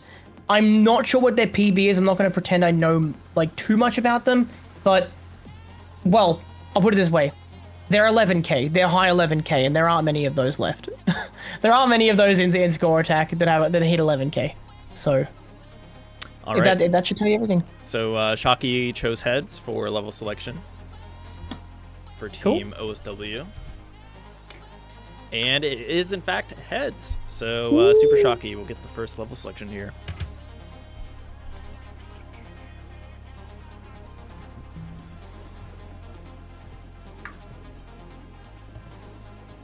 All right, Wiley, what are you calling? 15 or 20? Well, they did 20 before, didn't they? They did 20 before. If they want to set a world record, they have to do 15 starts. So, I suspect 20. I suspect 17. If so, that's insane. Okay, all right. And then Shocky types in chat, "Let's go gambling" in all caps. So we see that this is very calculated and well thought out from the players here. Yeah. Ooh. Sorry, that was my tin. I meant to eat a chocolate. I'm gonna bring it up. Do you guys have these in Europe as well? Because we know that they're in America and they're in they're important to me, Lyra. It's like little straw chocolate things. I think they're called like pralines or something. in the Corinthians, US. right? Corinthians. Okay. We have our players loading into this. Wiley, that's literally not important. It's the most important thing. No.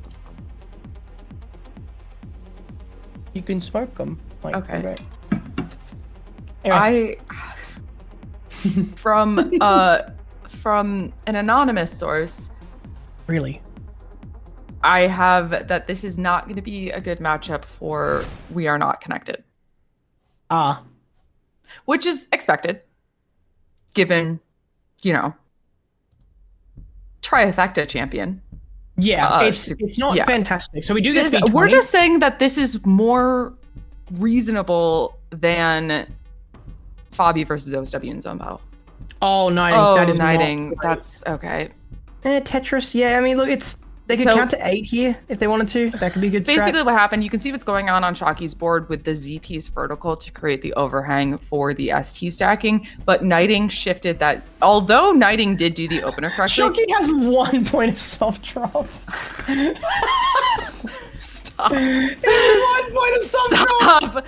Stop. So Knighting did accidentally misplace that in the stack right away, which is not how you want to start off, but an insanely good recovery here, okay? Yeah, actually, this is fantastic. Look at this. They're a good score attack player. That's fantastic. They're up very high though, and they don't have a TP. There we go. Okay. Yep. Oh, so combo. Okay.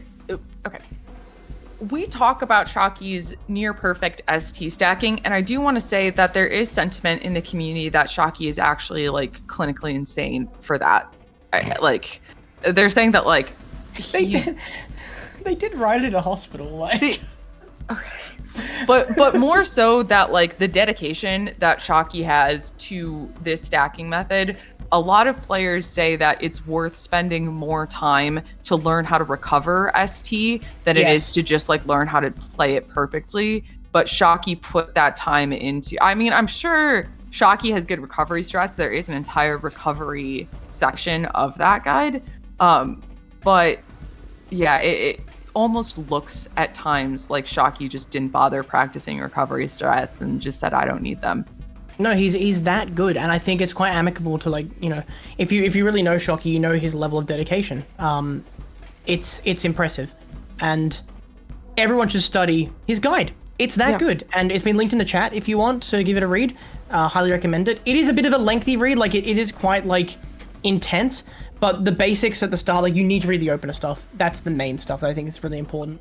But when I did get a one-on-one lesson with Shocky, he highly recommended only learning the first opener in that and kind of focusing on the mid game, right? Because the way he recommended learning ST stacking is to learn it for a single player mode so that you have infinite resets. Because the reason why ST stacking was actually researched was because of a tournament a while back that had money attached to it and it was daily. So players were monetarily incentivized to learn this, and Shocky said that he learned it for the monetary aspect, and then by the time he actually learned it, they'd reduced the prize money. So he's now one of the best in the world, so look who's laughing now. It's him all the way home. Yep. And so Knighting is up above that 1 million mark, definitely stacking a lot faster now. He's actually a few lines ahead. Yeah. Definitely stacking faster than Shocky right now. Going for another reset on the board. I wonder if Knighting's starting to think about that chase down timer. Realistically, he is at a pretty big deficit here. Whether or not he'll recover. His stacking is fine, but I mean the recovery, of the deficit between points. Because Shocky just hasn't given him any room to make a recovery. He just can't quite catch up right now. It's going to take Shocky making a mistake for Knighting to find an opening. That on Knighting plays on level, 33? It's not viable. Yeah. I guess I don't know too much about Knighting being able to play Master Mode speeds, but I don't know if there's anybody that can play on 33. Ferox, in chat, could you enlighten us? What is Knighting's PB in score attack? That might be a good stat to know. What is Shocky's board? So that's actually calculated, fun fact. Yeah, it's calculated. Look at that. It's calculated. Yeah, nope, I recognize that one. Yeah, look at that. Breaks back-to-back in doing so, but still a really good maintaining of the board. Yeah, it's nothing. He's 74 point difference for a second there. Wow. Yeah, Knighting is taking the lead here, and so I did mention the speed. Oh, Shocky. Oh, no. He's a very methodical player, guys. It's all planned. There was an idea there. He just wasn't able to slide the OPs in there because of 20G. And is this what Knighting needs? This could be it, honestly. This is what this I mentioned. actually Knighting's win condition right now? But keep in mind, there is a 30-line difference, and he's only 300,000 points ahead. But, I mean, time, you know? I mean, if we're talking about the what-ifs of if you could describe under what conditions could Knighting win this? It's kind of this. Yeah. No, you make a good point. This could be good for them. I mean, right now he's on level speed 29, going into speed 30 in a second. There we go. And it looks like he's not possible to play at that. Oh my god. Okay, 2.4 is good though. 2.4 is solid. 2.4 is solid. He has a PB of 2.802. That's pretty good. That's pretty good. This is looking pretty good for Knighting if... Oh, this looks really good for Knighting. Oh? No way. He's still alive, but he can't really play at this speed. He has to recover a lot of the board and then somehow go back into stacking. I don't know if Shocky can line out of this. I don't think he can. This is 28. 58,000. And wow! Knighting takes a round! Freestyling is not in the guide, as Ferox says! No shot. Wow! No shot. Ferox, I love that line. Freestyling is not in the guide. Oh, wait, I forgot it's a first to two. It's a first to two, but that's good. That's a step one. Okay, alright. Okay, yeah. So we did, this is a condition for Knighting. Yeah. This is interesting, everyone.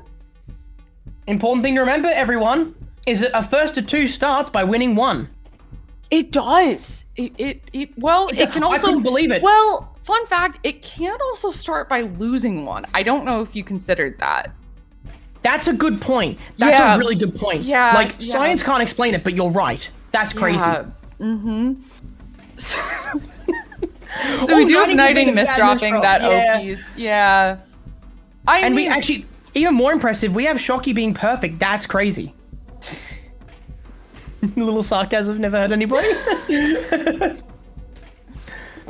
All right, so both players are just going to try, Knighting is just going to try to do what they did last round and get lucky. Shocky is going to try to just do what they do as their normal game plan and just not make a mistake.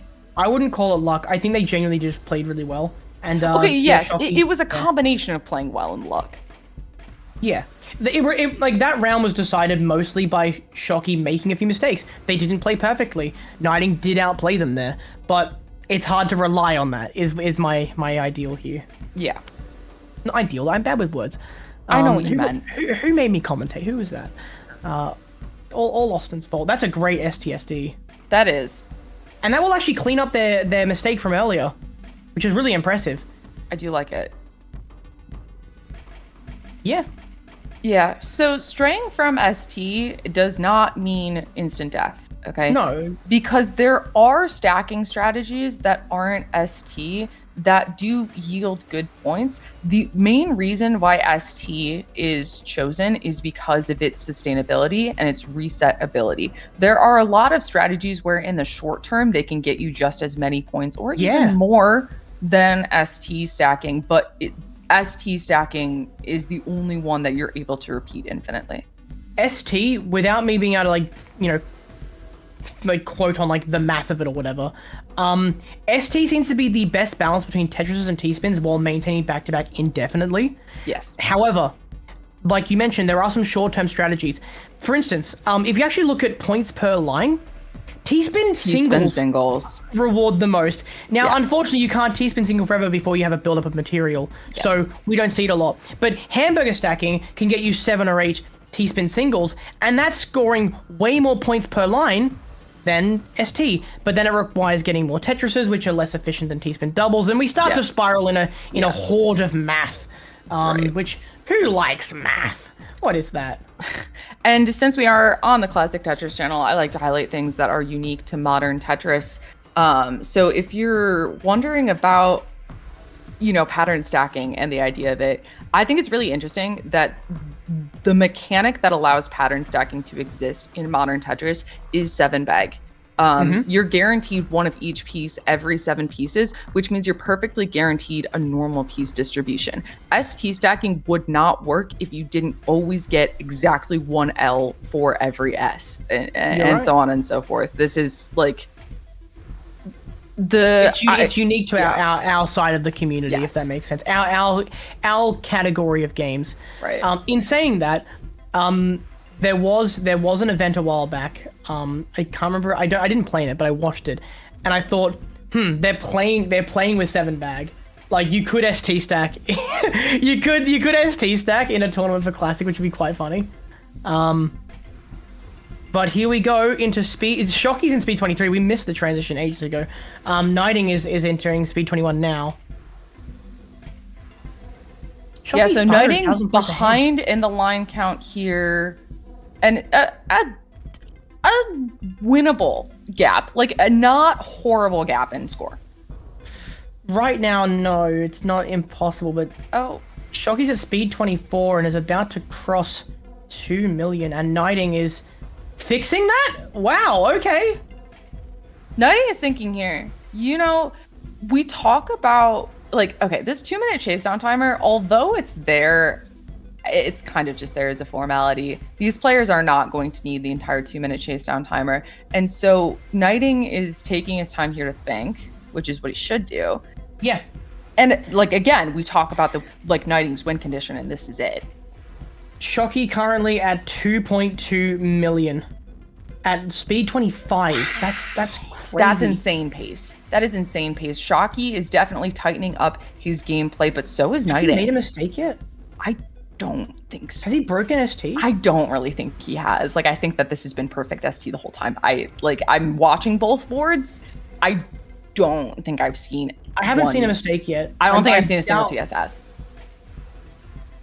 He's still going. Knighting is barely holding his board together, and we're on speed 28. Yeah, I think Shocky's had perfect resets too, but okay. We do have Knighting here. Yeah, speed 25. I love the strategy of taking the time here. All right, it makes sense. It makes sense to start bailing. Oh, not bailing. No, please. No, the IRS. He just tried to IRS. Shocky's playing really well. Oh my god, that wouldn't have even worked. 2.9. Shocky actually outdoing Knighting's PB by 100,000, and we are all tied up at 1-all. Yeah, I want to point out that Knighting was going for IRS on that T piece up there. I don't think would you have been able to get that out of that O-shaped hole? O-shape? Yeah. Yeah. In high gravity, yeah, you can. Yeah. I didn't see it, but it depends on the shape around it. Yeah, it was bold. It was bold, I'll say that. Okay. We like bold. 1-1. Yeah, this whole thing has been about bold this whole time. Knighting with the one soft drop. Oh my god. The 1 point. Hey, every point matters. Every point matters. Well, okay, that point can also come from hard drop, I do want to point out. That's not just soft drop. Hard drop gives you points. Oh, is it? Sorry? I thought it does. It does. You might be. It does. Right. We have Shen saying I'm right. Thank you, Shen. Well, the thing is, I literally don't, I don't hard drop in this game mode anymore. I let the pieces lock in, because it's a master mode habit, though, I think. It's not necessarily the best way to play or the meta. It's just my play style after playing so much master mode. Yeah, and different players do have different opinions on hard dropping. These guys are hard dropping at speed 20. OSW is big into hard dropping. I remember discussing with Shocky that Shocky is in favor of hard dropping. I think one of the interesting things that's TEC specific is board bounce with High grav? Oh, I love board bounce. Yeah, so board bounce will actually give you a little bit of visual feedback. Oh, Shocky. Shocky? Uh-oh, Okay, this they is might interesting. they need a second T-piece over there. Yeah, to second even this T-piece. out. Yeah, okay, so they're choosing to put the second T-piece in the stack later. So board bounce can give you a little bit of visual feedback when your piece locks in. So I would not be surprised if there was someone out there who prefers having board bounce off for zone battle, but on for score attack because of the visual feedback. I think Shocky's fixed it. Yeah, I think he did. Just barely. Yeah, they fixed it. Yeah, you never have to learn how to recover your ST if you just keep it perfect the whole time. That's the thing. I If you never make a mistake, then like you don't have to fix it. My limited ST knowledge, I think what just happened there is that all that Shocky did was just do the reset early. Earlier, yeah. Although Yeah. it means his board is a little high up. Yeah, is you can not see fantastic. him thinking here about this, but I think he has the pieces he needs. Ooh, that's a Ooh, funky wait. spot. Yeah. Yeah, okay. So I know it doesn't, that looks like he broke it, right? He did not messed break up. it, yeah. No, he messed up the middle column, right? No, it's back. Oh my goodness, it's back. Okay, so the way kinda that you crazy. stack up the SL column, there's a that's like the majority of the document is on that right there. There are Yeah. accepted ways to do it, and then Shocky has this kind of idea of like parity that goes along with it. What is Nighting's board? Look at this position he's in. Oh, that's Is he reversing the? He's reversing something. Is he gonna start doing it on the other side? you know it's bad when Shen says bro in the call. He does fix it though. Yeah, he fixes it. Oh, that's so cute. I like. Oh, the eye spin. Oh wait, that's it's cute. I like crazy. it. I like it. Wait, And Shocky's board is what also a nightmare. Shocky doing? Wait, okay. I do want to say I do not think that two O pieces on top of each other is in the document. I think that I don't think that's in the we document. are going off document here. There are new things that are going to need to be added to that ST stacking document after this set right here. Nighting is 200,000 points ahead, 250,000 points ahead, but also 10 lines ahead. I think they're about even, which is really good news for Nighting and not great for Shocky. Yeah. Do we know which player plays better at high grav? I don't. Do we? Probably just barely Nighting. Just barely. Yeah. They're both good at this point. Like, Shocky's clearly worked through like his high grav struggles last year. Like, I'm really impressed, honestly. It's great. I mean, it's speed 23. Nighting's still keeping up. This is great pace. If Shocky's the first one to break it, this could actually be an upset. I'd love to see it. Although I am good friends with Shocky, I don't know. I feel like there's something about upsets. There's something about the underdog winning, right? It's what we love to see. We And then- might love everyone equally, but we love to see an underdog win. Wouldn't Uh-oh. that almost give an interesting situation for TCWC then? Because then Shocky would have a better storyline. Just saying. Think about the storyline. It would be. Is Nighting switching the well? The amount of wiggling on the T piece is just nuts. No, he's not switching it. That's still ST. Yeah, he's officially broken it now at speed 25. No, I don't. Or yeah. Okay, it's Yeah. gone. It's gone. All right. So a 2.1 million. He can before find it again? breaking ST. Oh, that eyepiece! That's a devastating hard drop, yeah. that might actually be. The score lead switches officially now. It's at an 8-line difference. Shocky takes it and is still ST stacking at speed 26. If he can maintain this for another 20 lines, it's almost guaranteed that he wins this. Okay, so I think Nighting's win condition here is to line out. That's a very nice T-spin. Another T-spin. Oh! Oh, there! Oh my god, that was so clutch! What? Doesn't No quite one get that misses the T-spin. STSD. That was so clutch. That was insane. Shocky still has T-stacking, 177,000 point lead. Okay, and Nighting is finding a little bit of an other side ST stack. Do we continue it? No, we're just down stacking. I agree with that. All right, this is master mode right now. Nighting is just playing master mode, and ooh, yeah, that's catching up to it that. might be it. That's it. But that was, And that's oh it. my gosh. Well played. Well Well played played, from everyone. Nighting. And I don't know if Shocky can recover that, but that was insane. That was gorgeous. 15,500 points per line. Insanely well played from Knighting. That was incredible. That was that PC just came out of nowhere. How much does a PC reward on level 26, 27? Zero idea. No clue. I don't even know what a Tetris rewards on that because it's a lot of math and I can't do that in my head that quickly. So I don't know why you would expect me to know the PC one. That's a good point. Yep. But I trust you, Lyra. You're the smartest out of the two of us. You are the intelligent one. Right. So with that, we are done. We are done with Score Attack. Yeah, and now I believe we are 3. I think we're 3-1. Yeah, 1-3. And depending on who plays boss next, we might see the end. Team SW should be on boss. Team OSW on boss. All right. Which means that look, who we had play boss prior.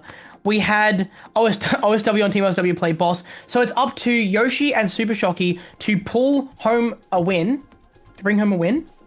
We'll see what happens. Well, only one of the two of them has to play boss. That's right. So it's not Knighting. Or no, wait. It's not Yoshi and Shocky. It's Yoshi or Shocky here, which I think is an important distinction. Yeah, the other question is who plays boss? Assuming that the team wins.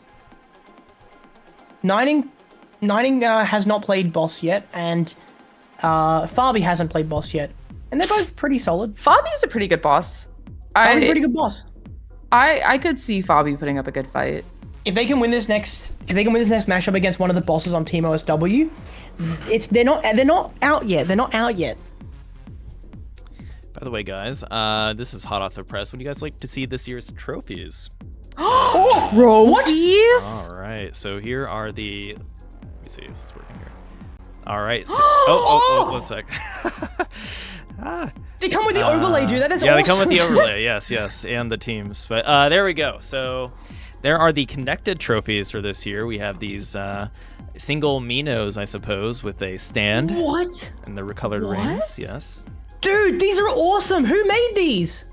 That was made from Team Enhance, our publishing team. You can thank Sky if you meet Sky at a future land. Sky? That is awesome. This is gorgeous.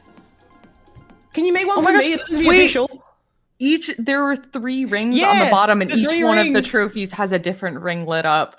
I personally, if my team won, I would do that and because everybody has a preferred position on team, and have the one with the middle ring glowing be the middle person. Anyways, so we have Shocky on Cancer here. All right, so this is a good pick. This is a good pick for him. This is a good. I don't know. He plays this regularly in ranked. Like, this is one of his mains. I know, but I play Fabi and Espy regularly play him on this boss in rank. Oh, Knighting's board and Espy's Knighting's board and Fabi's board were really good here. Just big blocks with a lot of material. Pretty easy for them to just build up, and of course we have no cascade. Yeah, and I'm a huge Shocky fan here, but I think that the team here has a notable advantage. Well, at the end of the day. Okay, but if Shocky wins, though, this is over. So now you have to start rooting for the team because. Wait, do we have a 20? Oh, it's so close. No, not quite. Not quite. So close. Not quite. Okay, that is 7 lines of damage being sent there. 7 lines of garbage. We'll see how they go. All right, and the players here working through their boards, finding a lot of speed here. And as a reminder, Cancer's attack is going to be these unstable pieces. These Minos that have this kind of fiery texture to them, if any of the players place them where 2 fiery Minos are adjacent, then it creates an explosion in the board. So you're going to see them start to avoid putting them next to each other. We see Knighting triggering an explosion. We see Fabi stalling. Now this goes into no hold twist. Yeah, the twist is pretty powerful as well. Again, we're looking at board altering blitzes, which are the most impactful. And well, twist is one of them. Yeah, I'll also say that unstable is a lot more detrimental with no hold, because holding actually gets you to kind of be able to work around your stack a lot more. We see Knighting just ignoring everything and just okay. Yeah, he's having a good time. he's just here for a good time, you know. Yeah, they're having a good time. He's hanging out. It's working though. Like they've nearly got the meter filled, and if it works, it works. Yeah, so I would assume that Shocky can defend against this zone, look, but only I would predict that this is going to put Shocky up at the top of the board. Yeah, there's not a lot of defense on his side. He's only defended 4 of the 7 lines. Oh, sorry, 3 of the 7 lines out of existence here.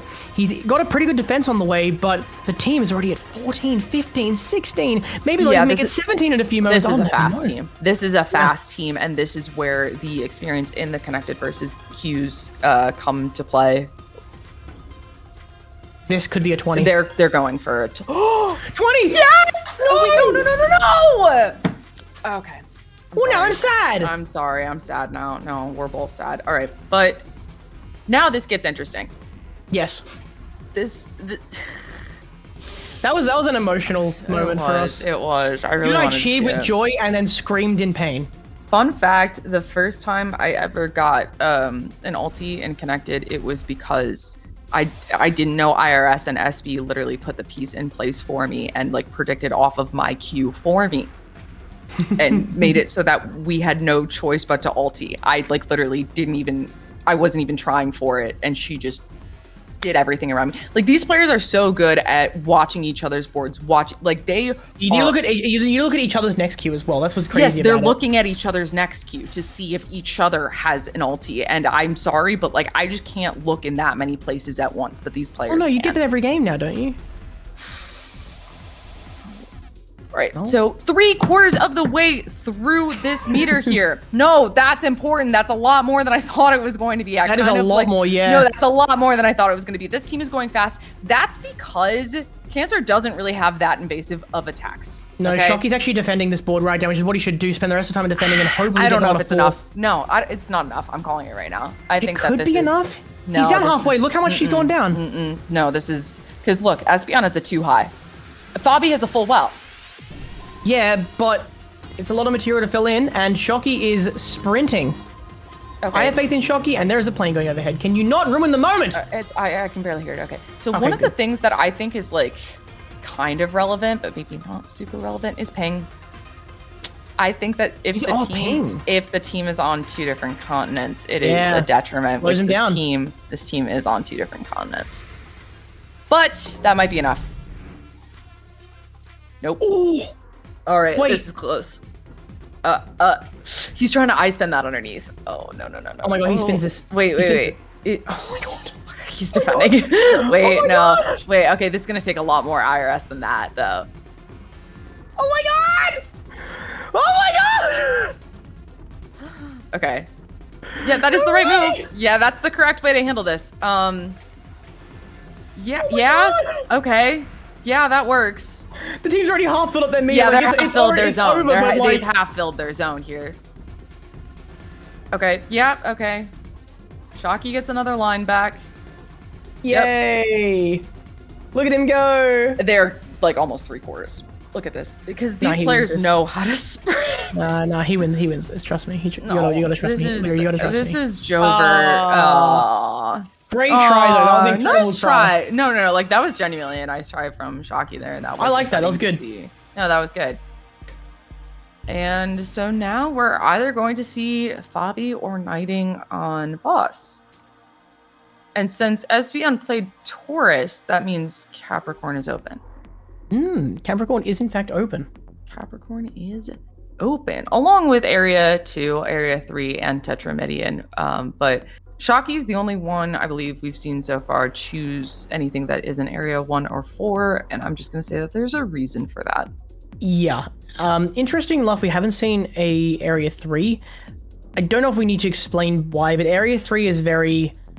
It takes a while to charge up the meter. Yes. And also, the blitzers aren't exactly that intrusive. There's not much board-wise besides invert.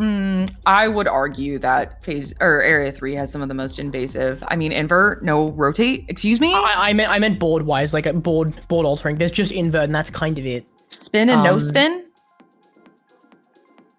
Spin isn't that bad because it only gets a couple rows. I understand what you're going for. I just want piece-wise, it's detrimental. It's almost worse than Capricorn, except broken. So, if it wasn't for broken, it'd be Area 3 with all the piece altering stuff. Either way, there are reasons, because it's just like, it takes so long to send an attack. It takes so long to charge. While they're strong, it takes a while to build up that meter. generally speaking, we see area 1 for then occasional 2. That's kind of how the meta is right now. Now, if We Are Not Connected's boss wins this, we go to a tiebreaker scenario again, and it would be classic. Classic. That'll be Espy versus Yoshi. Okay. So, I don't know about that. I think Let's see if they get there first. Yeah, that might just be lights. I don't know. I think that knighting winning score attack was wait, why are you gasping? Because Fabi's on Capricorn. Okay, I called that. Yeah, I like it. Okay.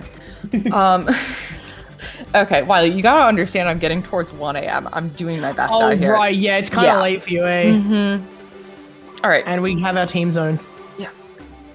I'm excited to see this. I just might be slowing down a little bit. All right, so we do see that. So, okay. One of the odd things that can happen here in this connected zone is that if two players kind of pre-place pieces in the same spot, they do just merge. They absorb each other. Yeah, they absorb each other. It makes sense as a mechanic, but certain players are good enough at like using it intentionally. Yeah. To like sort of change their Mino count for PCs, and there's so much depth in this game mode. It's never ending, and I love it for that. Beautiful. Yeah. So Fabi is pretty high up on the board at the start here, but one of the advantages that Fabi has is since Espeon did not play Capricorn, although Fabi is a great boss, I would say that Espeon is a better Capricorn, and so Fabi is at an advantage of having a very good, arguably one of the best Capricorn players in his ear right now. In their ear right now, yeah. I will point out that like they are doing a very good job right now. Yeah. But we haven't seen any brokens, which is something that you need to rely on as a Capricorn player. Yeah, they did get pretty bad RNG in getting a Triminos after the first zone. That's pretty rare to see. Yeah, that's very rare. I mean, it's early zone. It's not that influential. I think that that's more common to see when you don't get an attack off before first zone. Oh yeah. If you don't get an attack off first zone, then absolutely, it's almost guaranteed. But you have that small chance of getting a pento. Like a pento blitz. Yeah. And Fabi's defending here, which is probably the right thing to do while you have those brokens in play, clearing out a couple more lines. Yeah. Those aren't brokens, those are pentos, but those are one of the bad sets of pentos. Sorry, yes, my brain is also melting. But so far, it's really good. Look at the height on this on Yoshi's board. Even Supershocky, not a great situation to be in here. And Fabi's going to keep up the pressure. Misdrops a square, but they can still send an attack before it becomes a problem. A lot of misdrops from all four boards here. Not gonna lie, this has been quite the tournament. Yeah, I mean, it's understandable if they're all losing their stamina. It's been a big day. Yes. And yet Fabi is asked to play boss once again. And let's be real, we've been quite harsh on them. They've had a tough day. They had to face OSW. And it's getting close to 7 a.m. Like, I'm not kidding when I said that the sun is No, rising. like they are an absolute trooper. Fabi in my eyes is the MVP of not MVP, but like, you know, MVP. They've done more than what they've been asked to do. It's great. And their board is only two boards, not two boards. I'm dying. You take over, Lyra. Yeah, so Fabi is very low on the board here, so we would expect this to not exactly push them towards the top. That misdrop is not great, but is definitely not going to be the end of the world here. No, they are quite high up, but they're getting quite strong now. If they get a broken or two, they've got all the time in the world to defend back down. And that's why Capricorn is so prominent, because you have so much stalling time that you can just use to defend down. Yeah, I wouldn't necessarily say Capricorn... Oh, wait, that doesn't really work. I wouldn't call Capricorn an easy boss, but I would call it a very straightforward one. I think, yeah, that's an interesting way to look at it, yeah. It's a case of, like, straightforward, but, you know, it is, like, straightforward but hard to master. Yeah, yes. Hard to master sort of energy. Yes. That is an interesting high stakes on OSW's board. In the meantime, the team is almost halfway. Fabi needs to ramp up this aggression. Yeah, Fabi is being hindered a little bit by the board height that they're having to deal with, taking a couple of triples instead of Tetrises, which can be a very big deal. What is that? Is that an STSD? Oh, Something. you did not. Ha! That's what you get. That's what you get for trying to fin. Okay. He's already dead. What are you doing? No, I'm sorry. So, okay, it's so late for him. That's a modern Tetris specific thing. It's kind of a flashy move. It's so insane. What is defined as a T-spin in like the game's code allows for an extremely odd edge case called a fin T-spin, and that is what Fabi just tried to execute right there. And here we have a team zone. Fabi is about half of the board with defense. They need a flat board or a Tetris or something at the end of this to make it work. Yeah. The team isn't exactly fast and their board's a little wonky, but they're using those purple magic pieces there. Yeah, but there's not a lot of cascade from the team there. No, there's not. Fabi also misdrops. That could seal the deal. Yeah. Oh dear. This might be it. I think this is it. We might have winners being crowned in just a moment. Fabi's burning their board right down. They misdrop one more time. Oh, yeah. 173 attack was incoming. Wow. Yeah. Yeah, that was pretty strong. So, with that being said, everyone, we now have your winners of the 3v3 Teams Mode Tournament, the TECWC. Yoshi, Supershock, OSW, Team OSW have won! Yay! Good work, team. Good work. Yay! And they win those beautiful trophies. Oh my god, those are so sick. You guys, They're so cool. Please send me a picture when you get those. Yes, please send me your trophies when you get those. No. Please, I am the winner. Well done, guys. Well done. And of course, a second place team as well. Yes, let's look at them again. Let's look at them. I'm going to point out, since I said it after they were taken off the screen last time, look at the bottoms. How there are 3 rings and how each one has a different ring lit up. So that is just so sick. Cool. So sick. Also, we have trophies for Trifecta and the 1v1 tournaments of a similar format. Here, let me show you here's the 1v1 tournament trophies. Oh! How do they work? They float. Yes, they float just like that in your so see the middle, like the triangle? So there's a divot where you can place your trophy within it. Yeah. Oh, okay. Nah, I'm gonna believe in my head canon that they float.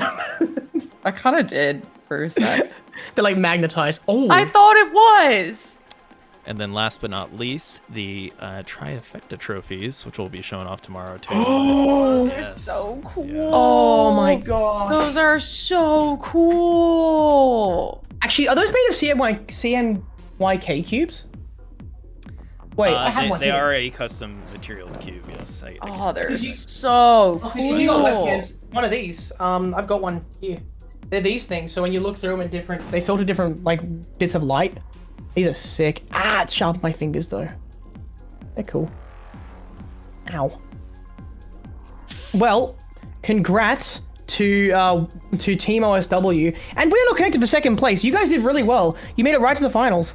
Yeah, I mean, a lot happened here. That 1-2 Knighting versus Supershocky in score attack, not easy to do. The Among Us to 3, also not easy to do. Yeah. Some insane moments here. Well done to everyone. You did not disappoint. This has been an amazing top 4. Credit to everyone who's been here, and also to everyone who's been watching. Thank you so much. There's the cube, by the way. Look at that. Very nice. Oh yeah, that's sick. It's sharp. It's like sharp. You need to put that down. All right. Yeah, I'm glad your ones are rounded.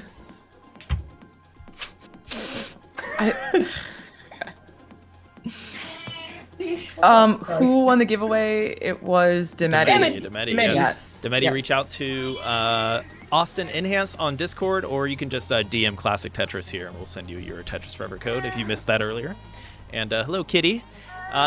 Kitty, be sure to tune in to the final stream tomorrow, the Trifecta Grand Finale. The top 4 players will be going at it, and it is absolutely stacked. First off, so the bracket is being played as we speak. We are recording some of these games. But just to provide a hint of who may be involved, maybe I can list off some of our top 12 here. And every name should instill fear if you are a Tetris player. But let me bring this up real quick. So, All right, so our trifecta top 12. Oh. So yeah, Supershocky, Ferox, Yoshi, Zen SS, Uyashoda, Kirby 703, Syake Gohan, aka Kashi Robo, OSW, Nedlo, Sodium, Jayden, and Dormy are in the top 12. That's a stacked top 12. That's like the best of the best. Yes. Wow. Fun fact, Shen, Dormy joined because you called him out before the last connected version. Dormy is a wild card from the from being top 8 in the zone battle, and then also I believe they have one of the highest OSRs of all the registrants as well. No, he is number 1 OSR total. Yeah, they've been number 1 for like 2 years, like flat. They are insane. I think they're 200 above everyone else. And it's worth noting, so we also accounted for average 1v1 SR. With that in mind, I believe it was actually Syake Gohan with the highest when he only did 1v1. But, yeah, if you take out CVS. Oh, that makes sense, yeah. Yeah, because Syake Gohan's like, they're near 10k in classic score attack as well. They're just good at everything. They're just a god. Yeah, they got top 4 in Tetris Block Party for the classic score attack. Ah, yes. Yeah, they're pretty good. Yeah, and if you thought Jayden versus OSW was a ridiculous zone battle matchup, what did they come in 3rd and 4th for the zone battle to qualify? I think it was 2nd and 3rd. Well, there's Yui Shoda and Sake Gohan, like a Kashi Robo. That'll be the match. They were top 2. That'll be the match. OSW and Jayden were top 4. Hi, Dormy. Dormy, CVS's OSR inflation simulator. Good to see that we've had a long stream, so we can do our final shout outs and let our commentators go here. But yes, thank you everyone for tuning in. That was an awesome finals. Congratulations to our winner, Team OSW. And that was an awesome bracket. Let's actually take a look at the full bracket. I should have some more here. Yes. Lovely. So just to briefly recap, Team OSW taking out Gravity Maxers and also went down to a decider, which is part of the reason we're here so late. But we had some great matches, and that ended with OSW versus Jayden, which is as close as it gets, right? In a decider as well. Yes. So, awesome matchup there. That was so sick. And we are not connected, taking out Unnamed team. And Nedlo showing off the classic prowess, but the team play of We Are Not Connected is up there, as we saw in our last matches as well. But in the end, Team OSW, with the help of the 1v1 prowess and taking a connected match, taking some connected games as well, is our grand champion, and will be receiving prize packages thanks to products from all of our sponsors, which let's do a final shout out of everyone that supports TECWC and makes it what it is today. So yes, AppMex, we showed the coins off multiple times throughout the stream. Investments you hold, you can get these Tetris coins. We'll share it here in the Twitch chat if you are interested. There's also a slew of other random Tetris products. You can get some Tetraminos. I believe there's like a not an arcade, but a full matrix you can get as well. So check that out at appmex.com/Tetris. Yes, once again, big thank you to Digital Clips as our main sponsor this year with Tetris Forever. We will be having a Tetris Time Warp multiplayer showcase tomorrow to kick off the stream, so stay tuned for that. We may feature some top players in the community, such as Blink, aka John Tran, and Miles, and some other classic players, so stay tuned, or tune in to the start of the Trifecta stream tomorrow to see that. And oh yeah, we never mentioned it so far on the stream, but the merch is available. If you head to tetriseffect.game/tournaments, you can find the new merch. So we have a new line of stickers, the mouse pads and tote bags, and also we have a higher quality printing product this year.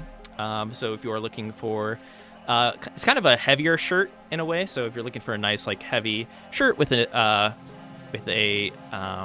direct-to-film printed logo, these are the shirts for you.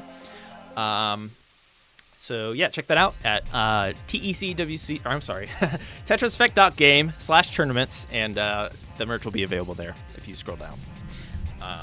And yes, a big thanks to Hyperkin, which, by the way, the bundles just went live that have the Tetris Effect connected Steam game codes bundled with some of the products. So there's no better time to smash that buy button. Let's go with that. And yeah, support Hyperkin, who has been an awesome sponsor for not just TECWC, but they've pretty much supported CTWC and Classic Tetris since the beginning. So show them some love. Get yourself a Tetris Effect connected carrying case or a honestly, one of my favorite controllers. I use this in addition to my DualShock controller. It's pretty much always plugged into my computer. And I am not lying when I say that. That is 100% truthful. It's an awesome controller. The pixel art from Hyperkin. So definitely check that out. And let's see, last but not least, big thank you to Tetris, Power Bears, Gummies, and Red Bull, I suppose, our energy snacks and drinks for TECWC this year. Let me pull up my, here we go. There's my lovely display of Red Bull and Power Bears Tetris Gummies, which are actually pretty good. So, yes, support though. I believe you can find Power Bears on, we'll drop it in the chat. There should be a link for that. But, yes, big thank you for all of you tuning in as well. Lyra and Wiley on comms. That was awesome to have you, as you are very knowledgeable about Connected and pretty much every Tetris mode in TEC. So it's great having you two on. Thanks for having us, mate. Yes. Yeah, thanks for having us. Yeah. Oh, one final thing. The Enhanced 10-year anniversary celebration. We have this awesome Sounds and Visions bundle, I suppose, with a book about the making of Enhanced games. Tetsuya Mizuguchi, our art director, Ishihara-san, and yeah, there's gonna be a lot of stories in this. If you're looking for a nice coffee table book about your favorite publisher / developer Enhance, that is the book for you. This is a CD featuring some of our music as well that comes with the book. And there's also the Lost in Cult vinyl collection. First time that Humanity's soundtrack was printed on vinyl as well. The Luminous remastered soundtrack, Tetris Effect Connected, and Res Infinite. I don't know if you two have played Res. If you haven't, the music in that game is just is awesome. You have a VR headset. It's one of the best VR games. It's my favorite Literally, VR game. Yeah, so some awesome products. I'm going to drop that in the chat as well if you're looking to support Enhance. But yes, I think that's it for us tonight. So thank you, Wiley and Lyra, for tonight's commentary. It's a pleasure to have you tonight and just throughout TECWC as well. So big thanks. It's a pleasure to be here. Thanks for having us, and I hope to see everyone tomorrow, for the big finale. Cannot wait for tomorrow. Yeah, see you tomorrow. I mean, we won't be here commentating, but we'll see you tomorrow we'll in be in chat. We'll be in chat. We'll be in chat. Say hi. See you tomorrow. Bye-bye, all.